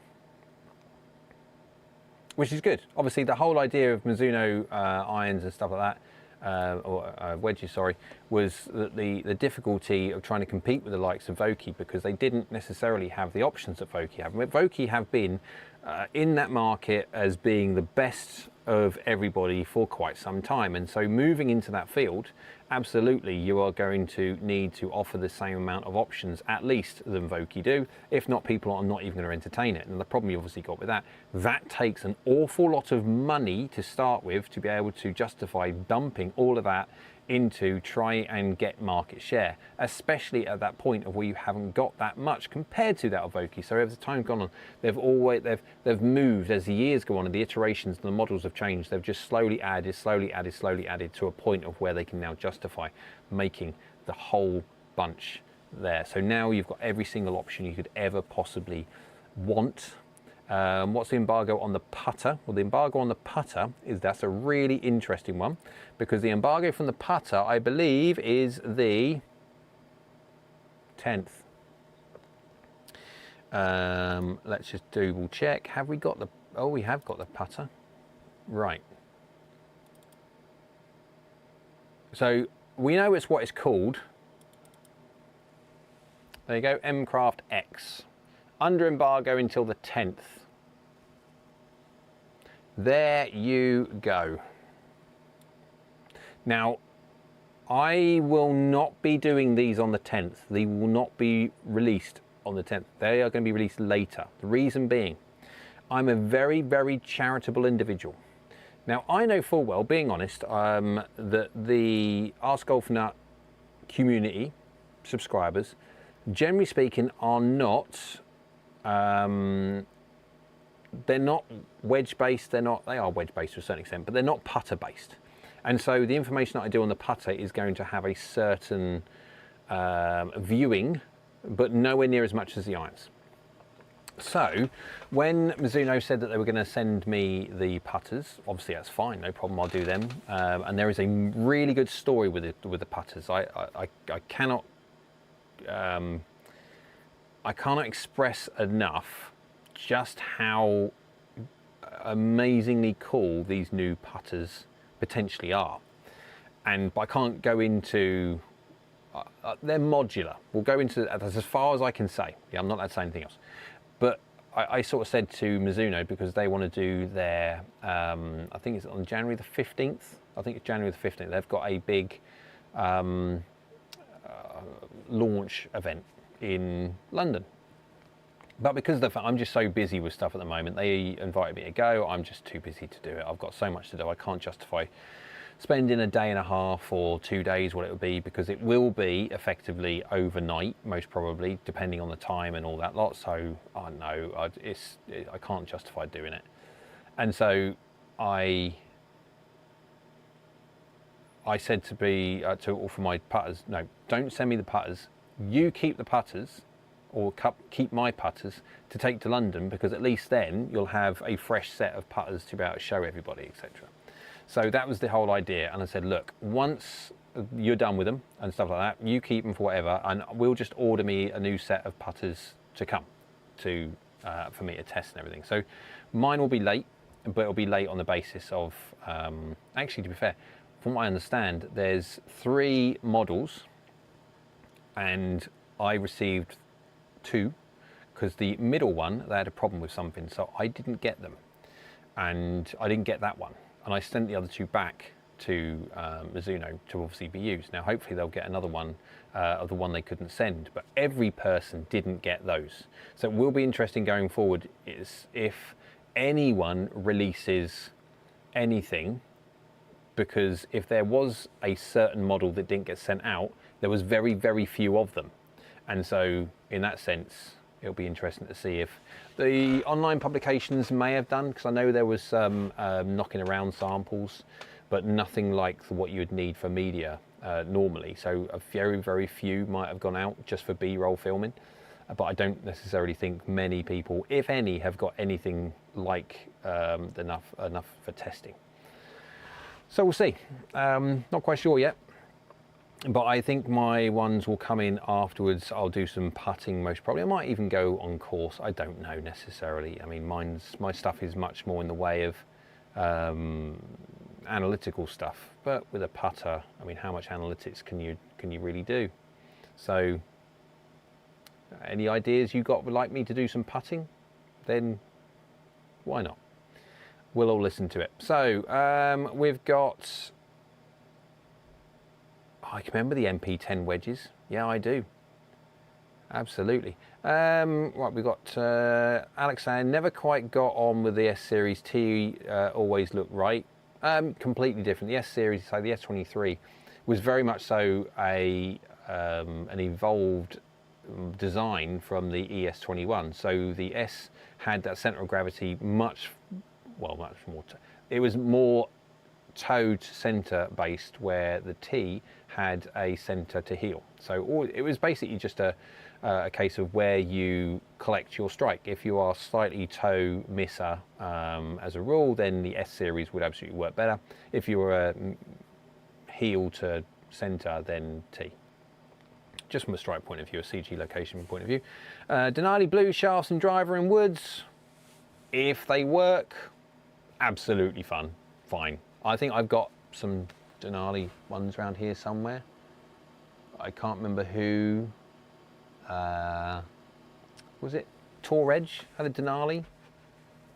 I'm not really shaft sensitive, make no difference to me. But good, if they work, brilliant, no worries whatsoever. Better than Vice on the putter. Not better colour. That VGP02, colour-wise, I don't know if you saw the what's in the bag, but the colour on that, holy sugarloafs. That is one heck of a lovely, lovely war. Very good. Andy says, cooler, harder to know if better. What's cooler? Oh, the Vice putter. Yeah, properly cool. Like, really good. Spike says, back, fed the dogs and the wife. Make sure you get that in the right order. So don't give the wrong food to the, it's just not, you don't get that wrong. Happy wife, happy life. Took out the trash and changed the litter box. And you are still hanging in there, brother. Yeah, it's only the reason why I don't go on for longer normally is, well, I've been working, generally speaking, all day, and it's nice to get back and see the wife.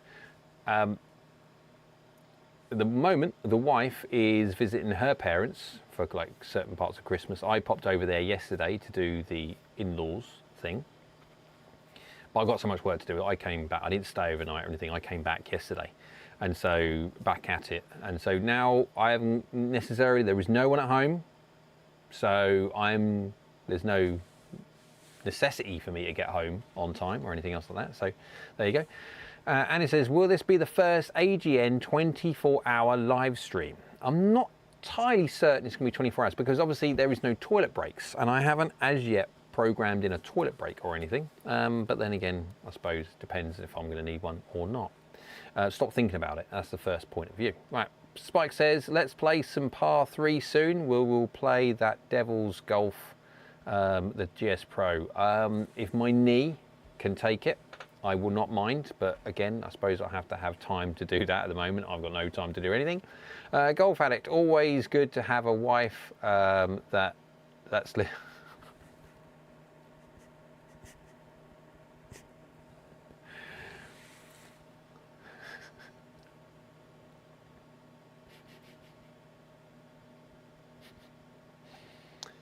Yep. That's funny. I like that. Oh, dear me. That's funny. It tickled me. Can't go for too long anyway. Run out of YTD. But that means also don't need a wee, so there you go. Yeah, it would be nice to get some playing done, but the problem is I'm so busy at the moment, I just don't get a chance to. I have got all of the facilities here, I've got all the equipment here to enjoy as many sim rounds as I would like. The problem is I'm just too busy to do it, so I haven't. This only gets used for work, does not get used for enjoyment of any kind. Actually, that's a lie. That's a complete lie. Because on Christmas Eve, my little one and the wife come to see me with bean bags and stuff, which I actually still hear they're out of shop. And on the big screen, we watched The Grinch. So I had to stop work and entertain, and we watched The Grinch on the big screen.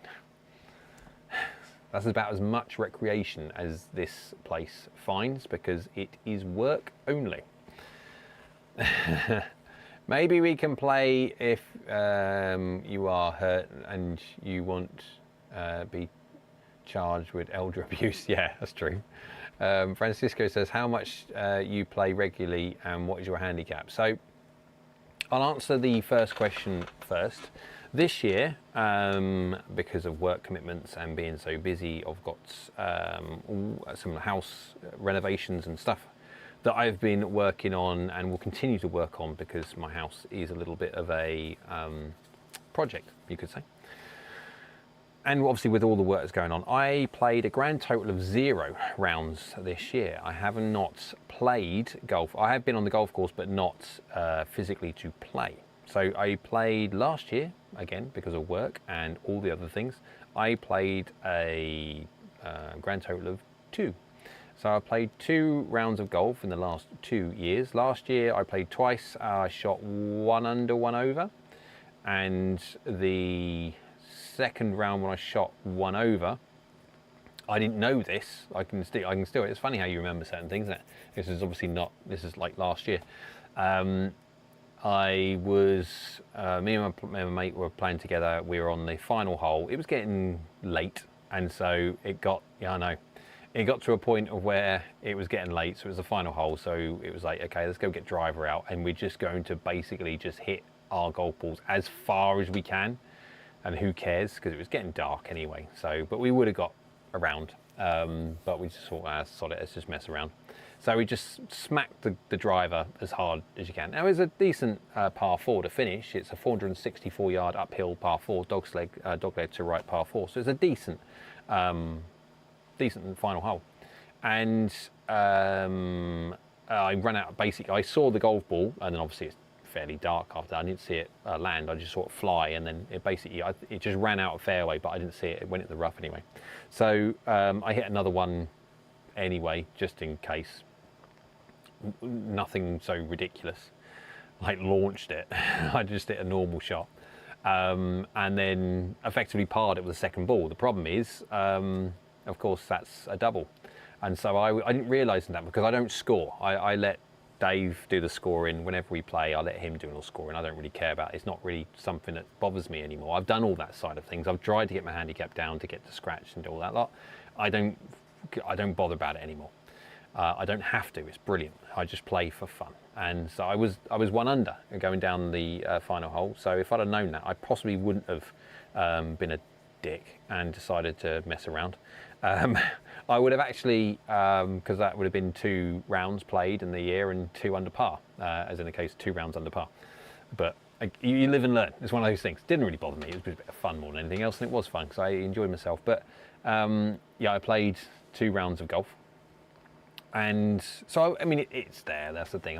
And so to answer your other question, as in the case of, and what's your handicap? I haven't got one, Francisco. I'm a pro, so I don't have a handicap. And so if you imagine, so the whole idea of this, when it comes to like the pro side of things and handicap, and then you get asked by amateurs, well, what handicap would you be? And you go, they're expecting you to give you a number. The problem is in the true sense, you can't give a number. The media will give, let's say, Dustin Johnson. They'll say Dustin Johnson's a +8, whatever number they want to give, right? The fact is, it doesn't work that way. You don't. It's not even the wrong conversation to have, because how pros play golf is completely different to how amateurs play golf, even at a scratch handicap or a plus handicap or a minus handicap. Doesn't matter. They play golf differently to what pros do, and you cannot then compare the two because they play under different scoring situations. Where as an amateur golfer, you are taking conditions into account and stuff like that for your old school standard scratch score and all this lot, because obviously you've got your slope ratings and stuff, and obviously things change depending on conditions and stuff. They move around, but the whole, it's changed obviously from the old to the world handicap system. I get it, but effectively the premise is still exactly the same. The pros don't have that, regardless of the scenario, regardless of the surroundings and the atmospherics and whatever it be. They still play that par, regardless if it's peeing down with rain and wind at 50 miles an hour in your face every single hole. They will play the par of the golf course. They get no shots as such, no imaginary shots, because the course is playing harder, that amateur golfers would do. No different to when it's really sunny after it's been peeing down with rain the night before, and the course is lovely and soft, and you can just throw darts into greens. That's stopping. We still play the par.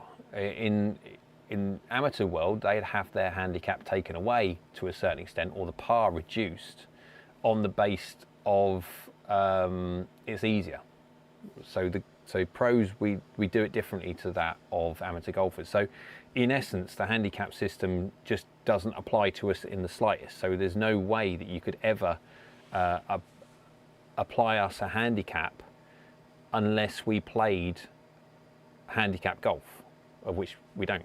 So it's, yeah. What have I missed? Oh,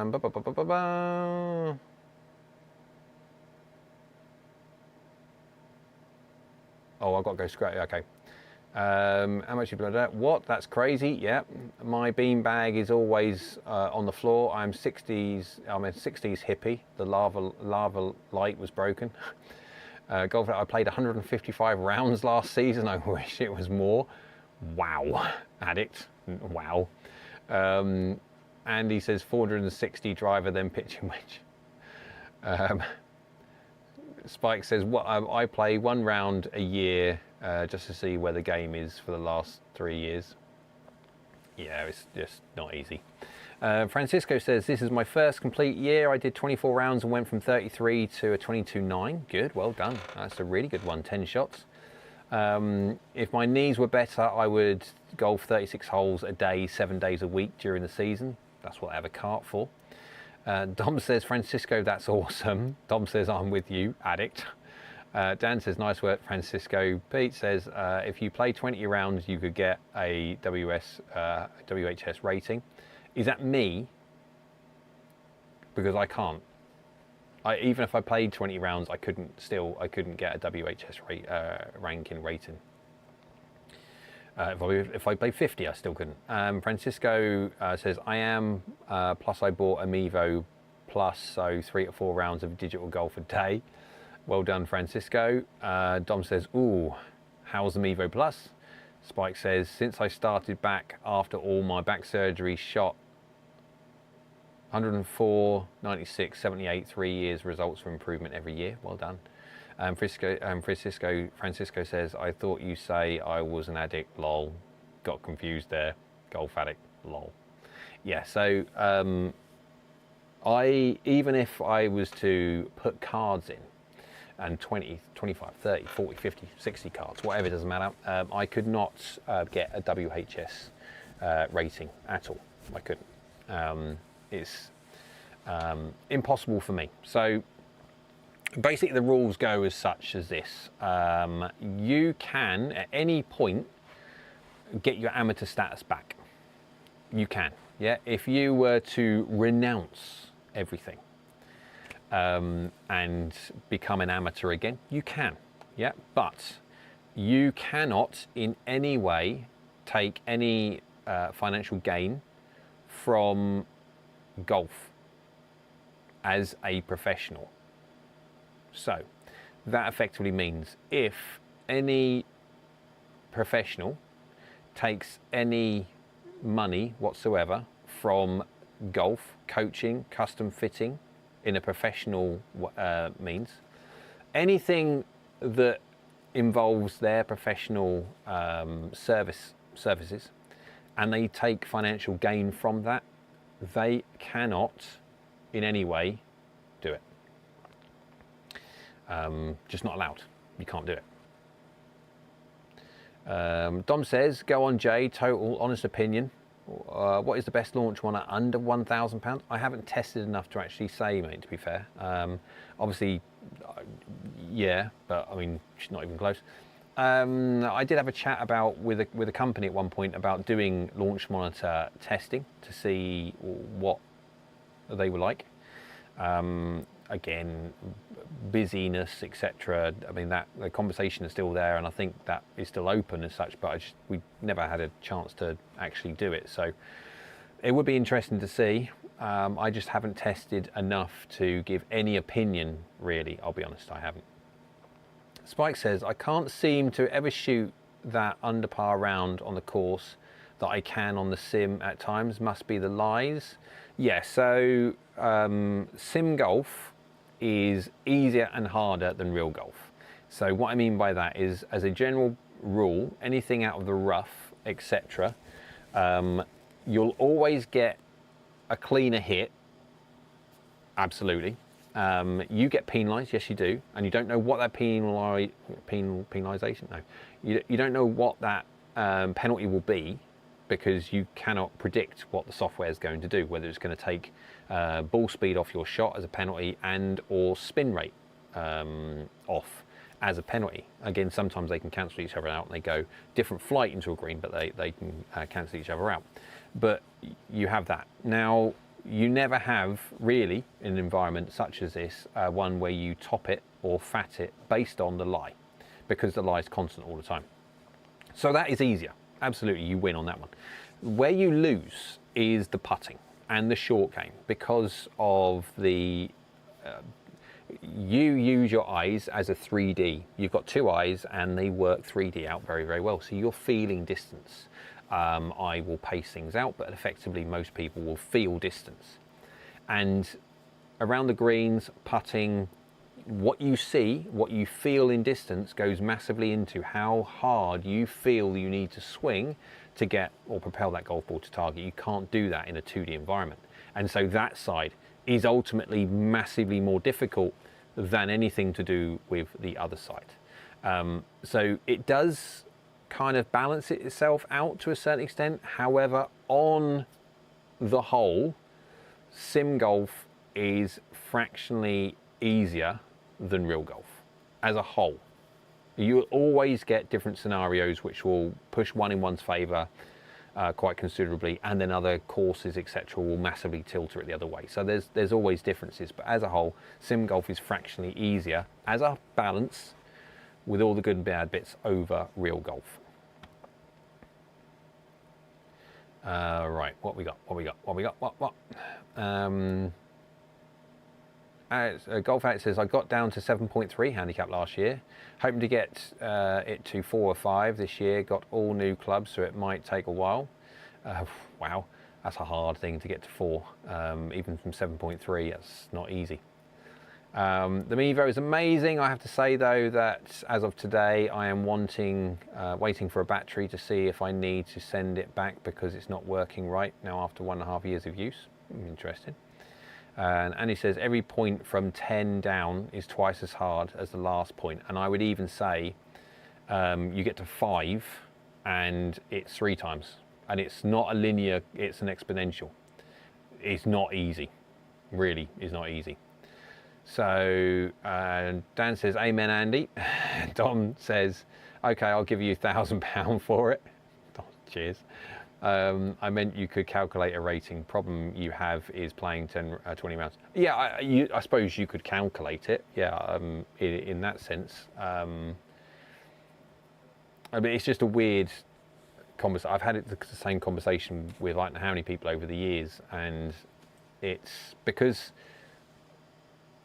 I would always ever just go by par. I wouldn't then look at all the different things about the slope ratings and all bits and pieces like that. It wouldn't bother me in the. I mean, it just like really just play the blooming course. Evan says you're still going. I'm like the Duracell bunny. Just never stop. It goes on and on and on and on and on. Evan's smiley face. What's the time? Oh, I might get to midnight. I'll go over midnight. I'll do over 5 hours. I think that should be fair enough.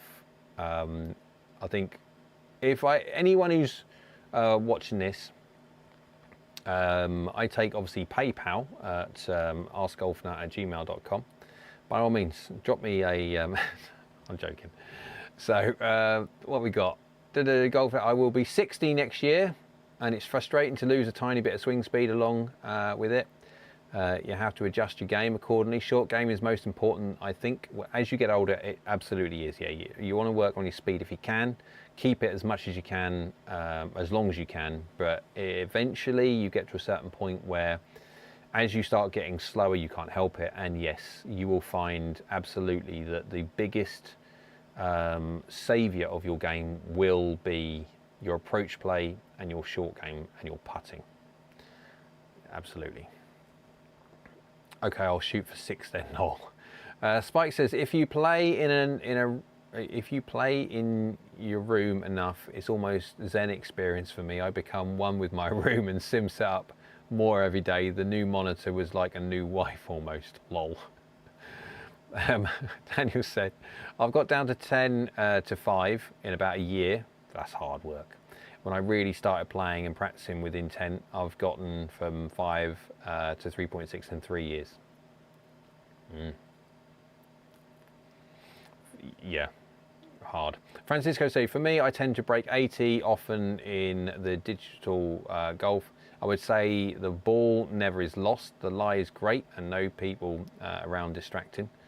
Well, actually, to be fair, I think in sim golf there can be more distractions when it comes to external things with people having chemical courage constantly. Dom says, here's a new video. Challenge you to see what you can get for £1,000. What, club-wise?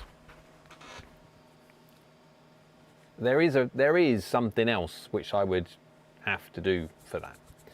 It would have to be on the balance, or the basis, sorry. Hey, thank you very much. Name withdrawn. What a name. Love it. Just donated $1.99. Very much appreciated. Thank you very, very much for that. I really do appreciate it.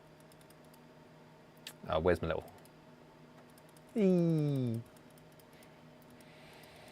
Thank you. Really appreciated. Very much so it is. So,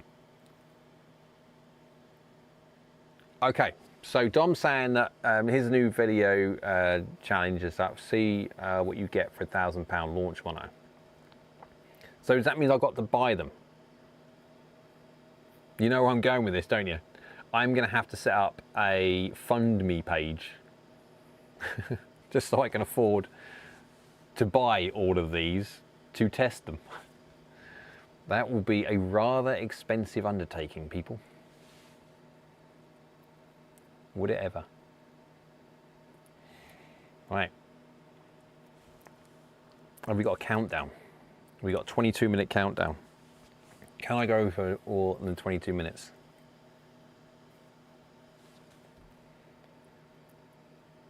We've got 17 people watching. That's it now.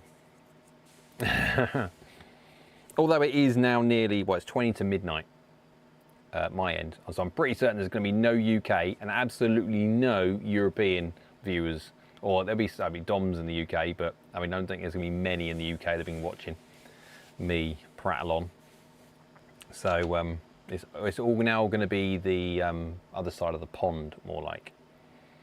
I want one. Yeah, I know you want one, but we've got to find out which one you want. I've got to buy, apparently, I've got to buy every single launch monitor, which is under £1,000, at my own expense, which is going to be quite expensive with the potentially amount that there are. And at the moment, that's my budget, really. I know, but I'm not quite sure. I'm not quite sure how I'm going to afford to, because the money that I'll make from the video, I am fairly certain won't even go anywhere close to the percentage of 1/10 of the way to cover it. So I'm going nowhere, buddy. Yeah, this is a tricky one. So I'm not quite sure how I'm going to do that one on the basis that I will be broke by the time I'd actually get everything in, and the money that I make from the revenue of the video, from the views, I don't think it's going to get anywhere close to covering the cost of that one. So yeah, we might have to do a fund me page. I may have to start an OF site. I'm pretty certain I'm not going to get much for that. If anything, I actually might have to pay them, which again is probably a bad idea. That won't go much in the way of trying to get some money for that. If you seem to enjoy the PXG clubs testing them, which 2 or 3 were your favourite? Ooh, let's do 2. Okay, first of all, let's do you guys, just very quickly. What do you think were my 2 favourites? Yeah.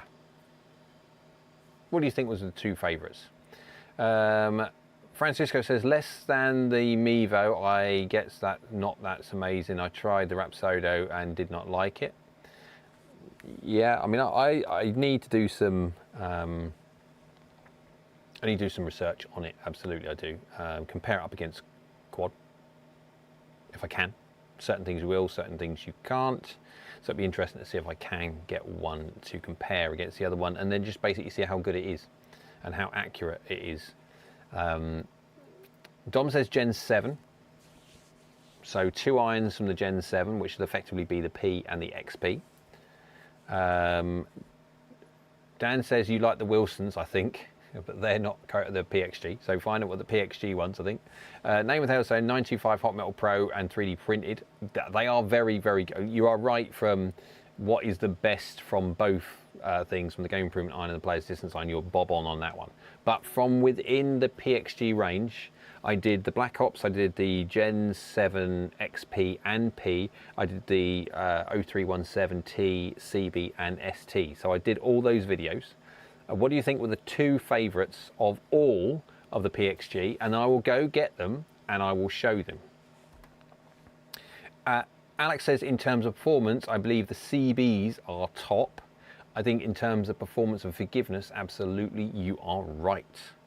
Dom says 0317Ts and Dan says the CBs. So if I was going to go for the, let's just go on balance for the best performing. Okay, the best performing one, not taking forgiveness, and I'm looking at it from a measure of face speed, launch factor and stuff like that, would possibly be the Gen 7P. If you were going to go for the best balanced, it would be a struggle between the T and the CB. If I was going for what is my favourite of both and what I would play, it would be a mixture of these 2. So you've got the ST and the T. Because the interesting thing is really, really, really difficult to show what the differences are between them, as in the case of what any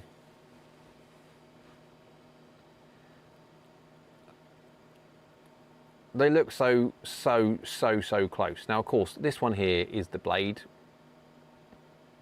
you know it, you can just see it's a thinner top line, but they would blend so well and look so good. I would go, I'd go mill blade 7 all the way to pitch and wedge, and I'd go 6 and 5 in the T. That is what I would do if it was down to me, and if I had to make this sort of the choice. Obviously I don't have to make the choice, which is fine, but that's what I would if I had to.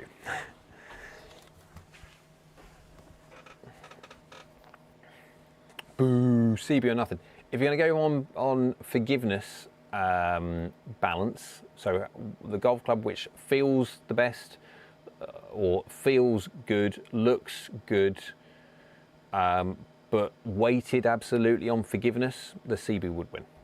Absolutely. What we got? What we got? When we're going.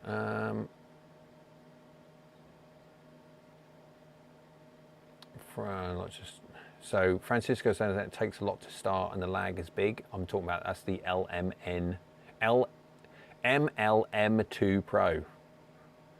Yep. So I've played the Garmin for over 2 years, waiting on the next best thing. When the Square came out, it was time. I got the first one to come to the US 3 months ago, and the Garmin never gets turned out. Well, you haven't got to worry about interference and all that lot, I suppose, with the Square. Dom says, okay, but you're really good. Name withdrawn. Seemed like the 3D printed clubs had issues with longevity when DeChambeau fell apart at last year's Masters. I don't know. Did they? Yeah. I'm not surprised. I mean, how he hits them. Daniel says, I got CBs 9 to 7 and T in the 6 and 5. Love them. Very, yeah. I suppose you then go custom wedges after that. Francisco says, look at the size, look like the size is the difference only. Basically, yes, effectively the T is a hollow-bodied head.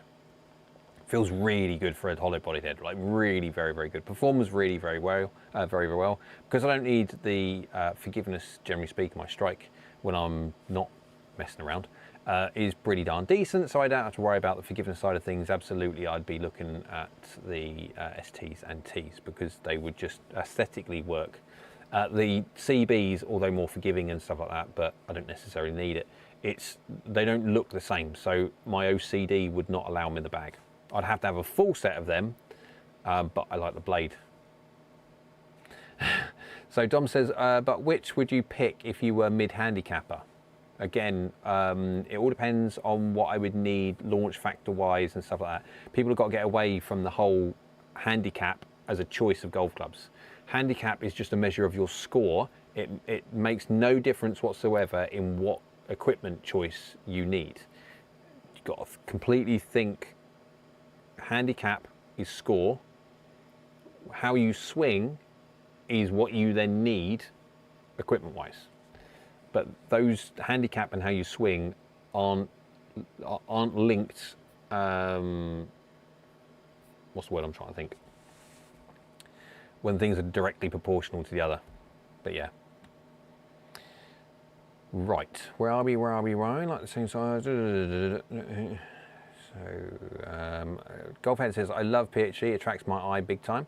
Again, PXG are a great manufacturer. I won't say they're not, because they are. They make good equipment, generally speaking. The Black Ops is a little bit of a disappointment. I won't lie. It's not the greatest golf club in the world, nor is the XP. Out of the two, the Gen 7s, the P is the one that shines the most. The XP's got a really fast face and stuff like that, but effectively the things that really shine are the 317s. The 317s work really very, very well. Andy says, don't say what club based on handicap, he'll go on a rant. No, trying to calm, it's getting too close to finishing, so there's no ranting now. Lol, says Golf Addict. Spike says, anything Bryson hits should fall apart.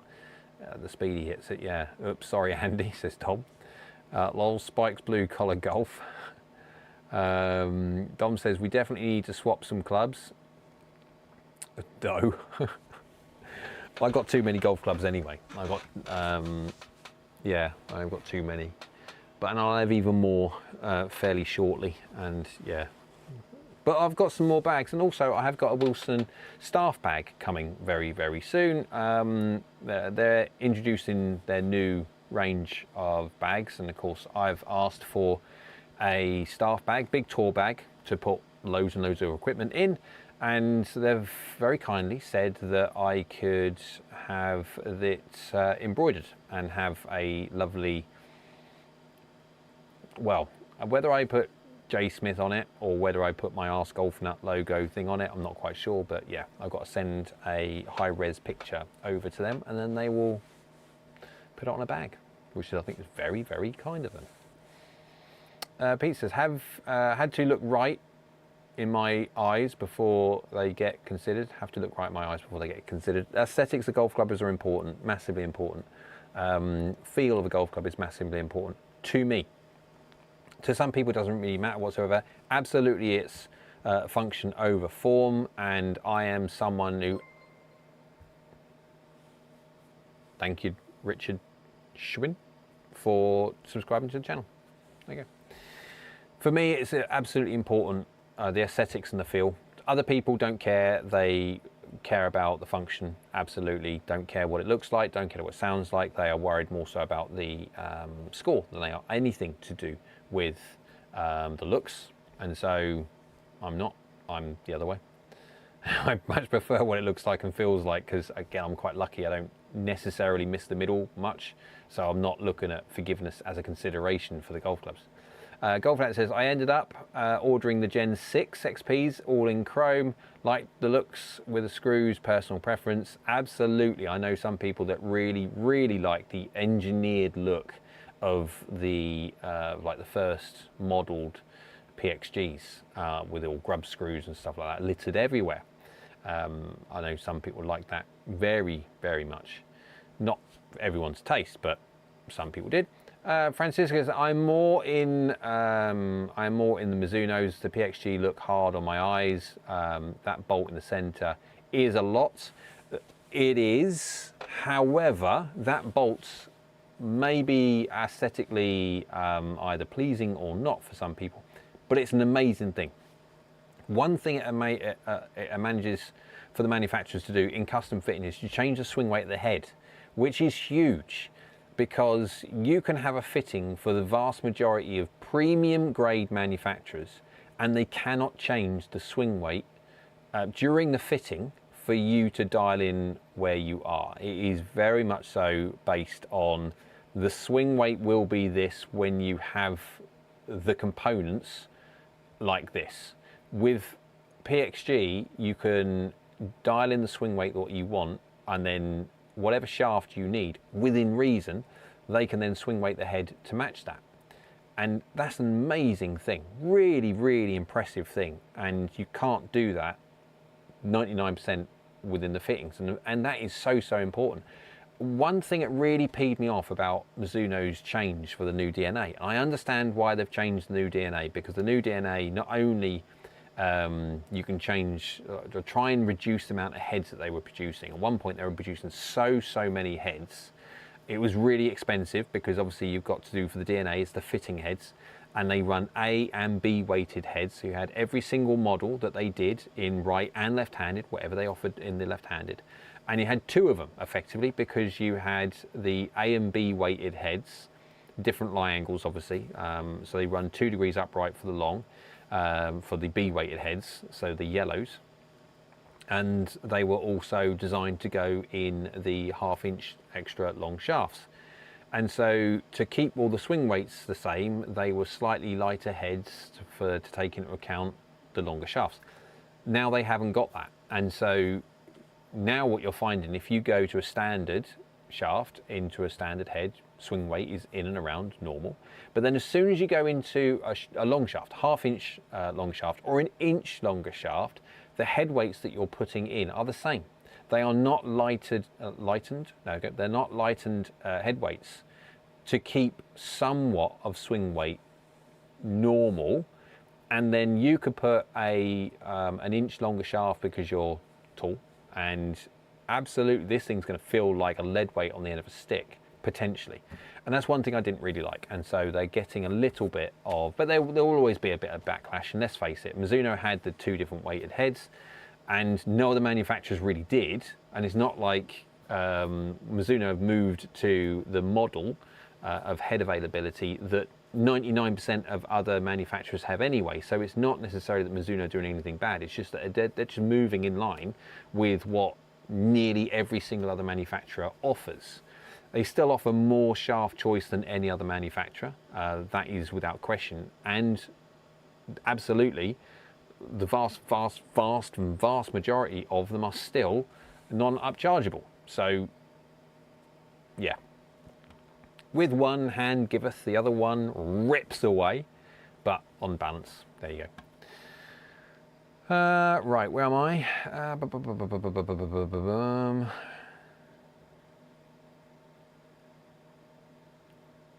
And it says at AskGolfNut, I put on Discord I put on Discord member chat the high res image of the bag.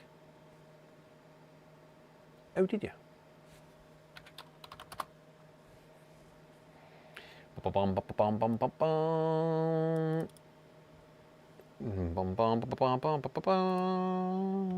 Member chat, member chat, member chat.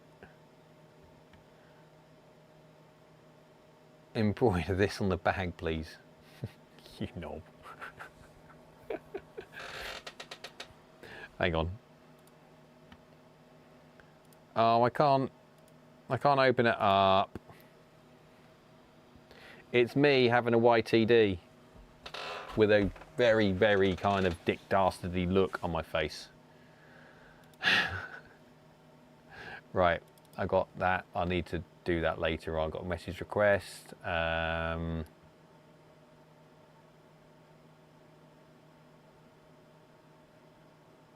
Okay, yep, wicked. Thanks, Andy, appreciate that one. Right, so 23, 56 and 30 lovelies. Right, so Dom says, yeah, I'll join the site, do the app test to see which club fit my swing according to you, and we'll swap if it's not my Gen 7 Ps, cheers, lol. We won't swap, sorry. Well, I tell you what, if you want my blades, you can have my old blades if you want. That'll definitely sort of, yeah, make you hit the middle more. No. Francisco says, I got bitten by the bug of slick and minimalist golf clubs. And then, yes, I know, you can do. And it's a bad thing, especially the shiny ones. I got the Mizunos, the old school Mizunos, lovely. The Wilsons, whoa, the Wilsons. I got them over there. Every so often they just look at me. And they're thinking, play me, play me, play me. Well, first I got to play. Francisco says, is like a Porsche 911 timeless? What was the timeless bit? I'm trying to think what we are talking about.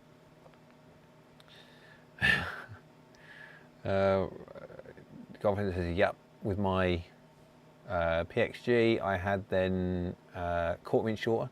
I think up the weight, 2 grams in the head of the iron. Yeah, they're brilliant. That's what I'm saying. It's just such a really very, very good thing when you've got the like of PXG, what they can do with their irons.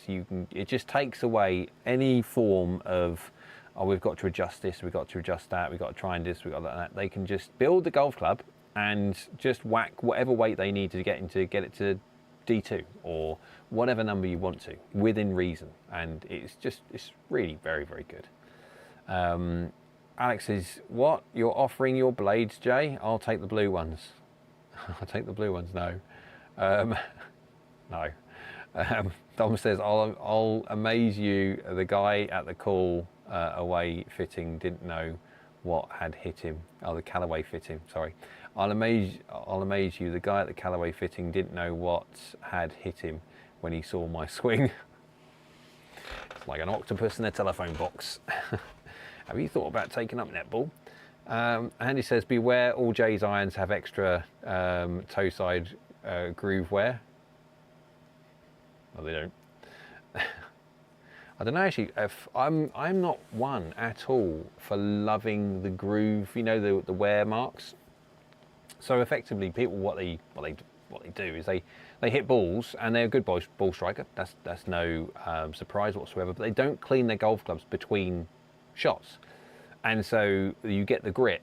And that's what basically does it. That's what's rusting it away. You get the constant grit abrasion because dirty balls, dirty club face, and blah, blah, blah, blah. And then you get the scratches and rusting and all that lot. That's what you get from it. Now, if you clean your golf clubs and keep your golf clubs clean as you're practicing and as you're playing, you do not get the same wear marks as that you see on those. So some people see wear marks as like a badge of honor. Look at that. Oh, yeah. I think, look after your stuff, man. Like, have you got no respect for your golf equipment at all that you can't even, when you're practicing? I've got a towel that, whatever the towel may be, is like a buffing towel, but I'll have a normal towel, which is on my bag. No, it's not, it's down there. And I'll have it on the back and I'll loop it on my back belt loop. And so it's always there. All I need to do is sort of reach around the back, grab the towel, and then wipe the golf club, and then it stays around the back of me. Hit normal shots, no problem, because it's kind of like goes through the loop and that. But I cannot stand it when, I mean, everyone's different, and this is the thing. Regardless of how much equipment I've got, how much equipment I will continue to get, I just don't like misusing something, and I will always use head covers on my golf clubs because I want them to, I want to keep them as pristine as I possibly can do, because I like looking at aesthetically pleasing golf clubs. Now, I wouldn't play golf clubs if I didn't like the look of them, and so I don't understand why I would then go out of my way to dent them up, dink them, make them dirty and scratch them up and stuff like that. No. If I like a set of golf clubs, I want to put them in a bag because I like the feel of them, like the look of them, like how they work. And if, as soon as they start getting scratched up and dirty and stuff, well, not dirty, but as soon as they get scratched up and dinked up, I wouldn't use them. And so and they're still good golf clubs. It's just that they don't look as that. But head covers, just the way I am. Right. So Don says, I was 12 degrees over the top at that point. I've seen worse, but that's a lot. Clean your balls. That's what she said.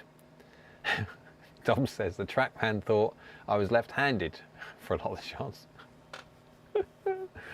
Wow. Meanwhile, Name Withdrawn says, I wish I could switch to a clean golf ball on the green instead of having to clean it every time. I wish I could switch to a clean golf ball on the green instead of having to clean it every time. I'm sorry, I'm lost. I've been doing this for 5 hours or so. Andy says, welcome to December the 30th, UK. Yeah, still not for you. You've got a little while to go, but I will not still be on whilst it hits midnight your end. I can absolutely guarantee that one. Andy's popping out all the Discord invites and the asking my golf nuts and all this lot about what my contact information is, and also the website address.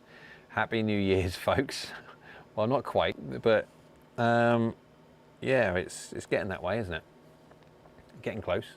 I can hear down the side of me to my right, I've got my my media server, my backup server.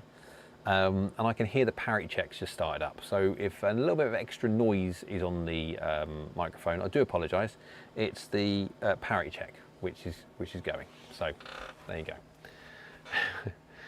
Happy New Year's, folks, on that one. Everyone happy, have a happy new year, and Jay, be well, and hope your knee is 100% better soon. I do too.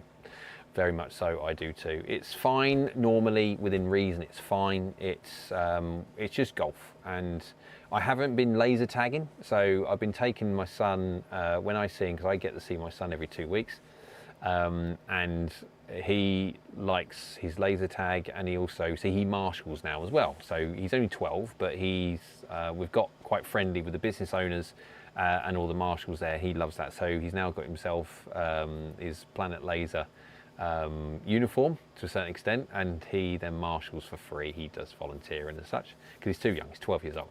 But he's still learned all the packs, the computer systems, and all the sound system and stuff. And he does some of the briefings and all that. He loves it. And of course, I'm there. And I'm bearing in mind, we're there all blooming day. On a Saturday, we're there all blooming day. And it comes to a point of where we get there at 9 o'clock. And it was like the morning wake up thing, and it's sort of 2.5 hours of laser tag, and I tell him he has to do that to get him moving, because obviously he's the PlayStation generation. If not, he'll just sit there on his night. So he does that, and and then after that he is marshalling. But I'm not sitting there bored all day, so I will carry on. I'll play laser tag then all day for like sometimes 13 hours. Wasn't that bad. It was normally about 11 hours. I can remember on the Halloween one, that was 10:30 did we finish? So it was nearly 14, no, yeah, just over 13 hours of laser tag. It was mental. I was knackered. It was really good exercise though. I mean, I'm doing 40,000 steps on one day, and it's up ramps and stuff like that. But since obviously my knee, I haven't been doing that, because this time of year it's very sensitive for me on the basis of I've got all the embargo stuff and I can't afford to be injured at all. And so it's really a pain in the backside that my knee is not playing ball, because I can't swing like I want to. But it's fine. I've worked a way around it, not necessarily for the driver yet. I need to work on that a little bit, but it's, yeah. There you go. Andy says, you may be back on before it's midnight my time.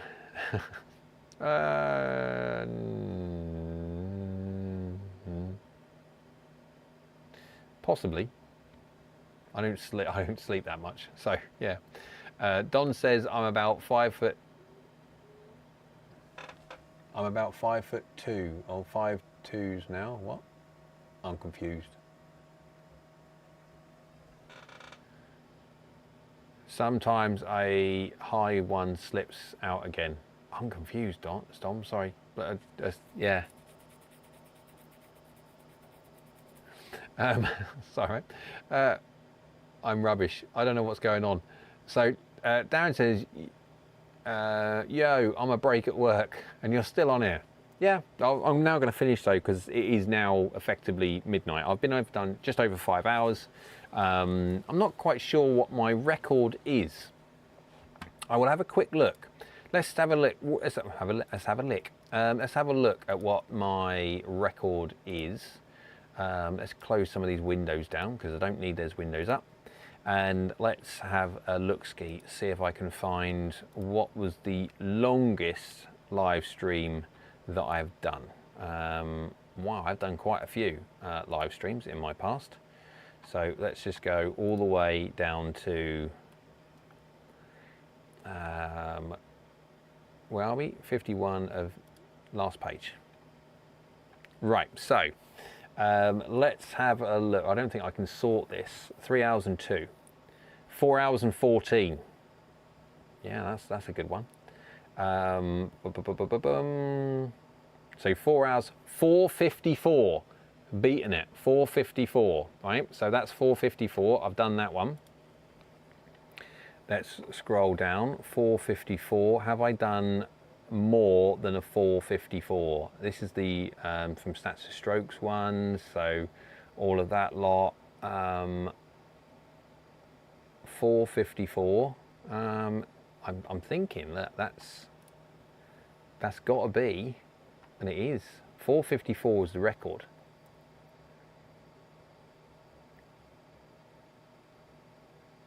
Yeah, I've not done anything more than 4 hours and 54, so we are achieving a record. There you go. Aren't you all amazed? So, yeah, I've still got people viewing, which is amazing considering. It's got to be all Americans now, because there's no chance whatsoever of any, generally speaking, some Europeans being on it, because it'd be like, well, record breakers, absolutely. And it's gone 454, then a 420. Crazy, isn't it? What does Dan say? As I said earlier, my MP245s are 2 degrees towed down. If I had lie adjusted 2 degrees, if I had sort of 2 degrees heel down, 4 degrees, would that in any way compromise the integrity of the iron heads? No. Mizuno won't bend it that much. So if they were 2 degrees flat from standard, they won't bend it another 2. They'll bend it 1 if you haven't had too much of loft adjustment. So Mizuno will think, hi Jay, big fan of the channel. Who's messaging me now?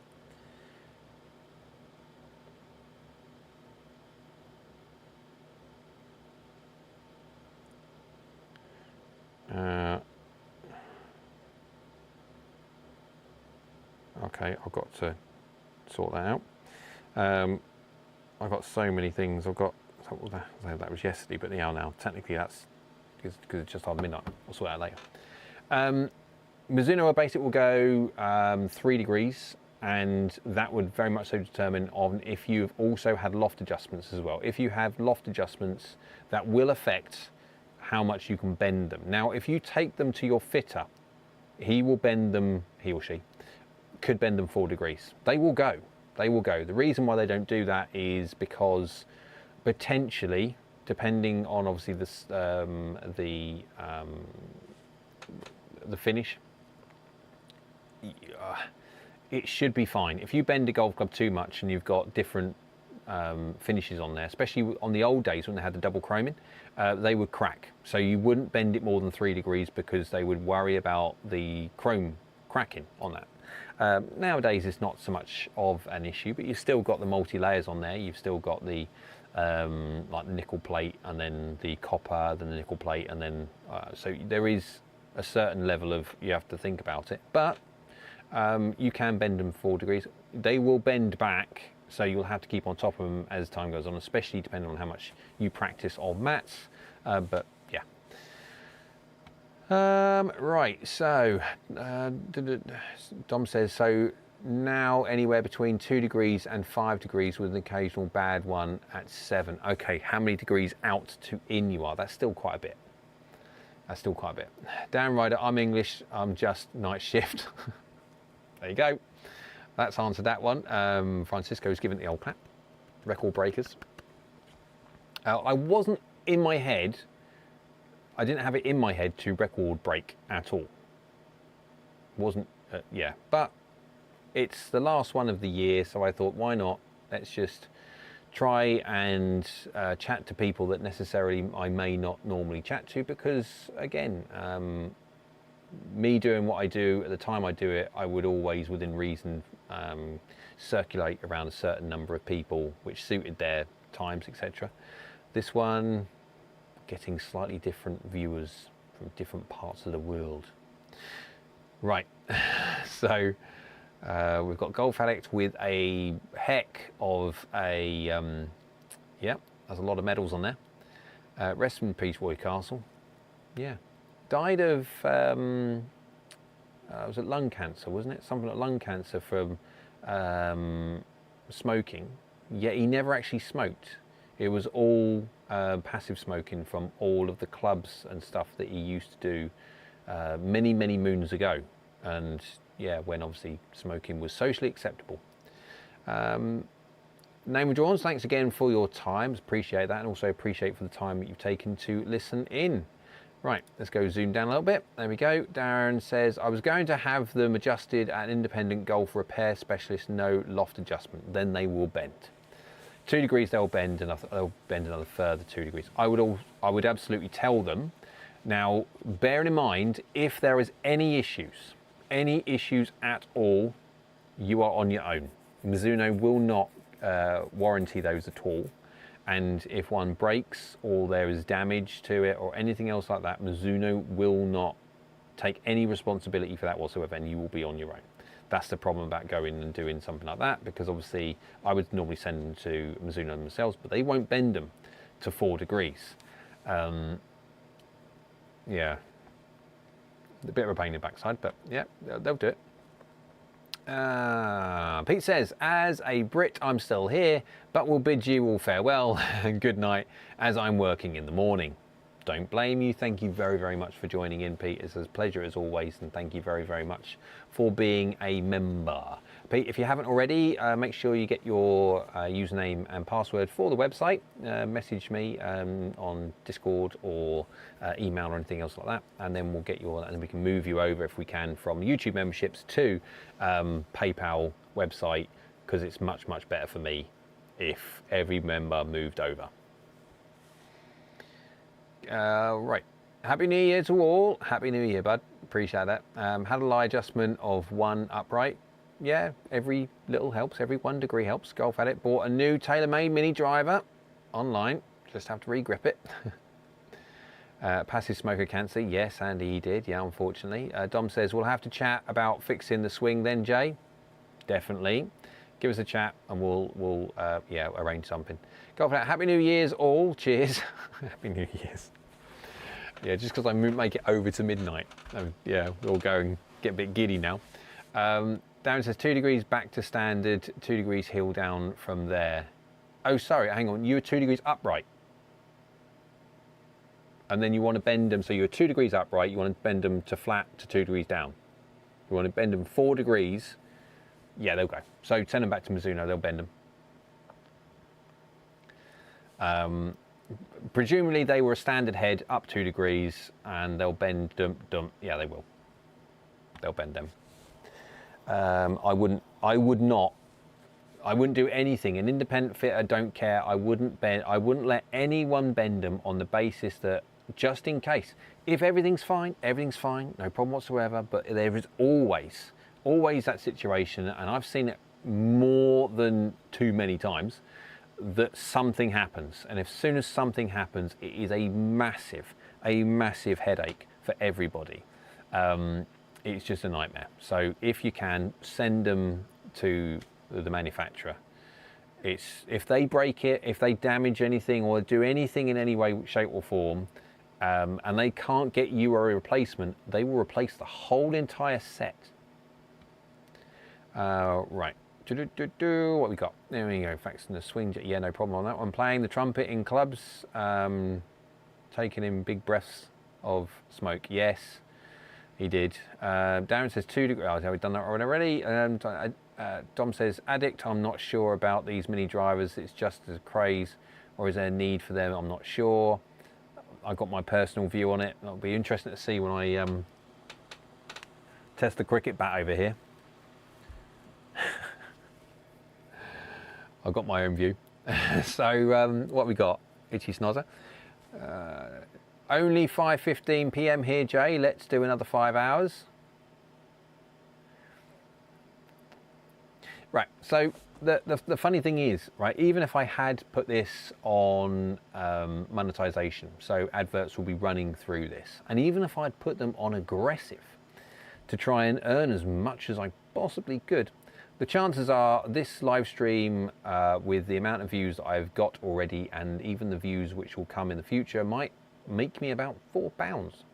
So you can imagine per hour how much I'm earning for doing this. And actually at the moment I'm not earning anything, because I've actually took all of the monetization off, so you guys can have an uninterrupted experience. An uninterrupted 5 hour plus experience there is, however. There you go. And so that's why I do appreciate, obviously, every single person that has very kindly donated. Who's that? We got name withdrawn, we got client build, we got, that's Rick. Golf Addict, name withdrawn again. Oh, thank you very much. That's 2. Appreciate that one. Have I got a proper list on here? Hang on a second. I've got a proper list. Here we go. Got it. So Yorkie Bar, thank you very much for your £10 donation. Is a very, very kind of you. Thank you very much. Name withdrawn, or $1.99. Thank you very, very, very much for that. Golf Addicts for 5 Canadian lovelies. Thank you. Thank you very much. Client Bill Rick, $6.99. Thank you very, very much for that one. And Isla on the, when was that? SEK? Was that something krona? 100 something krona. Danish krona? Something like that? Or no? It's that kind of thing in it. Finlandy kind of area. And name withdrawn again, $1.99. So thank you very, very much for that. I much appreciated. Always feel it's important that I appreciate everybody else and their very, very kind generosity. Right, let's, how far have we got? So Golf Addicts is our Golf Addict. Yeah, Dom says, if Jay says there's a need for the mini driver, I might buy the secret weapon. If it's any good on review. Don't, Dom, don't. Just because I say it's good, bad, or you always have to test yourself if you can. If you can't, then I understand and you have to make it. But this grip is massive. I mean, I can't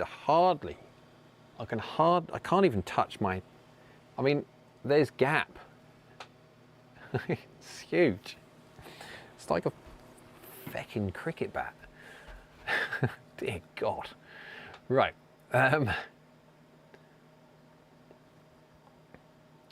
Spike says, Jay, let's get me moved over. Darren Ryder says, yes, yeah, that's for the other thing. Name's wrong. Would it be better to send in a video for swing review or do a live video lesson?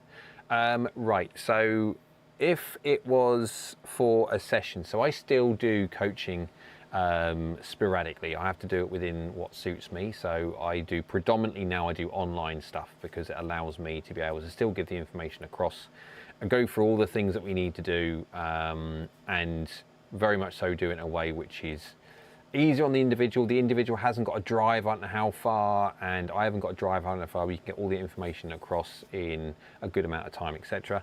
I still do a certain amount of online lessons because I can do it within my time frame. So for a video, as long as for a video lesson, online lesson, absolutely is a very, very good thing. All I need is some down the line footage if you got it, and also face on footage, so we can go through some ideas, thoughts, and feelings of when it comes to the swing changes that we'll need. What we got? So yeah, effectively for both. And you were saying there, would it be better to send in a video for swing review or do a live video lesson? It would be, for a lesson side of things, it would be absolutely both. You send me the videos either via Discord or something like that.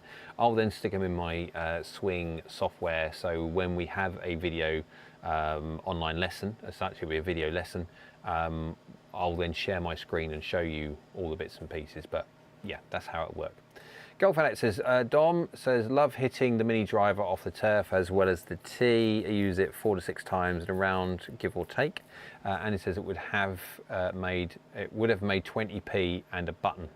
Yep, that's how much YouTube pays for live streams. So I would have, I'd say it's just effectively this. You have to do this for free because you can't. Yeah, you have to, in your head, you have to understand, you have to do it for free. But again, this is not for money generation at all. It is more so just giving back to you guys. Krona, yes, 100 krona is about £7.23 Great British pounds. Well, anything is appreciated, and I don't care if it was 72p, 72 pounds, or anything. It's every single donation is kind and it supports the channel. And thank you very, very much to everyone for doing that. And it says only buy if I say it's good. And it says I'm the brains of the operation. Well, that is actually potentially true. I wouldn't. There are some certain things. Everyone's got their skill set. I would dare to say there's in the practicality side of things. Andy trumps me vastly in many other ways. The jack of all trades I am. Dom says, so what's your opinion on mini drivers in general? I'm not a great fan of them, being honest. Don't care if they're secret weapons or not. Andy says 2024 mini drivers are just 2014 leftover surplus drivers, or probably 2004 with the size of them. I can't show you obviously this one because it's still embargoed, but yeah. There's my initial thing with mini drivers is if they are that good, and if they are that good, then why we are not seeing these in every pros bag, and why are we seeing it predominantly only as a it is predominant. If you look at the sales base on mini drivers, absolutely categorically the vast majority of these mini drivers that are sold from the manufacturers are online purchases. They are not custom fit. They are not sold on the basis of a physical fitting and the fitting determining that the mini driver is the best overall option for that individual golfer.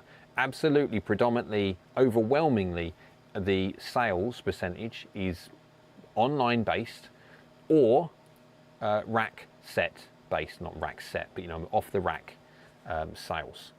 If that doesn't tell you one thing, then I don't know what, what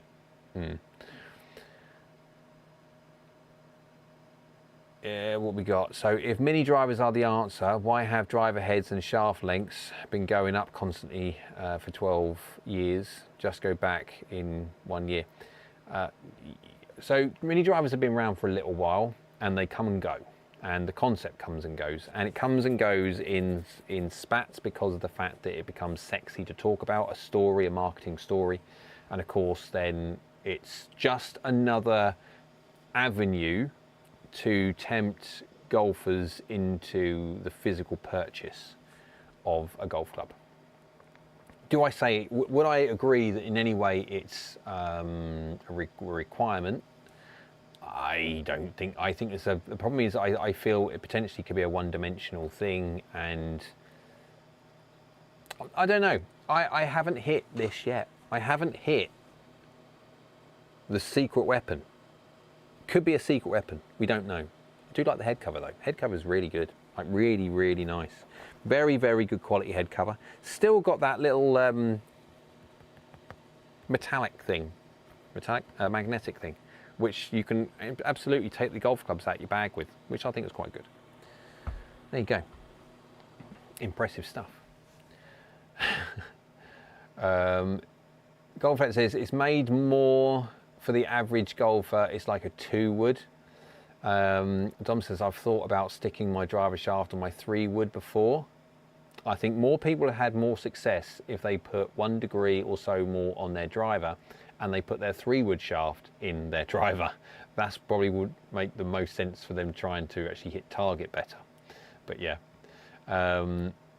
stick your 3 wood shaft on your driver. Cheers, Andy. I'm literally just yeah, I'm not reading far enough down. That's the ticket. GolfNut says shafts are getting shorter lately. Shafts are getting shorter lately. 44 to 44 and a half, a lot more control and dispersion.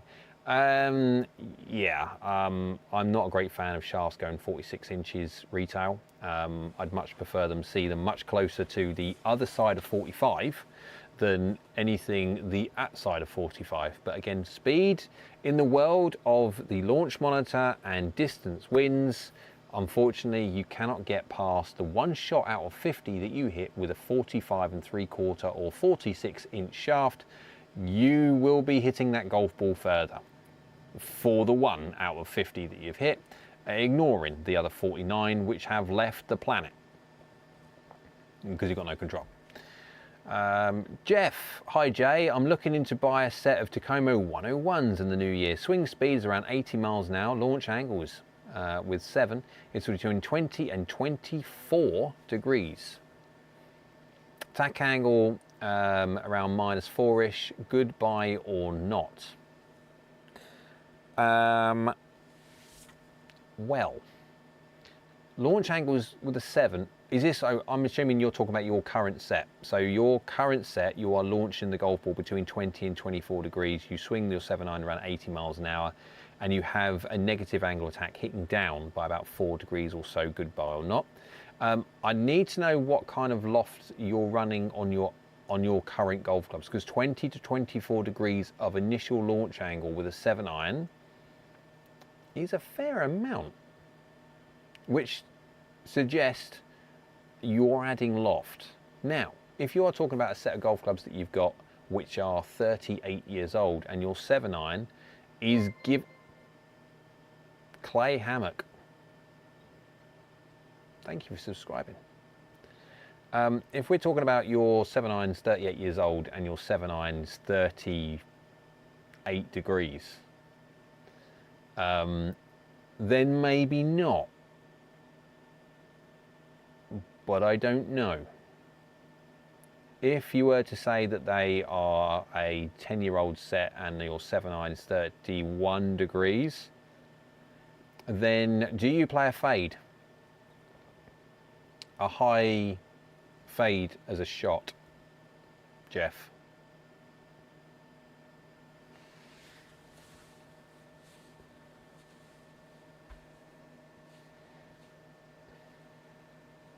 Is Jeff going to say yes to a high fade?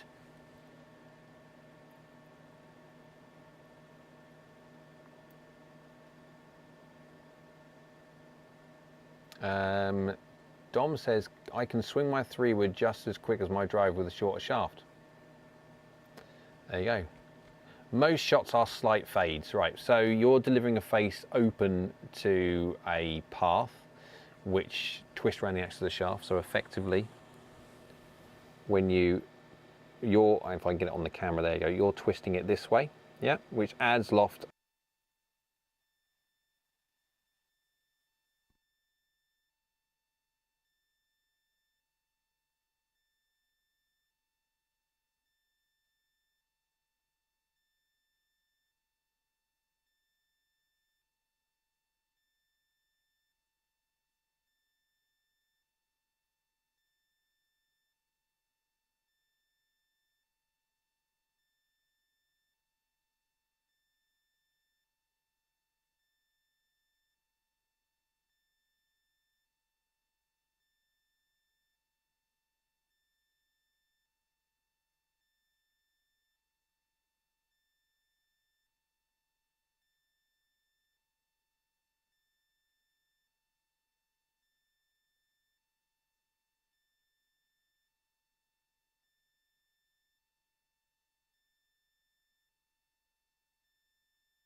Oh dear, hang on.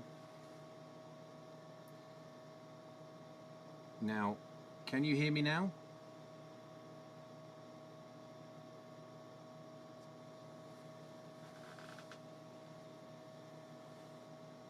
Right, okay, so, dead. My wireless microphone lasts for about 5.5 hours. There you go. So that needs charging. I have now pulled the receiver out of the... So it might be getting a bit loud now because you're going to be picking up sounds like the computer next to me humming away, so I apologise for that. But we are reaching completely new levels of... I don't need this now, do I? So yeah, you are effectively adding loft, casting the golf club and all that lot. Just as I tend to cast the club a bit, but I'm working on that and it's getting better. Right, okay, so my advice would be, until you've actually finished off your swing changes, you are not necessarily going to know what you're going to need and how much launch factor you're going to need from a golf club at the moment, because obviously at the moment I would suggest really that you need as least launch factor as you can. because you are adding, but the problem is you are adding it in a way which is not, shall we say, advantageous to your golf. It is a swing fault, not a swing characteristic. You're so far past what you should be that it is a swing fault rather than a characteristic. You can get away with, within reason, a certain realm of sensibility within any kind of angle that you deliver, but as soon as you start manipulating your hula hoop as far as you are, what I mean by hula hoop is a case of a golf club as it comes down. So golf club has static loft, whatever that static loft is, yeah, as it comes down, it's, if it was just literally just doing a hula hoop, it's just sort of like spinning round on the at the top, and it's just going round like a pendulum. So as you're coming down, you're de-lofting by the same amount as you come down. You get to a zero, you're not adding loft or taking loft away, yeah, you're not even up or down. And as soon as you go up, you're adding loft and also going up. So that's your hula hoop. Some people, like I, will de-loft by 1 degree or so more than I'm hitting down, because I've got slightly more shaft lean by 1 degree or so. What you're doing though is you're adding loft, so your shaft is effectively leaning back as you're hitting down. So you're doing a very complex movement, which is very, very difficult to time. And so in that sense, yes, you're making golf decidedly more difficult for yourself because of that fact. It is a swing fault rather than a swing characteristic, so absolutely yes, I would look to fix that, then look at equipment, because depending on how much you go and how much you change in your swing, that will absolutely change potentially what you need as a golf club characteristics. So forgiveness is obviously one thing, but launch factor, spin rates is another, if you need more distance or not with face speed, etc. So yeah, Jeff, obviously all this information I have on the website, www.askgolfnut.com. It works similarly on the same basis as the YouTube memberships. YouTube memberships are basically being shut down very soon, and so I'm trying to move all YouTube members over to the website where you have tiered access, so you can have access to all this data for the 50 or so irons that I have got on the database. That will give you an idea as to what kind of golf clubs do different things. Right. Yeah, I got no sound, no sound. That was me trying to, yeah. So 5.5 hours is not too bad actually for a wireless transmitter. So I'm thinking about getting some, well, say a new upgrade, a Wireless Pro. These are Wireless Pro, but they're like the first gen, because it's got 32-bit float, and I can record. I've done quite a few videos where I have recorded the video and then realised after the fact that I haven't turned on the microphone, which is quite frustrating. So I've recorded it with no audio whatsoever. Now with the new ones, I can set it so as soon as I take out the case, it's recording already. Even if I don't turn that one on, this one will record. And so worst case scenario, I get to a point where I realise I haven't turned the receiver on. It's like, oh, you div. But it's done. So all I need to do is sync it and it'll be fine. So there are benefits if I was to change. But it's a bit of a flip, plus, yeah. What's your YouTube channel called? Darren Ryder? Ooh.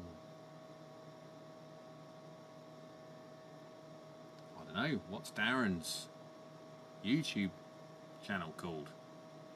And are we going to get Darren some more subscribers? Andy, with a -4 angle attack and +1 shaft, Dr. Golf. Let's have a look at Darren's YouTube channel. YouTube Dr. Golf. YouTube Dr. Golf.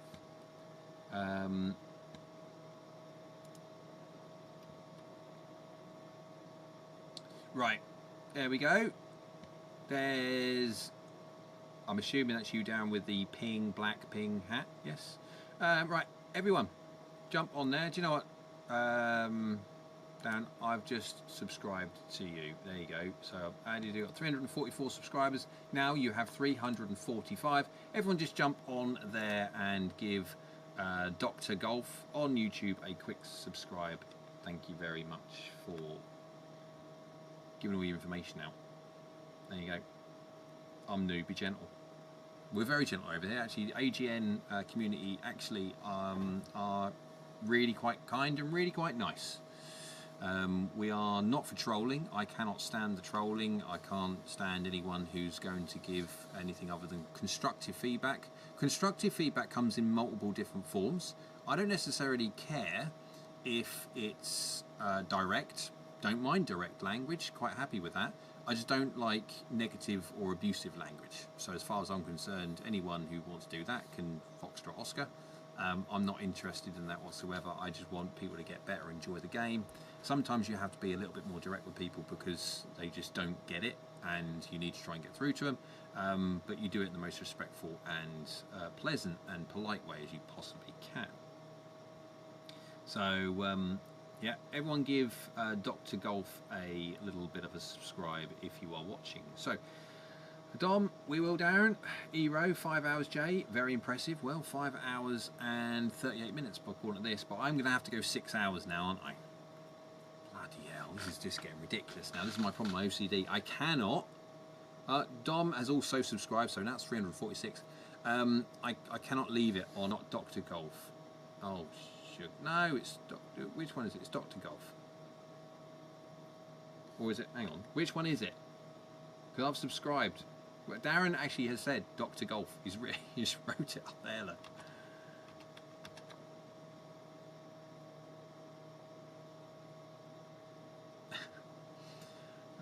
Dr. Golf. So that's what I've done anyway. Andy, channel name is Dr. Golf, but Darren Ryder is my name. There you go.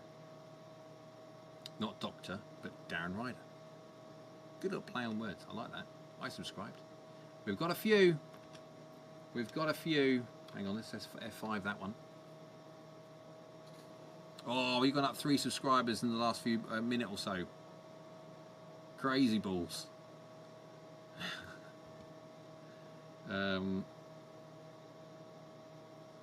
Yeah, it's cool. I mean, I've got loads of respect for anybody who has got their own channel, regardless of how good the channel is, regardless of how popular the channel is. I don't care in the slightest.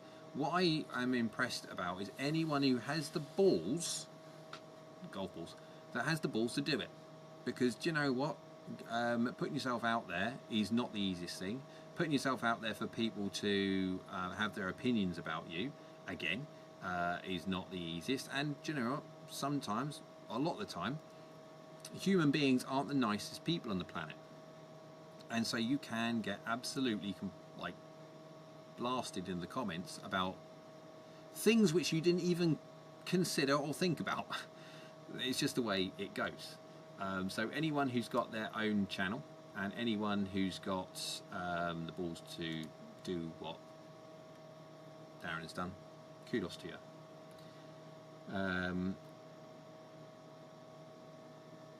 Is anyone else audio cutting in and out? Oh, so Eero, you could actually be not watching it live. So the chances are, what's happened is my, well, it's on charge now, but not on charge because I'll need it for tomorrow. It was cutting out because I was moving, and of course 5.5 hours of the microphone being on wirelessly, well, basically that's enough. The transmitter would had enough. 5.5 hours is pretty good battery time, really. So yeah, that ended up dying. The battery died on the main. It did.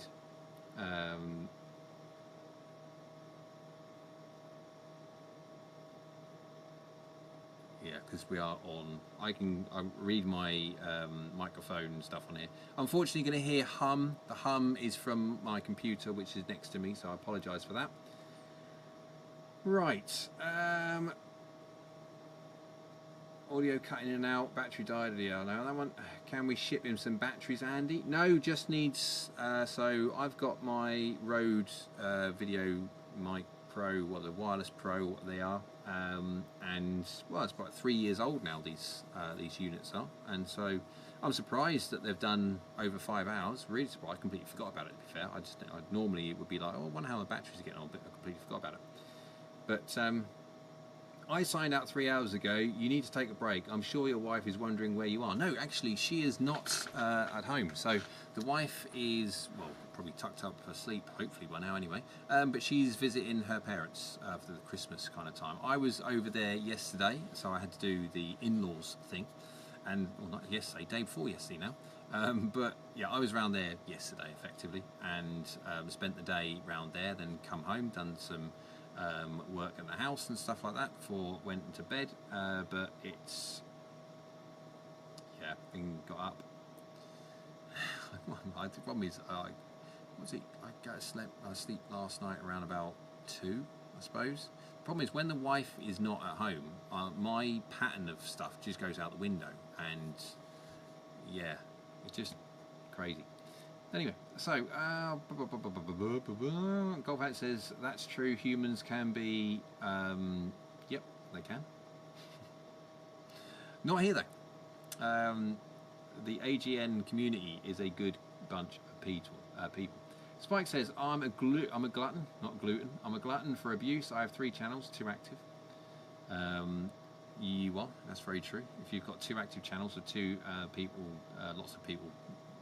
Most people are absolutely fine. You do get the occasional idiot, and I'll entertain some people, but then other people I'll just delete them straight away because they don't have any point whatsoever. Dom says I'd love to document my journey from beginner to improvement. Get documenting quick before you're improved. Dom says golf channels, Spike. Yes, so you have Spike has the Spike's blue collar golf, and then haven't you also got your I can't remember what the other one called, Spike, but yeah, you've got 2, haven't you, effectively. Client bills, Rick's back, hello. I was trying to give you an excuse. Nah, that's all right. Well, the problem is the excuse is now, I've been going for 5 hours and 45 minutes bar 15 seconds, and because of my certain amount of OCD, I like to have certain things right. I cannot see something this close to a round number and stop early, so I'm going to have to go at least 6 hours. But I'm fairly lucky. If I had another drink, I'd be fine. It's just that I haven't got another drink. So I would have to go at one point because, yeah, I expel quite a bit of moisture when I'm talking. But, yeah, I could quite easily go. I'm not tired or anything else like that. I can carry on going. It's just a case of... and because I've only been drinking a small amount, I don't need a wee yet, which is even more impressive. Yeah. At least 6 hours worth. Can't believe I've been doing it for nearly 6 hours. That's got to be a record. Well, it is a record for the AGN. Anyway, AskGolfNut has never done one. 4 hours 54 has been my previous best. Now we are talking a completely different realm, way past the level of which my wireless microphones could handle. So I need to unclip the one on the top of my camera. I'll do that later, and then yeah, I've got that one on. And where's my other cable? There's my other cable, so I will get that one ready, and I'll be plugging that in over there, and I'll be putting the other one in. So I'll tell you what, I'll put that on the floor there so I don't forget to do it. Right, where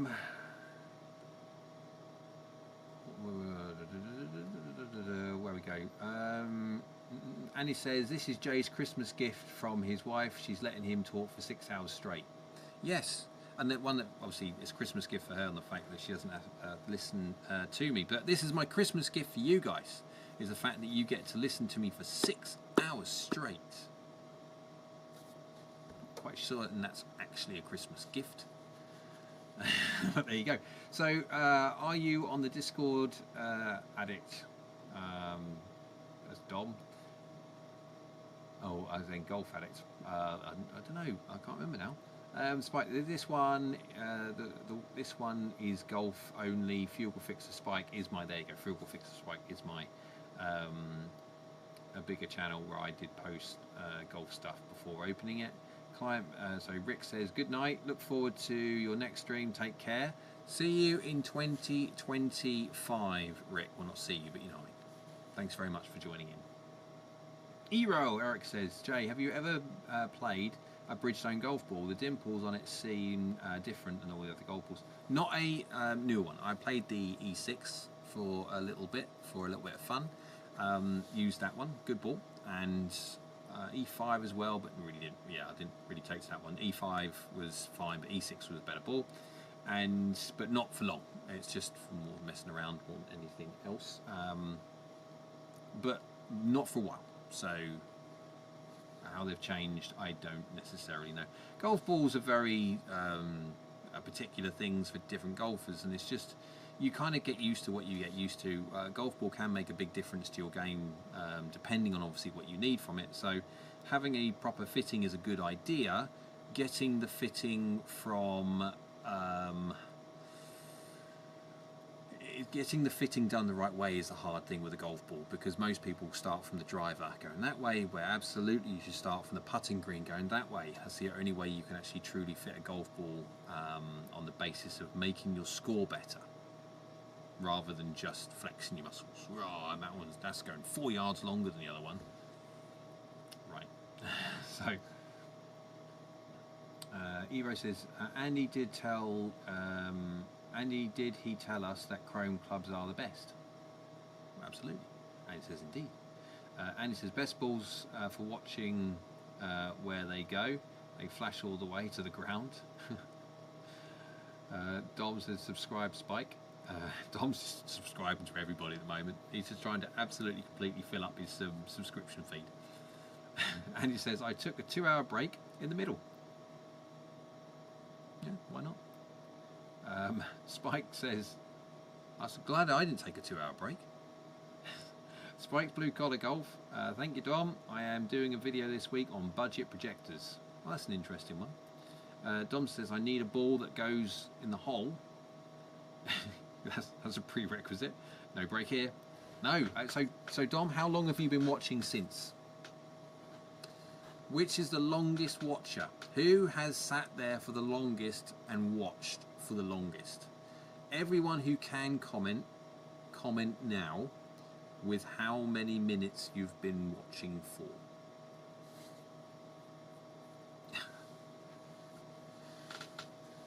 Oh, dear me. The problem is now, Ebro, how is one supposed to watch the replay of this? My phone's battery will die before I get through it. Absolutely. See, that's the thing. You have to have it plugged in. This is a plugged-in service only. Francisco just brought you with me to the gas station to buy some beers. Lol. This is the great thing about YouTube. I mean, the fact that across the world people have got me in the car and I'm still prattling on, and they're listening to it from more of a social aspect now rather than any form of educational golf chat. Dom said, I think I was on not long after you started. Darren says, I've been here from the start but had 2-hour break. You're lightweight. Andy, it's been 120 minutes, feels like 120 days. Have you not shaved yet? Mike says, 60 minutes. Mike, hello, hope you're well. Gonna need a drink soon. 60 minutes, doing well. Golf has okay, I mean, it's this time, lol, cheers all. I came on when you were 6 minutes into it. Oh, you're nearly there. So out of you, so hang on a minute. No break. So Dom. Oh, so Dom, when did you? I think I was on here long after you started. So Dom and Golf Addict. You're gonna have to look, because it's between you guys of which one has had the longest view time. Spike says, I changed ball this week, part the square, part marked balls, and now playing Callaway Chrome Soft and love them. The new update gives me great spin. The other and the other read are great on the $700 launch monitor. Dom says, I've been on 2 days. That's very true. That trumps anyone else. I mean, the fact that Dom has been on for 2 days, I've been on for 2 days as well. He's doing very, yeah. I think he's trumping everyone at the moment. But we do need Francisco's for 3 hours, I think. The interesting thing is what people are doing around the world. Listen to me for 6 hours and 3 hours and stuff like that. But there you go. Alex is still here. I started when there was still a starting soon image. Oh, wow. Right, okay. So Alex, have you not had any break at all? You've had me running for 6 hours, is that right? So from the image, because I think if that's the case, we've had Dom that started just after. Wow, Alex is winning. Poor bastard Alex. That's funny. Evo says, I know you haven't played this year, but do you have certain clubs you swap out the bag depending on course and or weather? Absolutely, yeah. If you watch my What's in the Bag, you'll see absolutely that I swap out 3 woods, drivers sometimes, putters that I have been so far. Wedges I will, because I've got different wedges depending on ground conditions. I'll use a higher or lower bounce set of wedges depending, but irons will basically just stay there all the time. So will hybrids. It's just the ferry wood, driver and wedges and putter that I'll switch out.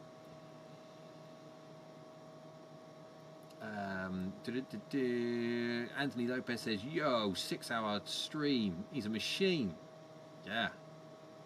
And I'm not tired. It's just the fact that I need a drink at one point, that and the fact that I've got a mild case of OCD, that I can't see anything on the wrong side of the singular hour. So if it was anything after 30 minutes, I have to wait until the next bit. Well, I don't normally, but something like this I do. Right, so what we got here? Dom says, me and Addict were talking very early on. Yes, but I think from Alex's point of view, if he's been here since the opening sequence where I have this on, that's the precursor to me saying, hi guys, Jay Smith here, welcome to AskGolfNut channel. I didn't do that, I just like done the normal live stream on, but effectively that's that. So Alex must be the winner. Like, wow.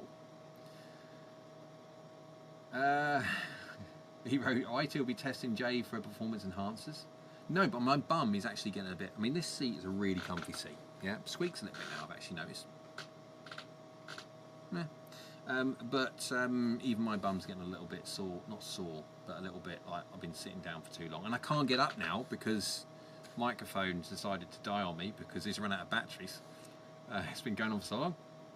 Golf had a good point. Francisco, long time I did not catch you you online.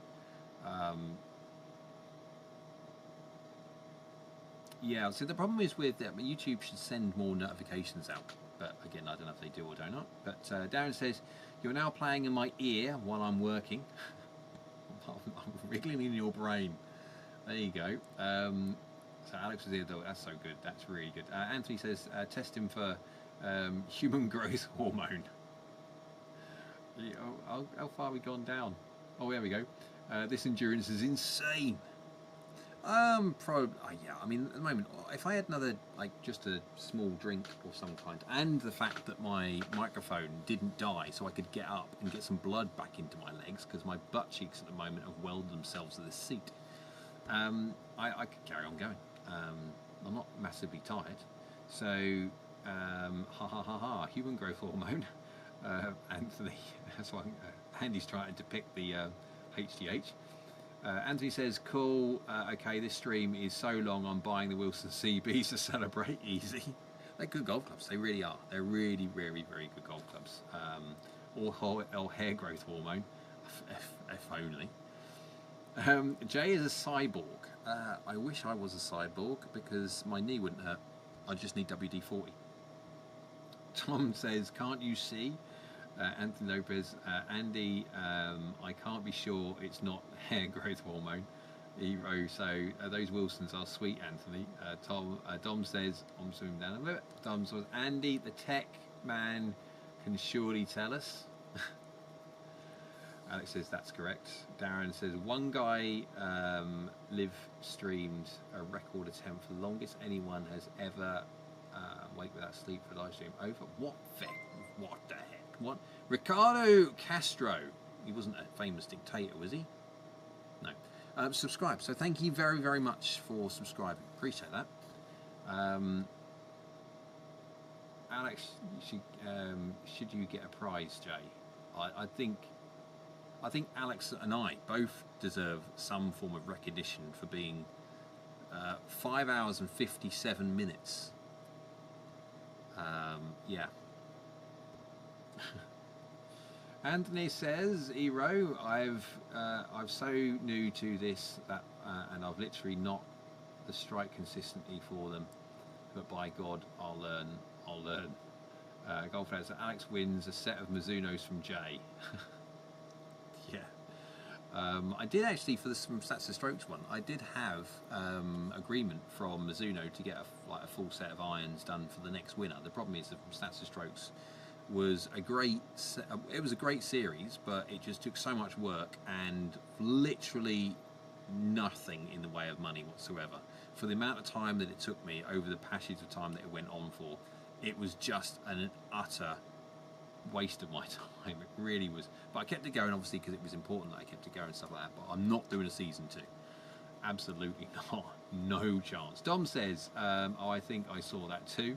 Dom says, also, we'll settle for second and third prizes. Addict. Yeah. What do you need? So we got some subscribe. We got Ricardo Castro, and he says 3 minutes ago. If he's 5 minutes over, he'll have to stay till 2 a.m. No, it doesn't work that way. It doesn't work that way. Don't worry, it doesn't.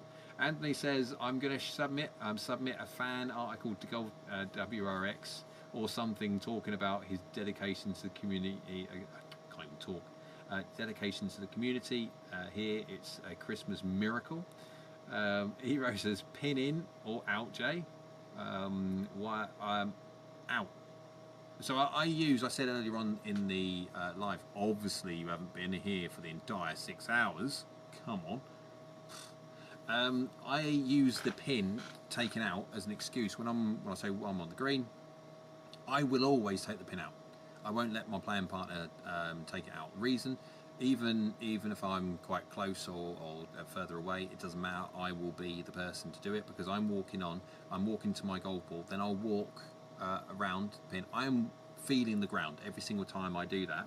I walk to the pin and I'm feeling uphill, downhill, left or right, and then I'll take the pin out and then walk back round again, and I'm doing it the other way. So I am measuring through my feet what I'm feeling the ground's going to do, not taking it into account, not looking at the green, because the problem is with the lay of the land, sometimes you can have the lay of the land go this way and the green go that way, and actually the green is actually flat, but it looks so. Do everything through your feet. That's the most important thing. So I am always a pin out. Always a pin out. I never putt with a pin in for that purpose. Anthony says, I had a ball bounce off the pin for birdie, and from now on, I'm pin out. Yep. I think they've done a scientific study, did they not? Say actually it was better for the pin out. But just, yeah. Golfhead says, oh, gotta run, Jay. Game is about to start. Cheers and cheers to everyone else. Well, thank you very much, Golf Addict, for joining and for inputting and the wonderful comments, and hope you enjoy the game, whatever the game is. There you go. The game's about to start. Spike says, Jay, time to go, dude, before you start another hour. Love you, brother. I will not be starting another hour. I'm into the 6 hours, so we are winning, and we are absolutely, completely trouncing the original 454 record. Okay, this was not designed to be a record attempt, and I'm not going to be beating this record at all, but I thought, why not? We are here, and we're chatting away, and it is Christmas, New Year, that little bit. That's a surprise. That's your Christmas gift. Late, but yeah. Eero says, Andy, can you cut the power at the top of the hour? Dom says, catch you again, hopefully, Addict. Enjoy the new clubs when they arrive. Yes.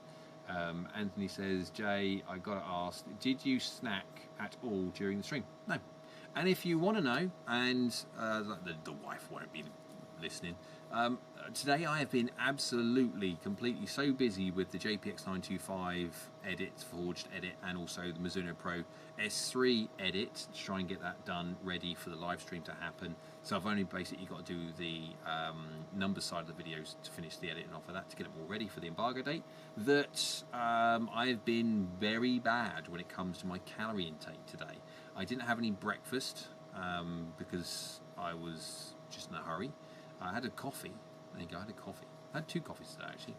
And then yeah, I haven't really eaten. But then again, I don't. I'm one of these people that I could quite easily go a day without food. It doesn't bother me. It's fine. Dom says, oh, hang on. Where we, Dom says, catch you again when they arrive. Jay got asked, no, I didn't. Eric says, well done, Jay. Get an hour of sleep to rest up. Smashing it. Yeah, I don't sleep a lot. Regularly, I'll go to bed and then I'll be awake answering Discord stuff when Andy's thinking about going to sleep. And there you go. Dom says the record has been broken. Has to be broken every Christmas. But doing this, I'll have to start earlier and earlier and earlier, so I don't actually run into New Year. Alex says, just so you know, Jay, I can't leave until you do. Just saying. Me neither, Alex. I know it's a bit of an unfortunate thing now. I've actually got people glued because, yeah, it's my own fault. Right, so on the basis of, and it's like Boxing Day pub crawl. Never done a Boxing Day pub crawl, I must admit. Yeah, well, I'm getting old, so gone are those days I'm going to be doing a pub crawl. But there you go. Right, so we have still got the same amount of viewers. It's been a constant 17. Now whether people have jumped off and jumped back on again, I don't know. Or it's different viewers and they keep cycling around. But hell yeah, maybe next year we'll do shots every half. No. Because you're not the idiot that's on camera who's going to be talking just piles of poo by the end of, I don't know, 9 o'clock. No, it wouldn't be that bad. I mean, it'd probably be much later than that. A half hour. You'd be at a deficit of basically a unit per hour, because within reason it takes your body an hour to process, within reason, 1 unit of alcohol. So if you're doing that, you'd be doing 2, and so you'd be always at a deficit of 1 per hour. So I'll be right until a certain time. Andy says, I don't remember doing one, but I'm told I did. Must have been out, yeah. Spike says there's just 4 of us. The rest of us just left it on and went to bed. Yes, actually there's 1 less now, 16. You've all fallen asleep, and that's what it is. You've just, well, bored you to tears. Have we got any stats on this? Ping will open back up from Christmas break before Jay finishes tonight. Yeah, it's driving me insane. Right, here's my analytics. Yeah, it's been constant now for the last quite a while. Right, so if anyone has got anything else they'd like me to say, I'm absolutely happy to do so. Appreciate that everyone has, well, have we got, oh, Darren, 1 more subscriber, 348 now, just for letting you know. Just done a quick look. Oh dear, right, dear me, right, okay. What are we, 3? We were 606. Oh, I should have gone now because that'd be 60606, wouldn't it? It's alright. Let's do 60708. I've got the countdown so we can get it going. 60708. Right. Anthony says, did you end up stocking up on those Mizuno golf balls out of the production? Yes, I've got a batch if I need to. I'll do the test between the other 2. As long as they are not anything different in their flight characteristics, everything will be absolutely fine. It won't make no difference from because everything is like for like adjusted, so it's, you can still work out no different. Even if the range changes, effectively the difference between all the irons will be the same as such, so that's doable. But the new ones are coming, so it will be interesting to see. Dom says we'll go on cam next year. Why not? We'll go on cam. Why not? Get your smartphones out. Oh, I can't do this now. I've got to go 07, 08, 06, 08, 10. There you go. We'll go on at cam. Join you on cam next year. Big mess of a group call. It's doable. Don't remind him. Dom, he already threatened me with it. Yeah, we could do. Again, guys, obviously, when it comes to that kind of live stream, I don't mind. I'm quite happy. If you guys want to get involved and you're quite happy in front of a camera, this has always been my biggest issue when it comes to YouTube, is people being on camera. People aren't ready for the backlash that potentially they get, and they, generally speaking, don't like it. And so everyone gets a little bit more when it comes to the actual being on camera. Well, you've got to go until 1 and 1 now, Jay. No, that's not happening. Oh, I need a new ball. Yeah, I'll be interested to see what the new ball specs are and how it changes. Obviously, quad won't see any aerodynamic properties difference between the two balls. It will only pick up if there's any kind of ball speed, well, not ball speed, but launch and spin differences more than anything else. A manufacturer will always turn around and say, it's faster, it's faster, it's faster. Well, you always will do, but if that was the thing, we'd be hitting golf balls 400 yards per hour. Name Withdrawn says, what I meant was, I wish I could use a fresh, new, clean golf ball on the green instead of having to clean it on every green. I find it more annoying than cleaning clubs.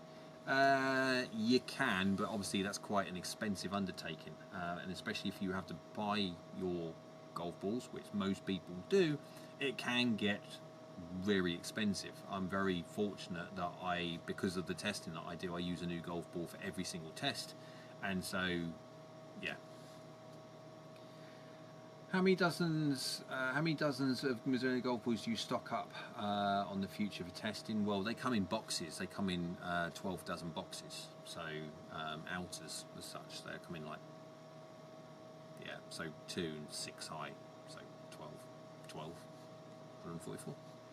But it allows me to do 144, allows me to do 144 separate tests as such. So 72 if I was going to go do compares, so I'd have to do that. That's so doing compares. Unfortunately, they waste more golf balls. But I'm hitting so many and stuff like that. I mean, again, I've got a big pile down the bottom there. They go in the practice bag and stuff. They're absolutely fine for practice bags. But I won't play them ones on course. Obviously, I whacked them into the simulator quite a few times, and we don't know the condition of the insides of the ball because it's always the internal core which breaks first more than anything else. Wow, was that a follow-up comment from 3 hours ago? Nice. It was. I like that one. It was just jumped in there, and I thought, I was even testing my kind of memory on that one. All of them from Evan. Right. Dom says, I'm new to golf, but I'll do it happily. Names or just use one ball for just putting, since the smallest amount of dirt or grass stain will affect the golf ball. Well, we get dirt can do. Well, grass stain wouldn't worry about it too much. I mean, hitting as in like dimples and bits and pieces by far is the biggest denominator of what the ball do come off the face. Bryson has done kind of spoke about that quite a lot though, the fact that the ball was at how many degrees or whatever it is will come off depending on if it hits a dimple or not. Don, I'll buy some balls from you, Jay.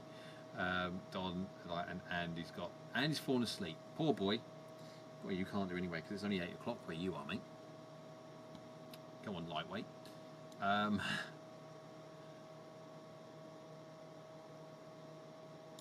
Anthony says, hi folk, alright folks, I have to run for the 3rd time this stream, which is mental to say. Jay, Andy and anyone who has still be here, you're insane. Happy New Year in advance, all.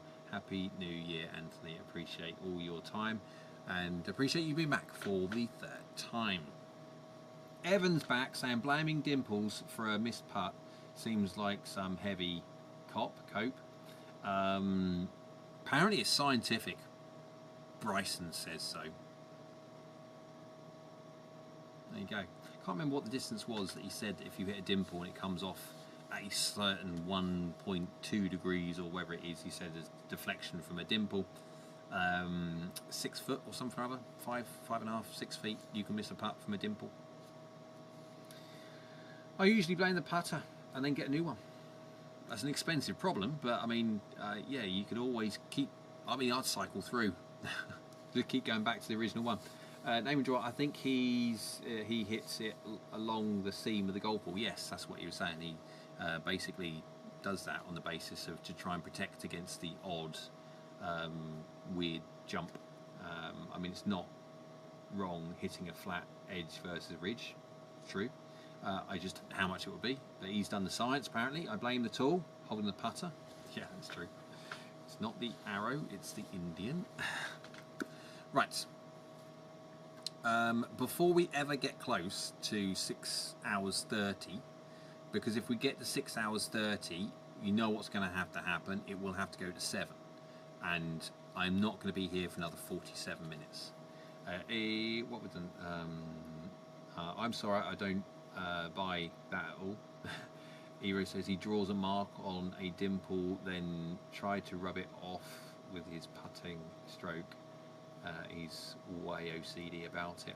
Again, yeah, when you're talking about that kind of level of golf and you're trying to eke out every single little tiny amount of advantage, every single little bit helps. And from a missed putt, one stroke, and I can't remember how many, it was Tiger, they measured Tiger on how many shots or something he was, not in the majors because there was that crazy stat about being 400 or whatever it is, 300 and something, 200, whatever it was, 250 strokes better than the next Phil Mickelson, whatever it is, the majors over a certain period of time. But when you're looking at Tiger's average wins in normal tournaments and how much that actually equates to per round is relatively tiny.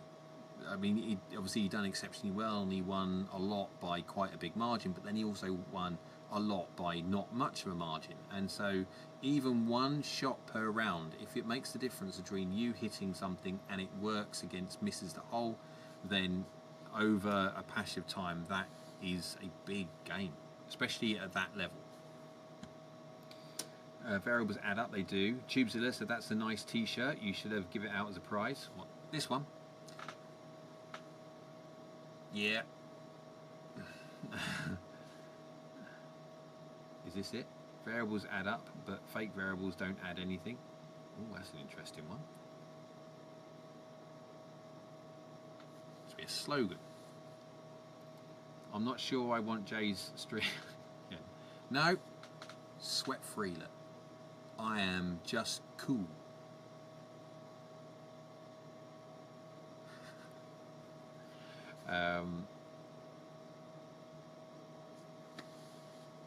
Right. 6:15. It's getting dangerously close. So I've got to go. If not, if it ever gets to anywhere close to 6 hours and 30, as soon as it goes to 6 hours and 30 and 1 minute, I will have to be here till 7 hours, not 7 o'clock in the morning. I mean, although 7 o'clock in the morning is only 5 hours and 46 minutes, 44 minutes away. That sounds crazy. I think you might agree. Run, Jay, run. You're only saying that, Alex, because of the fact that you've been here for the same amount of time that I have, and you're listening. You're not actually, apart from typing, very, very important and appreciated as always. But I'm keeping myself active and my brain going on the basis that I'm reacting to every single thing and still doing all this at the same time. You poor sod, you're actually just listening and typing as well, obviously, for the comments.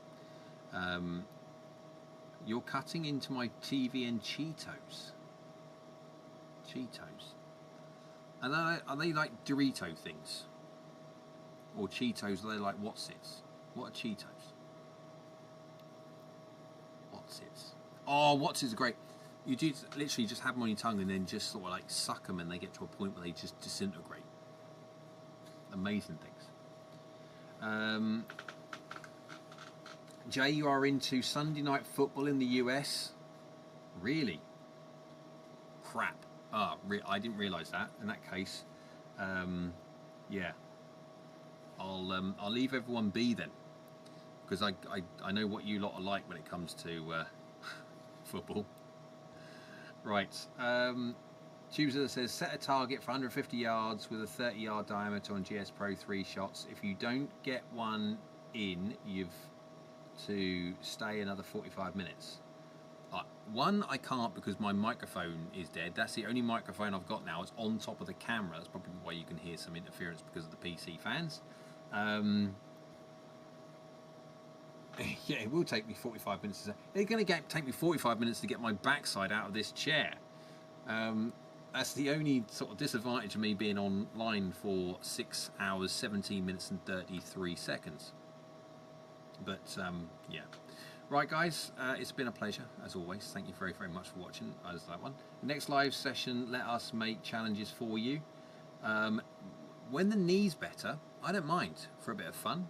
I don't mind for a bit of a challenge. It's always a bit of fun. I like going forward with the live streams. I think to try and make it a little bit more fun, I think what we could potentially do would be do something live with other people. So if it would be Andy, if he's got some form of GS Pro, if I know Spike's got GS Pro, or we could do some messing around online and get you guys in there as well on the chat for a bit of fun. I think it'd be quite cool if we could have some form of podcasty chat about certain topics or whatever, and if we can get certain people that don't mind being on camera. As long as they don't mind being on camera, then we could have a chat about certain things like that. Again, it's absolutely up to people. We need to get an AskGolfNut Golf League. Absolutely, that'd be really quite cool. Not quite certain we could have it on the same kind of scale that Tiger's doing it, but you know, you never know. AGN Golf League. Nothing like that for viewers to join. I mean, so it would be nice if we could get some next live. Andy's going to show us how to hit a 6-degree driver. I'll play you 9 holes live. Dom says we need a clubhouse. Yes, that would be good.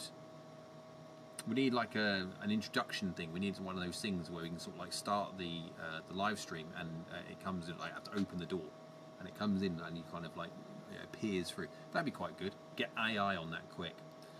I'll do a podcast. Okay, that's cool, Dan. We can have a little chat about that one potentially if we've got the. I'll need to work out how to do it, because obviously we've got different multiple feeds and stuff. But I'm pretty certain we could get that one done. Evan Rogers, that's a house, I think. I'll cam. Okay, Dom. So yeah, I'm pretty certain there's ways. I'll email you, Jane. No worries. I'm pretty certain there's a way that we could, for a bit of fun. That's all it is. It's basically a little bit of fun. Odd podcast. So I have my server set up, and we can play GS Pro live on Discord. Did a video about how to connect it last week. Me too. Last time Jay was on a podcast, the Mizuno guys never let him comment. What was that now? I can't remember that. Oh, no, it didn't let me talk, or whatever it is. No, see, the other one, I did talk on the one that I was with Chris and Dave. Thanks, Andy. The problem is because Chris is Chris Foshall, lovely guy. He's like the product specialist and stuff like that, right? So he's the face of marketing in America, and he's very, very techie. And I'm very techie as well, and so the whole idea, Dave there was very much so as a moderator. He was there to make sure that we didn't go down the rabbit hole with too much tech and basically bore the people, because it's boring talking about tech.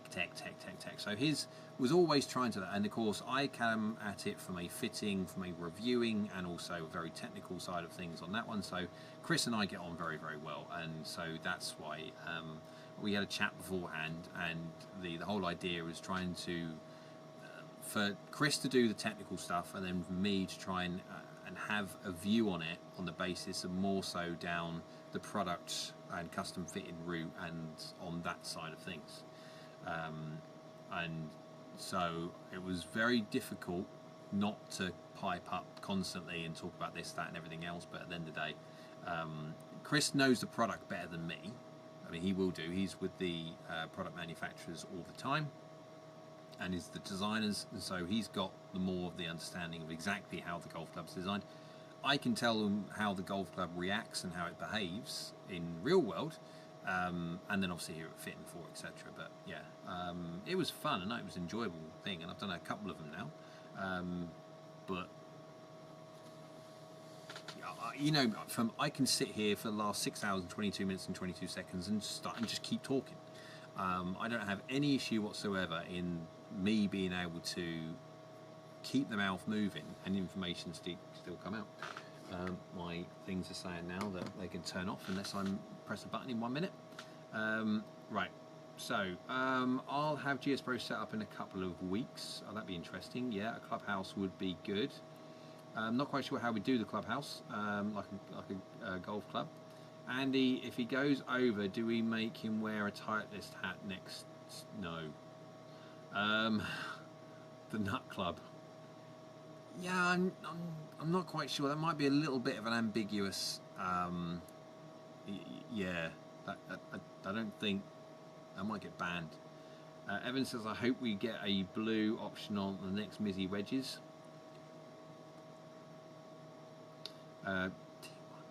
And if he goes over, I'm going to bed. Haha, the nut house.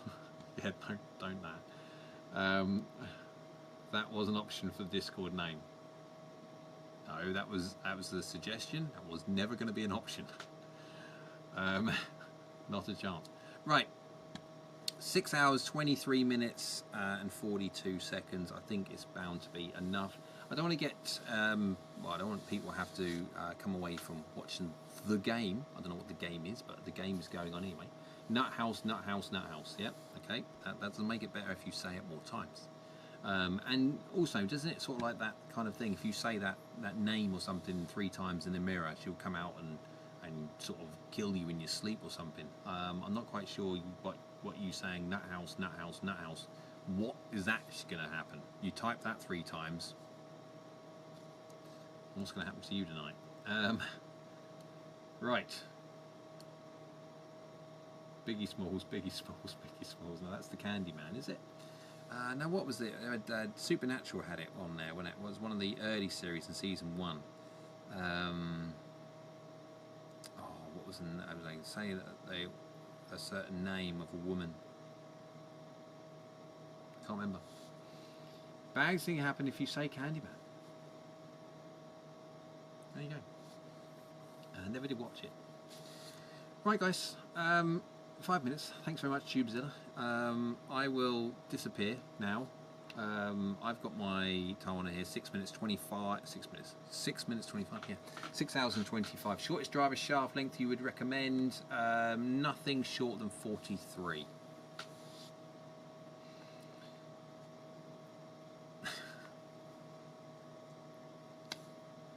See, now that came. So Andy's copying me. I said that before he typed it.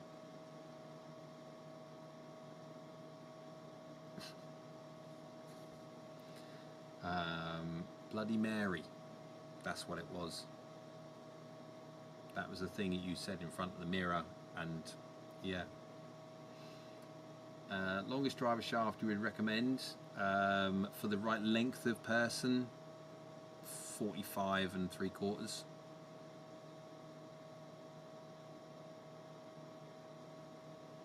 Andy and Jay are the same person. Yeah, you do. Like everywhere. At least I had a trim. Yeah, I think 45 3/4 is ample. I don't think anyone needs any more than 45 3/4. 45 3/4 is massive, really. In old school terms, 45 3/4 is just like whoa. So 43 would be the shortest, and then 45 3/4. But I would always err closer to that side than I'd ever. But I am 8 foot. Yeah, you might need a little bit longer than that then. But no, I wouldn't. I'd still go 45 3/4, even if you are. Yes. Okay.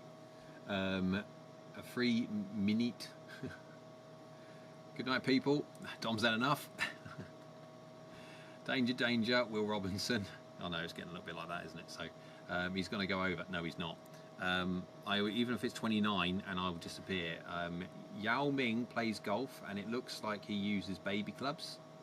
I'll have a little look. I need to have a look, because it's always funny when someone looks like they're playing with junior equipment. But right, okay. So 6 hours and 27 minutes.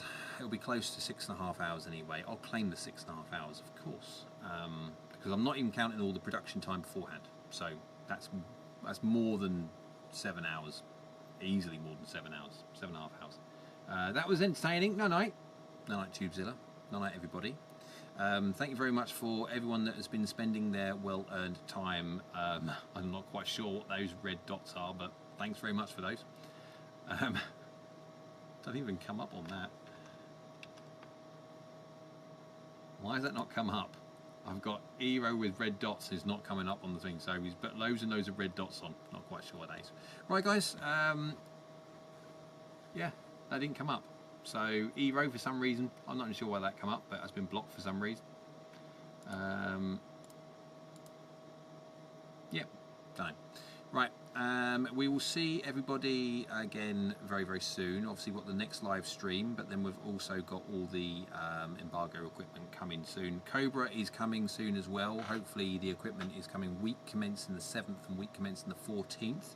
I will prioritise trying to get those videos done as ASAP to get them up on the YouTube and also up on the website for you. So as soon as the videos will go live, all of the website information will be updated, so you've got all of the products on there to look at your heart's content for all the YouTube members and also the website members. Again, if you're YouTube members, try and get your subscription over to the PayPal website side of things. It would do me no end of good. So thank you very, very much. Dom, I'm still here. So is Francisco. Everyone else is as well. 6 hours and 29 minutes and 10 seconds. I've got 50 seconds to say goodbye. It's been a pleasure, as always, to set a world record on the AGN community live stream. The clubhouse has gone crazy for 6 hours and nearly half of the next hour on one. I don't think I'm going to be doing this again. Pretty certain, because the wife won't probably let me. 1:30 in the morning. Right, guys, thank you very much as always. Everyone have a lovely new year. Happy New Year to everybody, and we will see everyone in the coming days for another fun episode. But it will be Monday next time, no more Sunday. Later, guys. Take care. Bye. 52, 53, 55, 56.